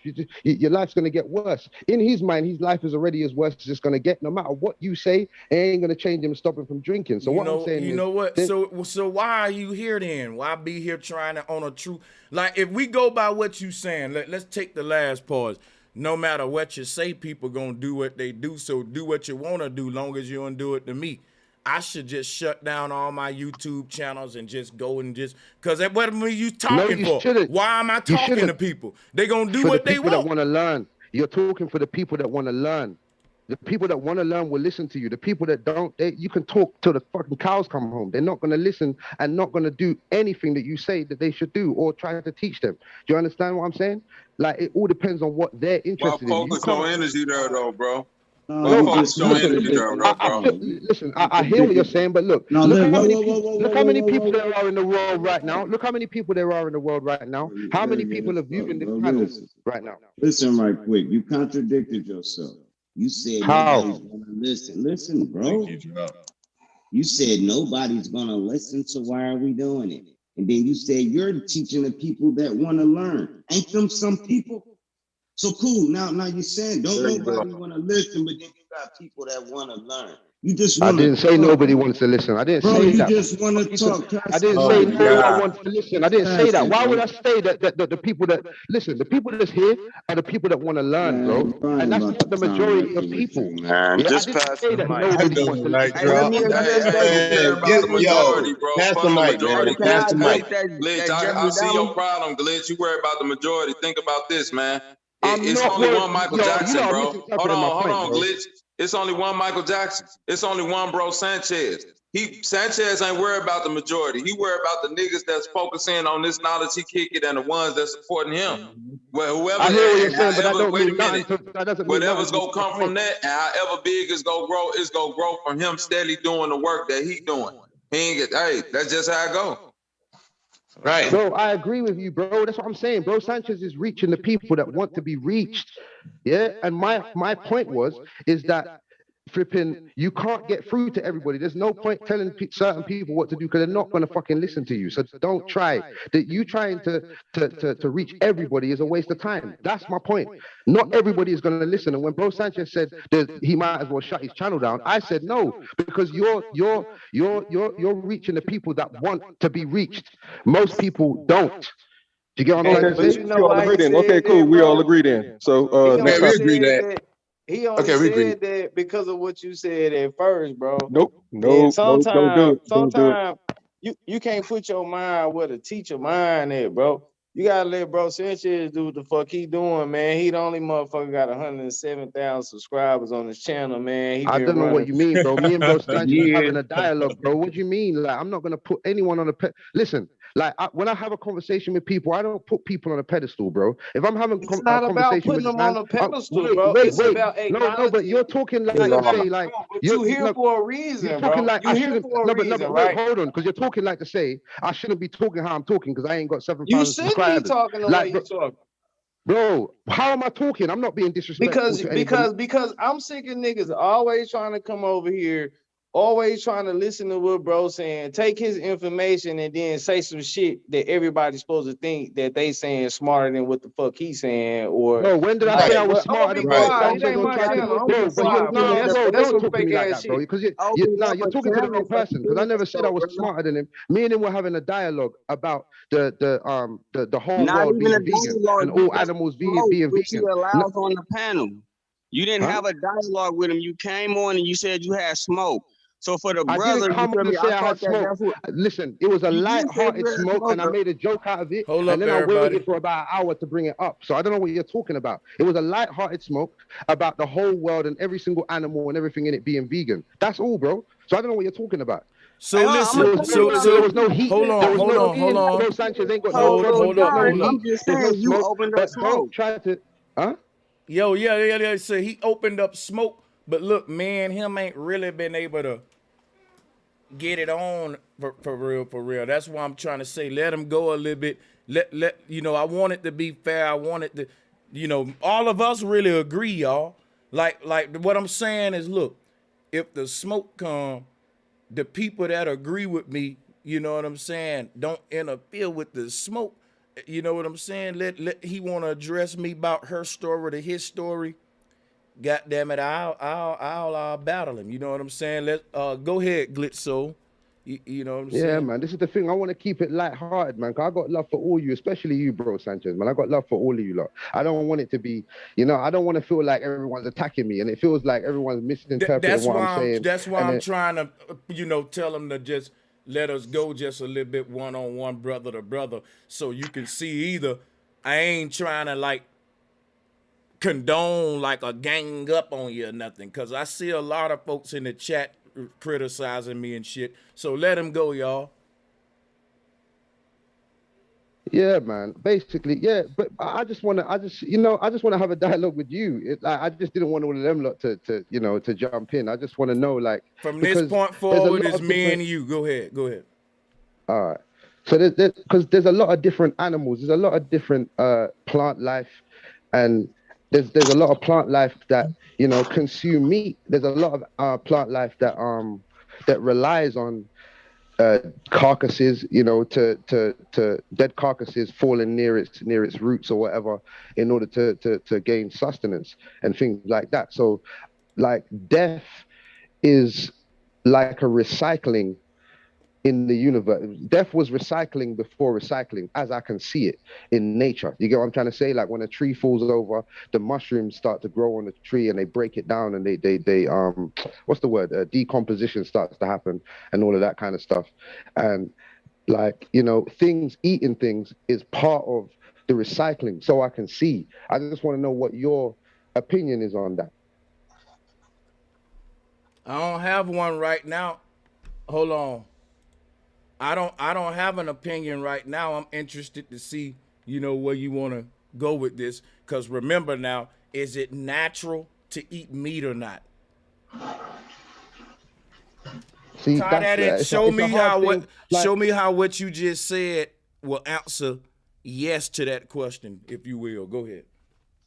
See, I'm not going to sit here and claim to know 100% whether it is natural or it isn't natural, but it seems like to me that it is part of it. Like the earth eating somewhat itself is part of this thing that we're in right now. We have to kind of be swallowed in some way, shape, or form in this life. But that's what I said. If I was you, and it's just from brother to brother on some real shit, whenever you try to take the mirror example of the earth eating itself, the Ouroboros eating itself, that ain't a good one in this argument for meat eating, because somebody gonna have to say for you to mirror that, we will have to eat ourselves. I hear you. But then at the same time, we've never really seen the universe to know that it's exactly that. But I'm just using it as an example. That's why I said don't use it, point, basically, you know, as an example. You know what I'm saying? Think about this. No, I feel you. Look, check this out, right? It's a reason why, you know what I'm saying? Think about this. Everything in the universe ain't a meat eater. The few things that we call meat eaters, we call them predators, right? The question that we asking to everybody on the panel and in the chat, did nature create predator versus prey? Because listen, this is now a system. We're saying if nature created predators, then she also created prey, which is the little things that run from the predator for their dear life because they don't want to be the meal. I would say whoever did that is an evil ass creator, and I'm scared now. You talking about some fear mongering? If I convince myself that the creator of this universe created this system that we in now, right? I wouldn't even want to exist for real no more. I'd be scared to even, I don't know, man. Like it'll be like, yo, we serve a real evil God, man. Because think about this, that everything that I see evil in my reality, man has tried to blame it on nature. Like man has said disease is because of nature, you know, but I know that it's happening in a laboratory. Man is saying food shortages is because of due to climate change and all this, when I know it's because of the agricultural systems ain't natural and sustainable. Like man is blaming everything wrong, the pollution and all that on nature, when nature didn't make that plastic. Nature didn't make all this unnatural stuff. So when man do unnatural shit, there's cause and effect. Our lifespans get shortened, sickness happen, and all that. But when sickness and all that, and warfare and predator versus prey, when you're born into that, you never saw the natural world. You was born into a terraform shithole, thinking that is natural because you never saw nothing else.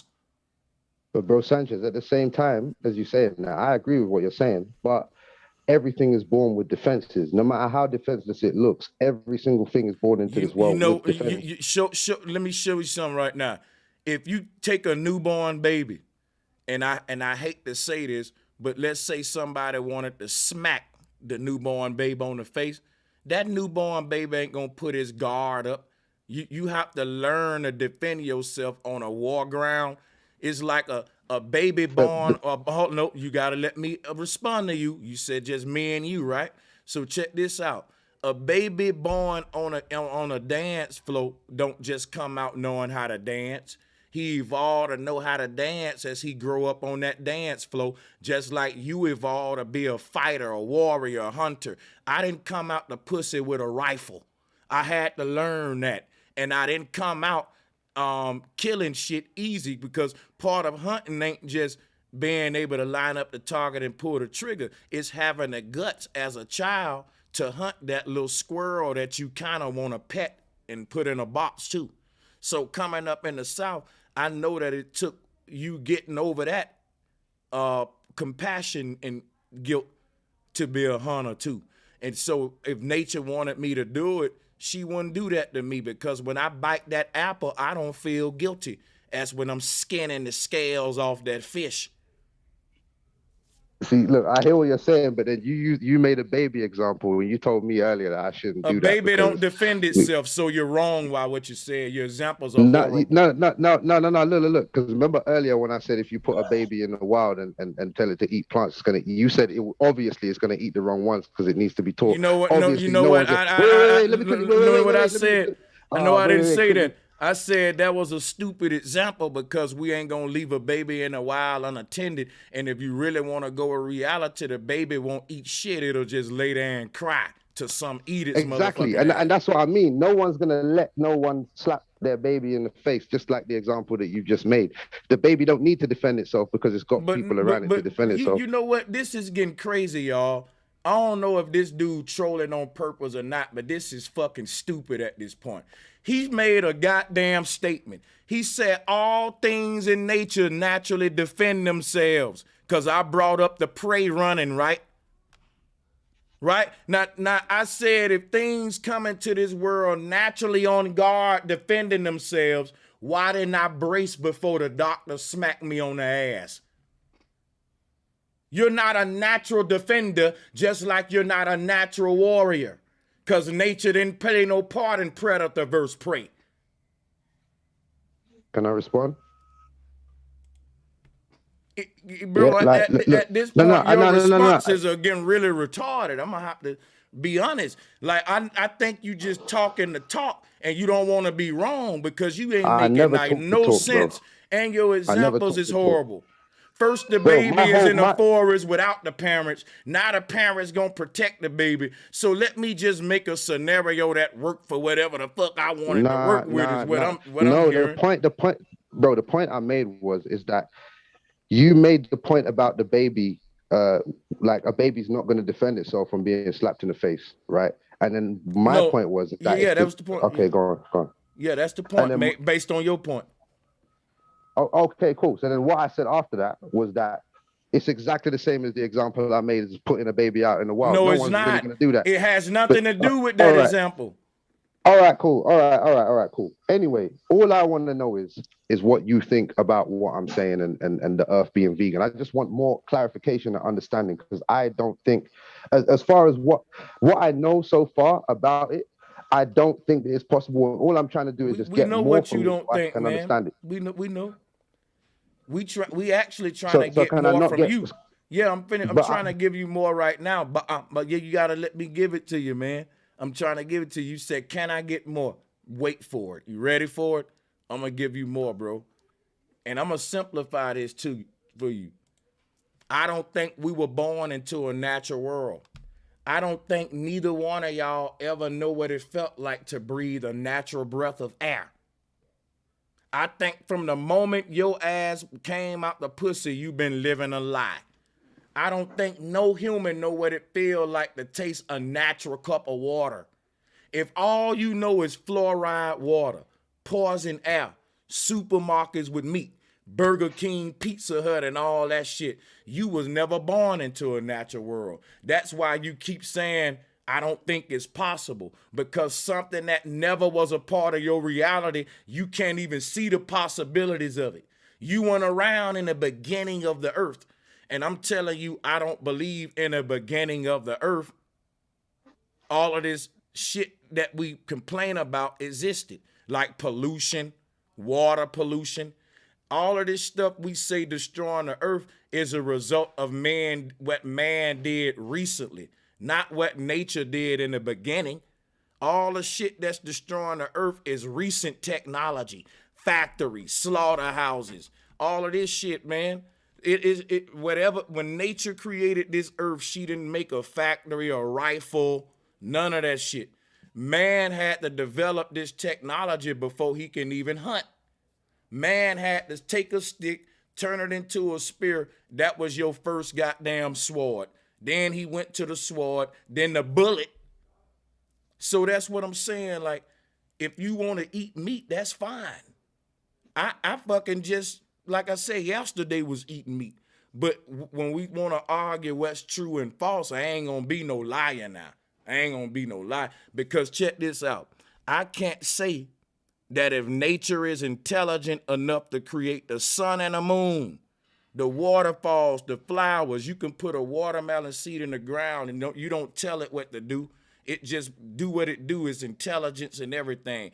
If I cut you, your skin just heal up without you telling it to. So my thing, nature too smart to do all of that and turn around and say, but when it's time for you to eat, nigga, you better learn how to run good. You got to chase your food. You got to outsmart your food.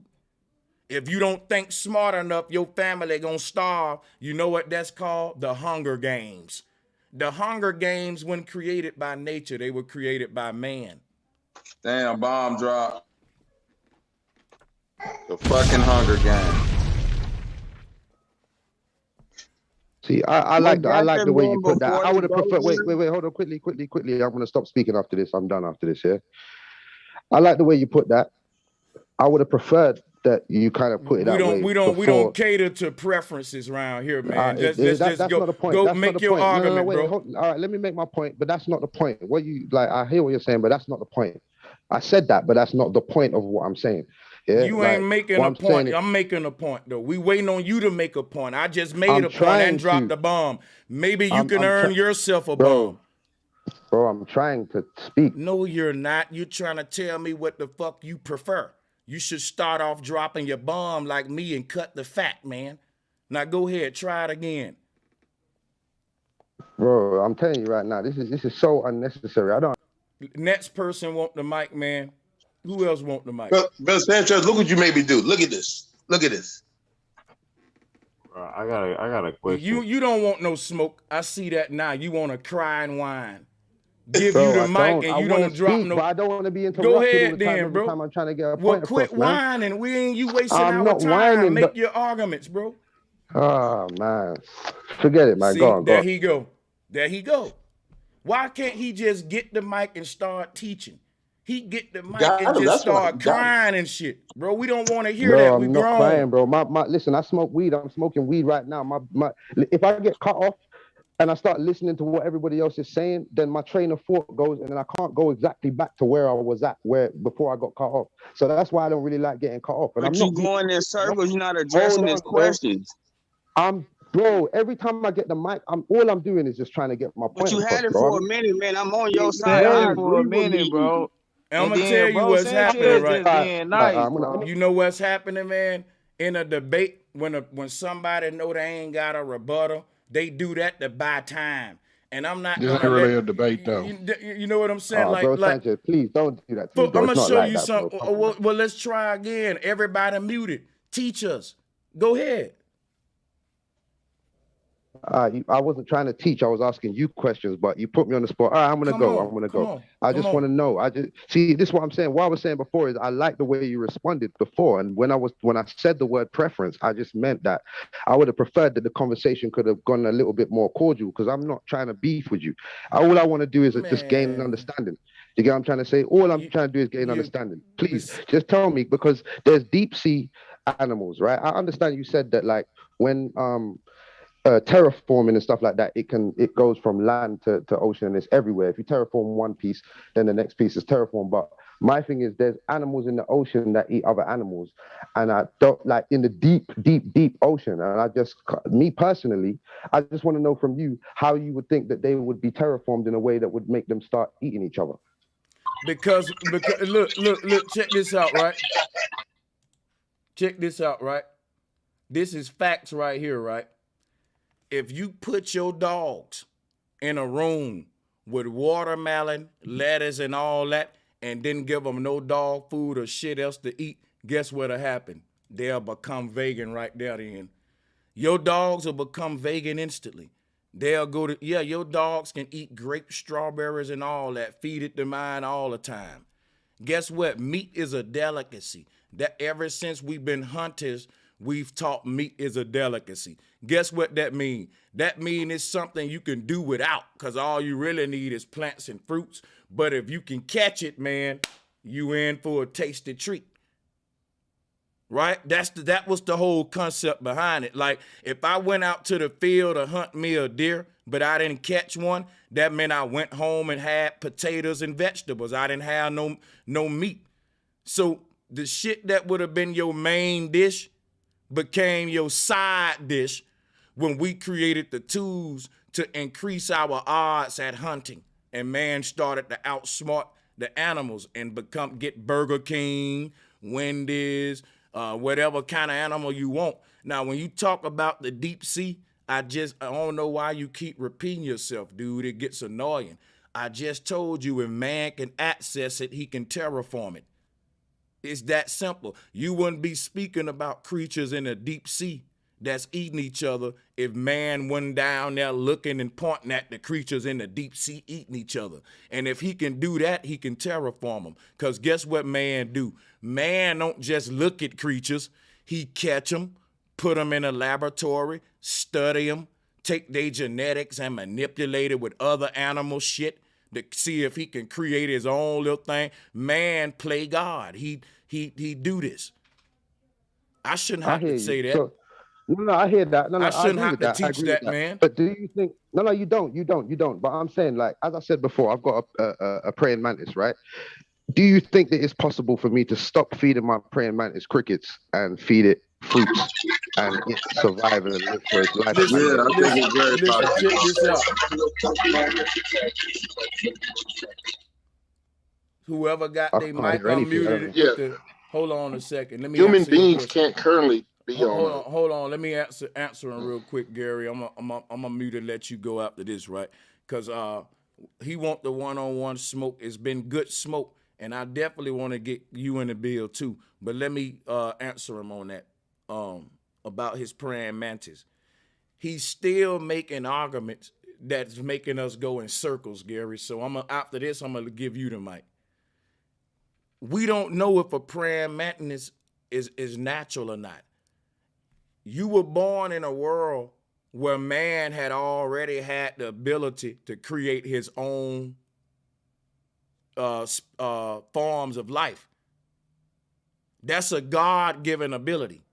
So you never saw what the earth looked like prior to man having that ability. So the only thing I could speculate is tap into myself and try to play God and say what kind of earth I would have created. And in my earth, to me, I think is as intelligent as the creator is, man, to make a cloud, a waterfall, a rainbow, light, the sun and moon, that it'll be that dumb and primitive to when it's time for you to eat, play Hunger Games with you and make you gotta chase your food, or if you don't catch it, you don't eat, right? I think that's the reason apples, oranges, and all that shit don't run from you. You see what I'm saying? It's simple. Nature showing us what she prefer that you eat, and what's natural to you is what nature prefer at the end of the day. I don't see no way around that. You telling me your praying mantis eat meat? So what? My auntie eat meat, dude. My cousin eat meat. That people making that argument don't prove it's natural. I feel what you're saying. So there's no point looking at the natural world right now, and even there's no point. Let me ask you a question real quick, bro. Do you think the world outside exists in its natural state? No way. Okay, then, bro. Like, this is what I'm saying. I don't disagree with you as much as you're kind of making it out like I do. I actually agree with you, man. Smoke is smoke, and I'm gonna tell you how smoke work over here.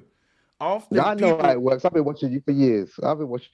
Bro. I know it's just never happened to me. And when it happens to you, You good? Go ahead. Yeah, but it feels a certain type of way. But it's cool though, man. It's cool. I get it. Listen, man. Listen. What it feels like is, damn, I don't know everything. I thought I was gonna bring smoke to that man and catch him, but he's making very well-versed arguments that he's thought out. I'm stumbling for words. I'm crying.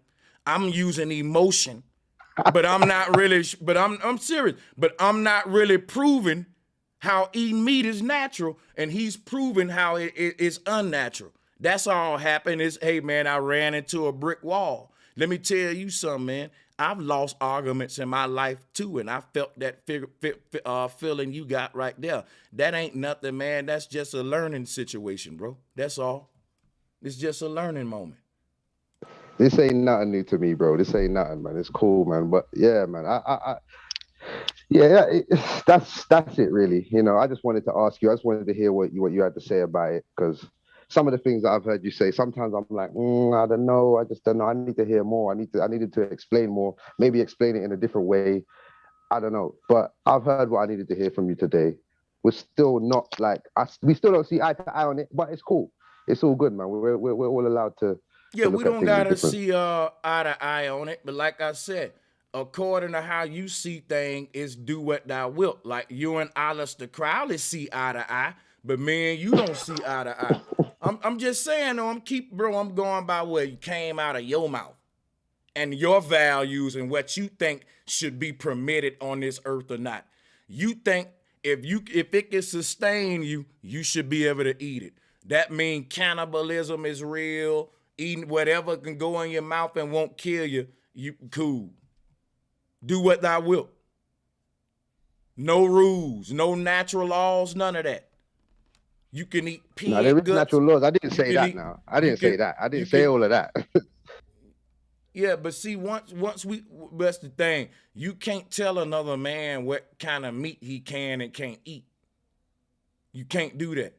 Once we agree, that's what I said before. Once we agree in the world that meat eating is okay and part of our diet as a collective, any kind of meat is okay, even human meat. And that's the part meat eaters don't like to deal with. I got smoke but for then that. That's why I brought up the defense. That's why I brought up the fact that like we all have a defensive instinct within us to not let, like even dogs, like obviously the Chinese people, they're eating dogs and cats and things like that. And these animals, obviously, they have natural defenses to stop these people from doing it, but their defenses are not working. Now look at what he just said, y'all. He said they got natural defenses. It go back to what I was saying. Nature making them defend themselves. Nature ain't making the apple defend itself. Nature ain't making the orange defend itself. We gotta start. We got no. Oh my God. Oh they my God! Did y'all hear that? Did y'all hear that? That's what it is. Wait a minute. Wait a minute. Let me show y'all why debating this dude is an embarrassment, man. I'm gonna show you why right now.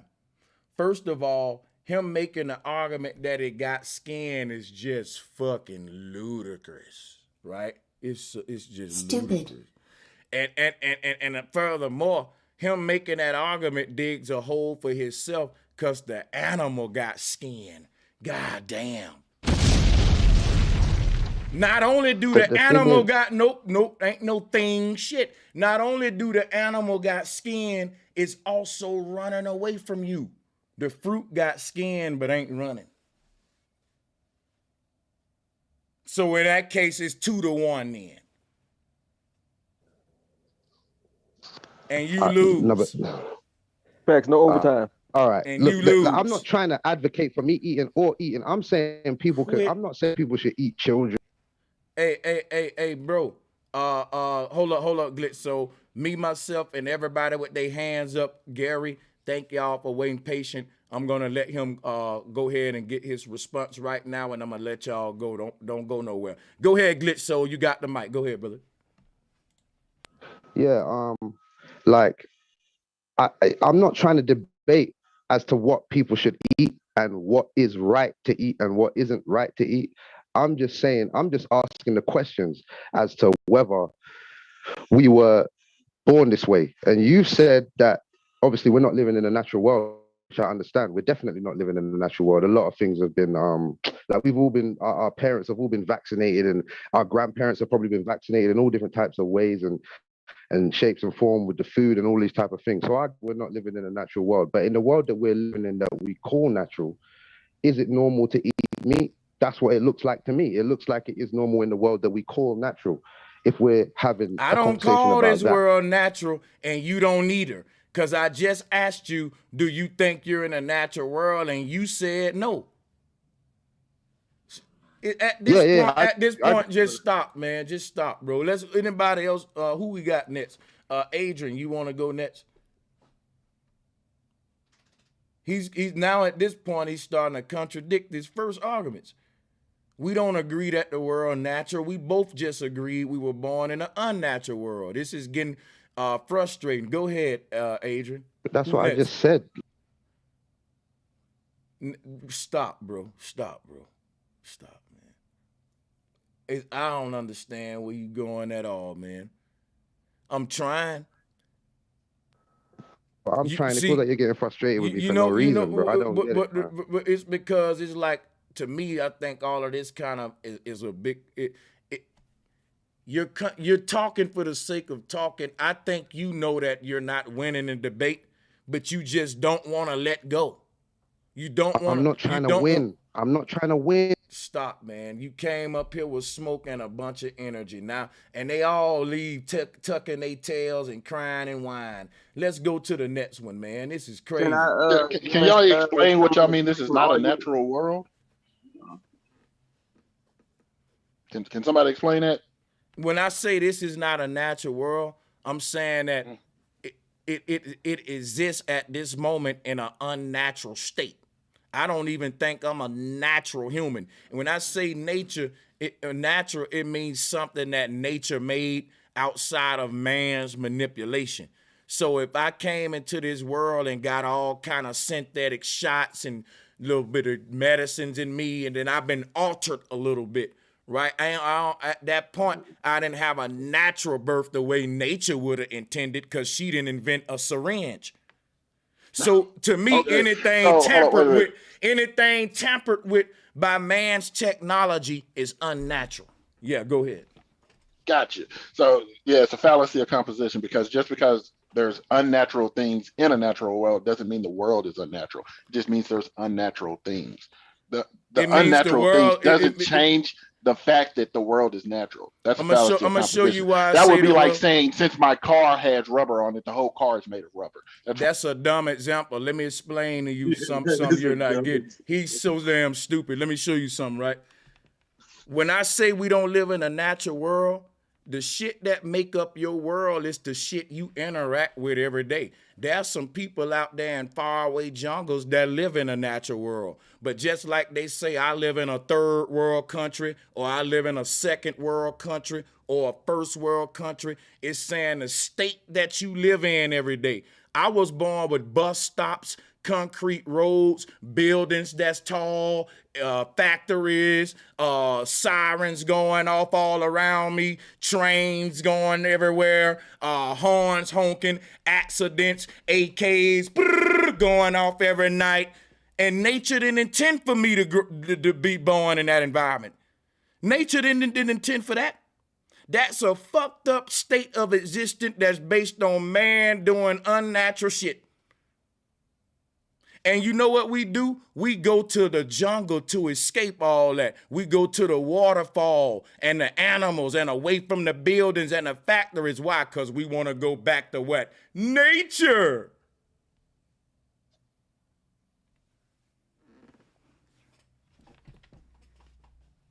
As I just told you, having unnatural things having unnatural things does not mean the world is unnatural. That just means that there are unnatural things I agree with in you the on natural that. world. I'm not gonna let you make that argument. Next person, I agree with you on that. You ain't hearing what I'm saying. You're arguing an argument I'm not making. I said your world is the things that, dude, what makes up your world? All unnatural shit. There's nothing that, listen, the shit that we interface with for our survival is what make up our world. Food, clothing, shelter. Let's talk about it, right? Let's talk about the fact that, right, Everything that governs your resources, water, air, all of that shit, ain't nothing natural about it. The water that I've been drinking since I've been born here, it ain't the water that nature made. It got chemicals and shit that man put in it. Ever since I've been living here, it was never natural. The air that I've been breathing, I came out my mama womb breathing fucked up air. Chemtrails and all that existed around the time I was born in the mid-'80s, late 80s. They was terraforming in the air with mosquito man, all of that. They was coming out with stories telling you how the mosquito man led to so many illnesses, and that's why you don't even see the fucking mosquito man truck no more. You think any of them kids in the ghettos got a lawsuit because they wasn't spraying that shit in the rich places? They've been socially engineering and manipulating this fucking world for so long. It's people got books written that saying that the weather we've been getting for the past 70 years ain't even natural. These motherfuckers getting copyrighted their own cloud patterns. And you telling me about a natural world. Dude, when I can't distinguish between how much of my world is real and fake, at that point, by default, it's just fake. Because in a natural world, it wouldn't be that hard to make such a distinction. Yeah, I mean, you don't understand logic and reasoning, so I can explain it to you, but you see how they come in with the little insults and shit like that? They just can't come in with the arguing, with the smoke. I did. That is an argument. You just can't understand it. Nah, don't say they. Hey, teach some, bro. Don't say they. Come on, bro. Man. What's going on here, for real? Y'all what's don't really going understand on here, for basic real, logic though, and man? Come reasoning, on. so how can I explain it to you? Bro, if you teach what you don't talking understand about, basic if logic you and teach reasoning, what so how you can I do talking so? about, that would debunk everything. If you just teach what you You talking don't about, understand basic logic and reasoning. So how I'm supposed to Okay, do so teach that's his why. way of What makes running. you think That's your his logic way and is reasoning? running. No, all he got to say is, you know what? You don't understand. You're stupid, illogical, and then he don't got to argue with you. You're just dumb. You stupid. Nah. Bro, Sanchez, I put it beg like you this. don't Tell lump me one me. logical I beg you person. don't lump me in with. I beg you don't lump me in with him, bro, because I didn't do this, bro. I'm not trying to No, insult Glitch. you. I ain't insulted you, bro. Hey, Glitch, I'm going to salute Glitch. Glitch. Yeah, hey, all I'm saying is, Gary, you give me this energy of a dude in a black leather coat with pink lips, like real bright pink lips. I used to have a Jerry Well, let me show. curl. Let's do this, bro. Look, with a hoop earring in one ear. Gary, get your ass in here, boy. What? And that, let's do this, bro. And all them zippers go to swinging on that leather Bro, this is a coat. conversation. Go ahead. Okay, so bro, do this for me. You tell me the basic laws of logic.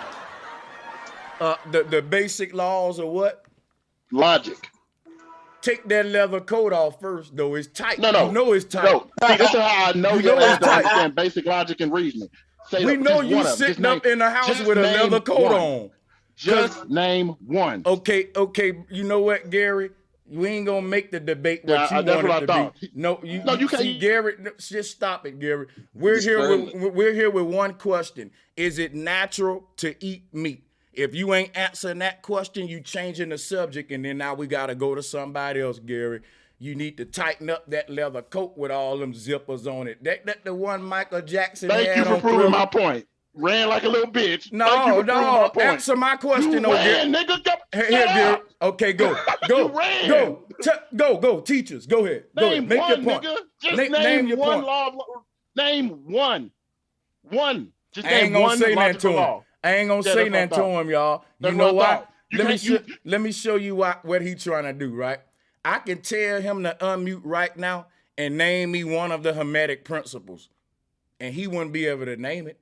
I can catch any one of y'all with something you can't name. So what the fuck? The debate is it natural to eat meat? And when he can't beat me on that debate, now he gotta make another debate. Well, name one of the things that your dick can do if you eat ginger root. Now you got to come with other shit. Name one of the goddamn plants in the Amazon bitch. Yeah, you got me on this one, but I bet you don't know the name of the medicine that can stop them hemorrhoids. He gonna try to win another argument now and go to another argument. No, bro. Is it natural to eat meat? Are we in a natural world? Yeah, I ain't gonna let you move. Now, hey, tell me what Pepsi AC side effects it's is. just like I told you. See That's what why I'm you saying? can't understand the argument. No, you don't know. bro. Tell me what the side effects of rubber tussin do, bro, Sanchez. See, he can't tell me. He can't tell me, y'all. Look, he can't tell me. Look, he can't tell me. Yeah, you still don't know basic logic and reasoning. No, right. You can, yeah, right. Go ahead. You don't bro. know basic logic and reasoning. I don't. I know you don't. That's why you can't understand it. I noticed that when you debate. Okay, you right. So let the next man talk. I believe you don't know it, and I don't know the side effects of Pepsi. You're right. If I can't talk to somebody who can't understand stuff, good evening. Nice talking to y'all. Hey, I knew you know basic. I knew you know basic logic and reason. Here's the debate. There's no use in it. The debate is it natural to eat? Run, and dry up that activator juice. Man, I'm still ready for the debate, man. I still want the smoke. Flat motherfucker pal, 70-30. What's up, brother? Good. Hey, good to hear you, bro. It's all good. So I'm gonna run down your list real quick. From when you was debating other cuz. So you said that with Jeffrey Dahmer, let me start there. So you saying if we eat meat, it shouldn't be no problem with eating human meat, right? Meat is meat, right? Like he said, if it sustain you. I got you. So, like, we're human beings, and nature allowed us to have sex, right? But you also can commit bestiality. We all know that people do bestiality, and we all know that some people do eat meat. But it should be a moral compass line somewhere in that. Do you agree with that? I definitely agree that you shouldn't be putting your dick in a cow. Yes. So we should agree that you shouldn't be putting a human thigh in your mouth. No, we don't agree on that because no. Well, look, I tell you what. Me and you do agree on that. Jeffrey Dahmer don't. The problem is, can we be mad if he disagree with us? Because look, I don't agree that you should be putting a cockroach in your mouth, but it's some people that eat cockroaches. I don't agree that you should put. Look, I don't agree that you should put a dog or cat in your mouth. I got a dog, but look, it's some countries that don't agree that you should put a cow in your mouth because cows is they pet, and they get mad every time you eat a hamburger. All right. So now you was asking too. I see the point that you're making about the sex thing too, but that's still kind of like a moot point because think about this. But they fall into the point of what we're saying about eating meat. It's a natural thing with sex that the universe has already laid out with us, man, woman. You know what I'm saying? Humans with humans. Like you see the things that produce life, and we see everything else outside of that only cause detriment. You know what I'm saying? Like how they try to make it's people trying to push like the other P word, pedophilia, pedos, and all type of like they trying to push this as forms of sexuality. But think about this, just like people try to push things as forms of eating. You know what I'm saying? It was a way laid out for us naturally to eat, and then we started coming up with all other unnatural ways, and then try to create, you know what I'm saying, subgenres and cultures and reason why it's natural to eat these ways when the things that make it natural to eat these ways is totally unnatural. You get what I'm saying? I feel you, and that's why I brought up the point. That's why I brought up the point. Every time a person have to explain, right, is it natural to eat meat? They never can do it. Is the point that I'm making. No, that's what I was doing before I got cut off. That was I'm running down the list of your concerns and your questions. And we already had this discussion. I said that if you can swallow it, it's natural, right? So now, if you can still take that stance? Yes, I am. Wow. If you can swallow an animal and it's natural to do it, just as well that people who eat meat, if their body can swallow it and digest it, it's natural. So now, even back to the bestiality, right? If a person can get aroused, right, meaning a man can get aroused, right, and commit bestiality, That's still a natural act, but No, it's Nah, man. What the hell? The Oh, animal don't want that. I saw it coming, bro. No, bro.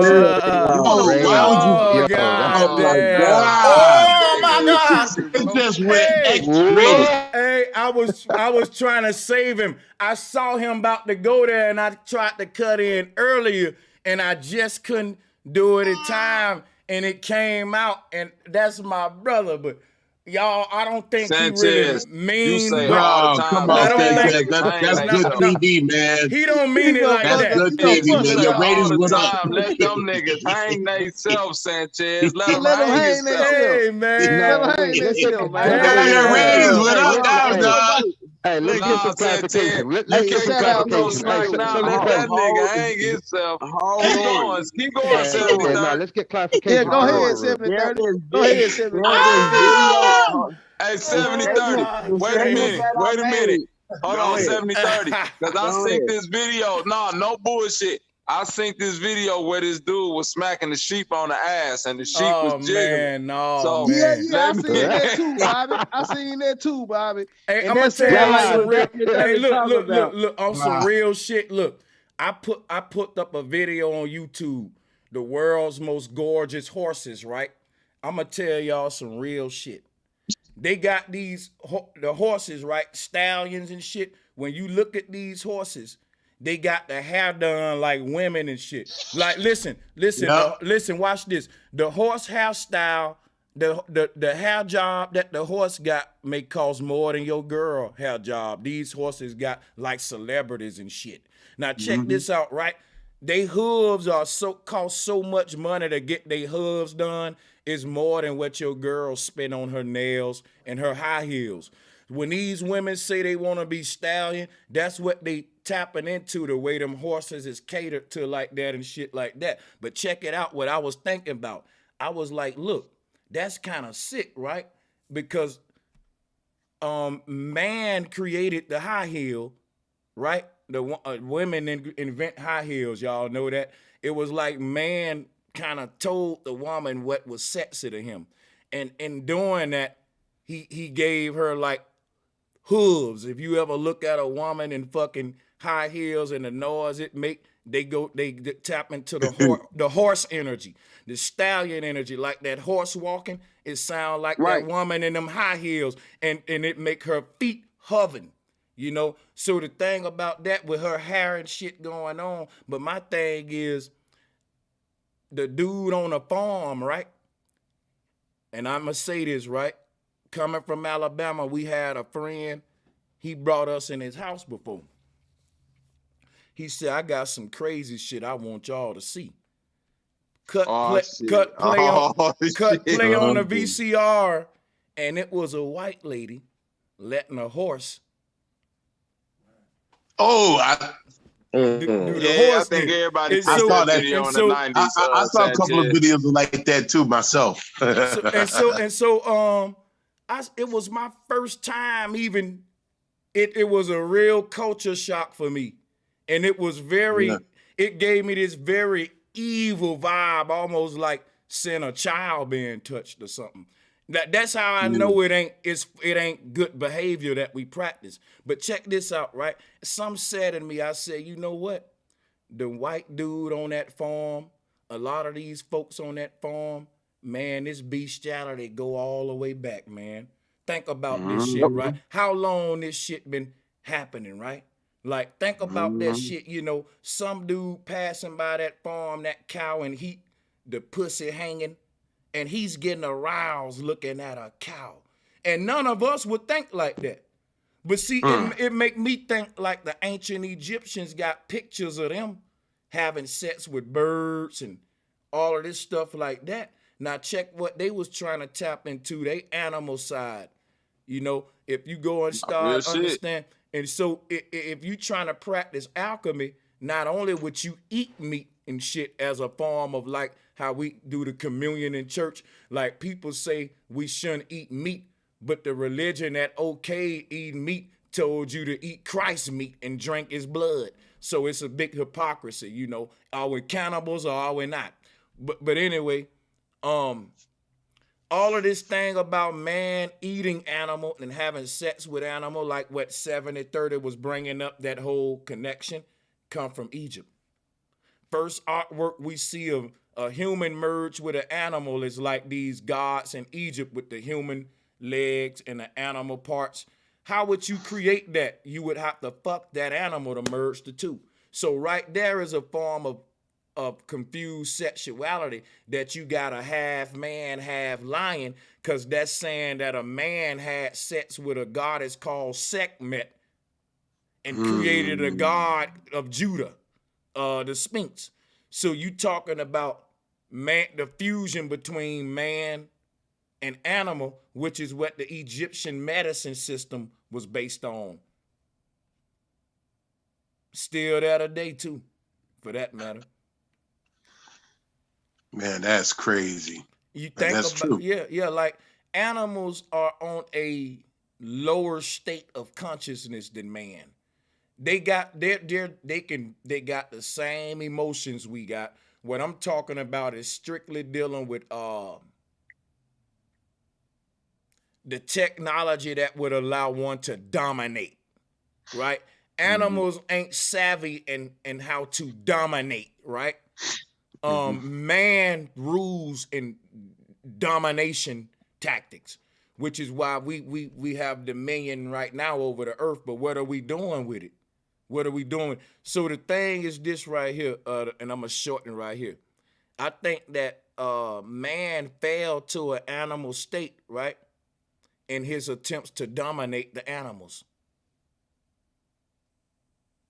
Absolutely. Just like in that good book, in the beginning, we've been given dominion, like you keep saying, domination, dominion over these things, right? Because they are of a lower vibrational frequency, we're actually supposed to be guardians of these, of the realm, not manipulators. Yeah, that's what dominion is guardians, caretakers, stewards, but people got it mixed up. Absolutely. Yeah, that's all I wanted to chime in and say was, oh, nope. The ancient Babylonian, almost forgot, the Phoenicians, those are the ones with the child sacrifice, right? Moloch, all those areas over there, right? They also, the child sacrifices, right? And Moloch, over in Aztec, they worship the plumed serpent. Man, what is it? It has 3 Ks in it, like the Ku Klux Klan. And I was just watching something. Yeah, and the Kukulkan. Yeah, yep, exactly. And they related those blood sacrifices and child sacrifices, and they were actually serving the flesh of the chopped off or the dehearted people after they kicked the body down. The whole area was just a feast of barbecue, and that's when we was talking about the different things that were happening here in the Americas with the KKK, right? They adopted that same type of Phoenician, ancient Babylonian, Aztec blood sacrifice, and that's been going on for eons. And I also think that's when we started eating the flesh of animals. And listen, because I think that poisoned our mind. Yeah. To the people in the chat room that's saying I'm wrong, have the guts that Glitch Soul and Gary had and come up and teach the people. You're welcome to the show. I'm gonna drop the link. Also, I don't think I can be wrong because it's just my theory. Men called philosophers and astrophysicists, they get up every day and theorize about what they think happened at the beginning of the earth, and nobody say, I think you're wrong. They come up with theories about the Big Bang and what they think it was like in the beginning, and nobody say you're wrong because that's just his theory. You can make a theory. My theory is called the her story to his story theory. The thing with black folks, the reason we're not theologians, we don't get into this, it's because we too busy telling the next brother his theory wrong versus just saying, hey, that's an interesting theory, but here's my theory. This is how smart white folks talk. They don't talk like us. They don't say that's wrong. They say, yo, that's okay, but I have a better theory. Check this out. You're right, bro. Facts. Yeah, No they don't theory, speak no, in in the white community, nothing goes on. Man, they can have an idea and everybody just be so in tune on the idea that it could be nothing. and that nothing as idea get $1 million, and they'll just spend $1 million on nothing, just on the idea. Like, we got to be more supportive of each other, man. Then, especially if after the expounding shit that bro just broke down earlier, bro. Like, I don't even see how we could be arguing with this nigga like right now. Like, this shit don't even make no sense, bro. This shit crazy, bro. This shit crazy. That's why niggas don't theorize. Cause if you in the hood, soon as you present your theory, niggas gonna start laughing. Boy, you stupid as fuck. Guess what they gonna say? You need to go back to school. Go back and think back in the box and don't theorize. Which is think outside the box. See what I'm saying? What happened to the black philosophers, the black theologians? They stopped thinking outside the box. That'll get you laughed at in the black community. Or challenged all the time. Folks will come to you every day like, bro, this the nigga with the dumb flat earth theory or the dumb this theory. He didn't learn in the science class, right? That's a fact. That happens. That's for exactly real. what they be saying, man. All of my nephews friends call me the flat earth guy. Man, I be telling Globers, I be like, yo, I learned the same thing that you learned. Okay, so how is it that I'm stupid because my eyes have been open and yours hasn't? Like, what? Like, where do you come off with that? I don't understand. I mean, and they just come up with dumb. They come up with the most dumbest theories, one after another. Like, they don't have no realization when they see real facts in front of their face. They won't accept it. It don't compute because it's pride. Pride gets in the way of people giving you knowledge. If you got pride, you're always going to reject what people say. I had a man tell me, when I told him the compasses, I was talking to a globalist, and I was telling him that all of the compasses point to the North Pole. The man turned around and told me, but you can program compasses to point to the South Pole. It was just like, yes, all right, cool. Whatever you y'all say, wanna and know I'll something, whatever though? you say, bro. Like, I'm finna give y'all a little grain of advice, man. When you start coming upon certain knowledge, man, and you get zealed up, be very wary of who you talk to. I heard somebody earlier saying about, you know what I'm saying, casting your pines to the swine, your pearls to the swine or something like that, or giving the knowledge to the wrong people. Because you know what I'm saying? And it don't be because you don't got bad intent. It be because of this, right? You got to understand, with just your words, you destroying people, whole entire realities, cultures, what they built their life upon. You know what I'm saying? Like, and think about this, man. And this when I was young, just coming into learning about like Jesus not being real. When I used to challenge people that was Jehovah's Witness and Christians, bro, like the type of energy you get back, because it's like, bro, you destroying 30 years of who I am. Like, you telling me this was for nothing? I kill like people. Like, really be mindful. Like that's why, think about the movie The Matrix. This is why you just can't snatch the plug out of somebody's fucking head and unplug them, bro. You gotta go through a process. Like, yo, are you ready to take this pill? Because, like, yo, I just can't unplug you from this. You will fucking die. Like, I'll destroy your world if I do that. Let me show you. And Bobby, you are so right with that. Yeah. You are so right with that, because you know what? I'm what you call like, I forgot what the word is, but I think it's called empathy. Like, I try to put myself in their situation and why they can't see, why they can't. And man, that you're right, man. If I unplug that shit and they turn around and be like, man, the earth really is flat. What the? Like, yeah, you know what I'm saying? They will be fucked up. They will be like totally. Hey, like, man, I paid all this money to go to college. I learned this. You know what? I can't even lie. These are big facts. But here go the fucked up part about it. It's kind of like seeing your little cousin sleep in the bed and you empathize. You like, I'm going to let the nigga sleep about 30 more minutes, man. Like, he really don't want to get up. And the more I shake it, I'm kind of getting violent too. Like, you know what I'm saying? Right, Now look, what if the house was on fire? You'll get your motherfucking ass up. You'll lose the empathy now. You'll say, whether he want to wake up or not, like mama did for school, she'll throw that water on your ass. Get your motherfucking ass up. Told your motherfucking ass. Ain't no empathy with that.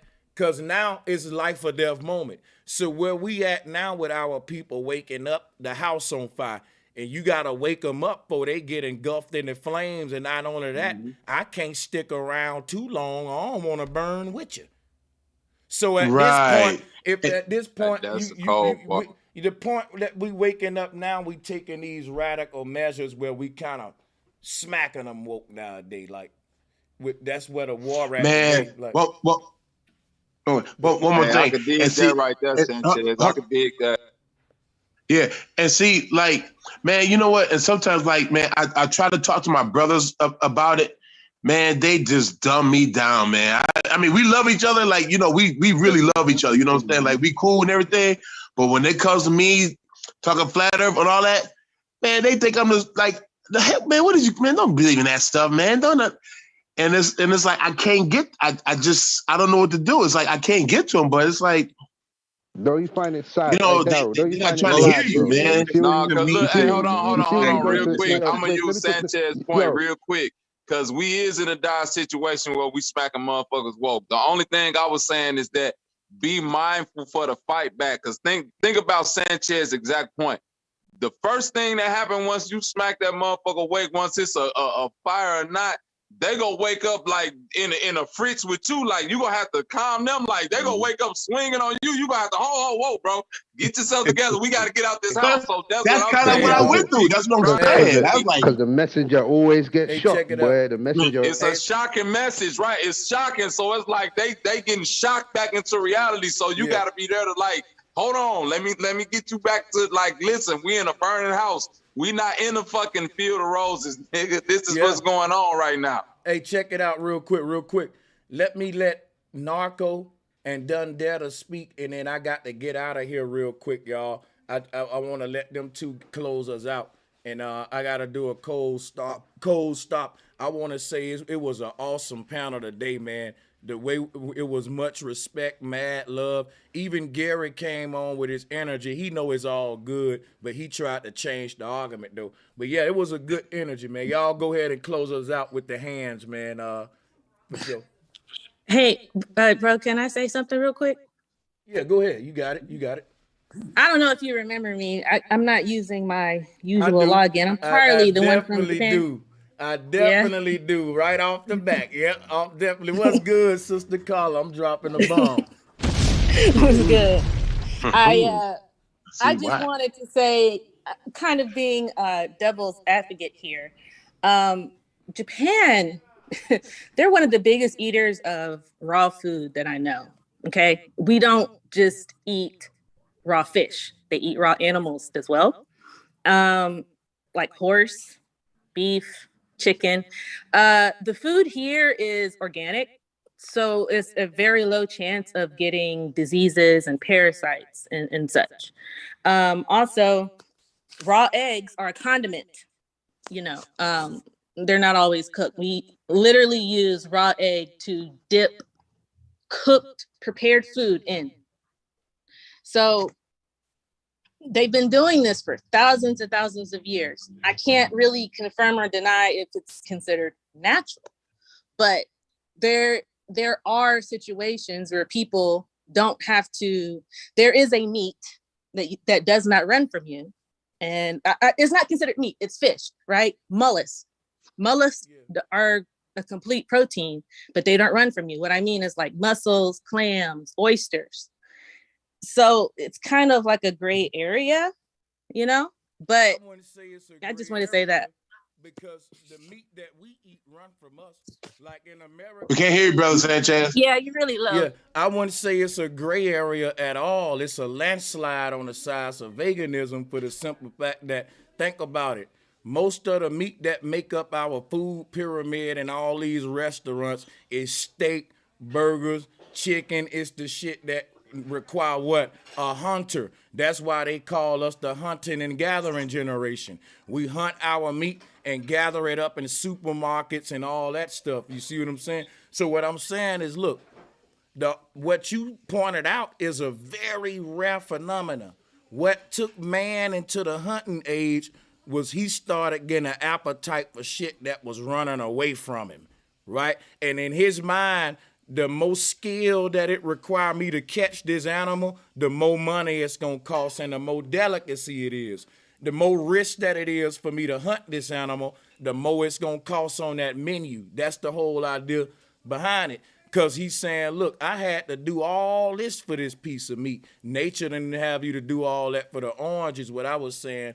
Yeah, there's some meat out there that won't run from you because it ain't aware that you about to eat it, or it just don't see you, or it's in a shell so it don't see you, or different stuff like that. But by far and most, the meat that we eat in our normal day-to-day cultures is the shit that run from you: chickens, pigs, cows, and stuff like that. So that's what I was dealing with coming up from the South. We didn't really eat molars and shit. I was a hunter when I grew up. I had to chase my meat and shit like that. So I was going off my experience. But the people that eat molars and all that, they still eat a steak. So the point that just eating meat, period, require technology of some sort. Rather, it ain't even got to be with hunting the food. It can be prepping it. You know what I'm saying? So yeah, all I want to say is salutes to everybody on the panel. I think everybody bringing some damn good arguments to the bill because we all grew up meat eaters and we just questioning them both. You know what I'm saying? But yeah. Yeah, bro. I'm sorry. I'm gonna let y'all close out. No, I was just gonna say, man, you messed me up, dude. You really messed me up with that, man. I kind of hate you for that, dude. Cause now you're making me look at that meat at a whole different light with the way you just said that. Cause I had no thought of the way you put that. I had no conception of that, and you just woke me up to another realm of. And I love my chicken wings, man. Yeah. Hey, but here go the good news though. When you like I said, I didn't think I was gonna get into a meat eating debate today. I was just announcing that I am starting today to attempt to stop eating meat, and I'm excited about it. Right. So a guy came on and was debating me about that, and he brought up his story. But like I was telling him, if you eat meat. That's something you're gonna do when you feel your time. But I was just asking, is it natural or not if we gonna debate it? That should be the question, for the debate. But that's the thing, you brought that out. It's not natural. Yeah. When the way you just put that. It's because the first, like you said, the foods that don't run away from you is like, the fruits and stuff like that. But then the girl, the young lady that's came on there now, that was another fact too, that, not all meat run from you. Yeah, but not all meat runs. Right. But one question though, bro. Why the 1st of March? Why you decided to start the 1st of March? Because it's it's like a fresh month. It kind of give me a way, okay, the end of this month is over with. And so once, March 1st, boom, hey, I'm marching into a whole nother paradigm now. You know what I'm saying? Oh, I thought you was going with the Christian thing, the Lent. When Christians talk about the Lent, I thought you was just playing devil's advocate. He thought you got converted to Christianity. I thought so what about complete proteins that you don't have to hunt for? Is that still in the same category? I guess what I mean is there's like the fish that live in the mud. You don't have to, like fish farm, you just go in the mud and grab it, or that's hunting. Or an insect. That's hunting. That's hunting. That's still hunting? Okay. Yeah, that's hunting. Yeah, that's still hunting. If you got to catch it, that's hunting. Just like in the South, they got catfishermen that catch the catfish with their hand. They just stick it in the hole and grab the catfish out. So what's the difference in me digging for worms or digging for truffles? What would be the difference in that? I would say that the truffles. Hold on, guys. She asking me, and I gotta close here in a minute, so we gotta really wrap this up. You digging for worms or you digging for truffles, the activity would be the same, the physical activity, right? But I have a rule. Don't eat nothing with a face, right? That's kind of like what I stand by. If it got a face, don't eat it, right? And worms, all of that stuff have a face. So flowers, all of this stuff, it don't. It don't have two pretty eyes gleaming up at you. Don't kill me, crying and shit. But so like if you can't look that shit in, and you know what? I tell a woman this: if a woman can't look at her food before it's prepared and look it in the eye and kill it like that man who hunted it, she shouldn't be eating meat either. That's what I would say too. Sanchez, I have a question. Suppose you could like back in the days they say we could have what they call it, telekinesis, like we could have hear trees talk and plants. Would you still say we should eat the plants same way if we could hear them speak? You said, you know what? I gotta end it, bro. We're gonna come back to that on the next one. These, you wanna close us out? Oh, we gotta close out. My bad. Hey, peace and power, bro Sanchez. Much love, much appreciation. I thank you. Powerful bill, man. Let's link up, man. Let's finish the earlier segment, man. Peace and power, bro. We definitely, Keith. We're gonna do that. I'm gonna reach out to you, I swear. That's gonna be soon. Yeah. Much love. Much love to all of y'all. Appreciate y'all, brother. Much love, everybody. Power to the panel. Man. Peace, bro, Sanchez, man. Hey, we could continue this on the next one, y'all, though, if y'all want to start off the next one with this I got a question about that hunt. Yeah, we're gonna we'll do it then. Peace and love. I'll do it on the next one. We'll continue. Hey, peace and power. Strength and guidance to everyone on the panel, bro. Yeah, I'm out. For sure. All right, peace out, y'all. Much love, Glitch. It was fun, man. Appreciate it, bro. Hey, salutes to everybody who hit the Cash App. Hey, Gary, I wish you would have stayed longer, man. You know you ran today, bro. You ran. Hey, let me go ahead and say salutes to Nat Cone Cole, to my brother Key Norfolk, OG Leo. Once again to my brother Key Norfolk. Appreciate the love, bro. And to Paul Baldwin and to my brother Citizen Man. Appreciate y'all for the donations as always.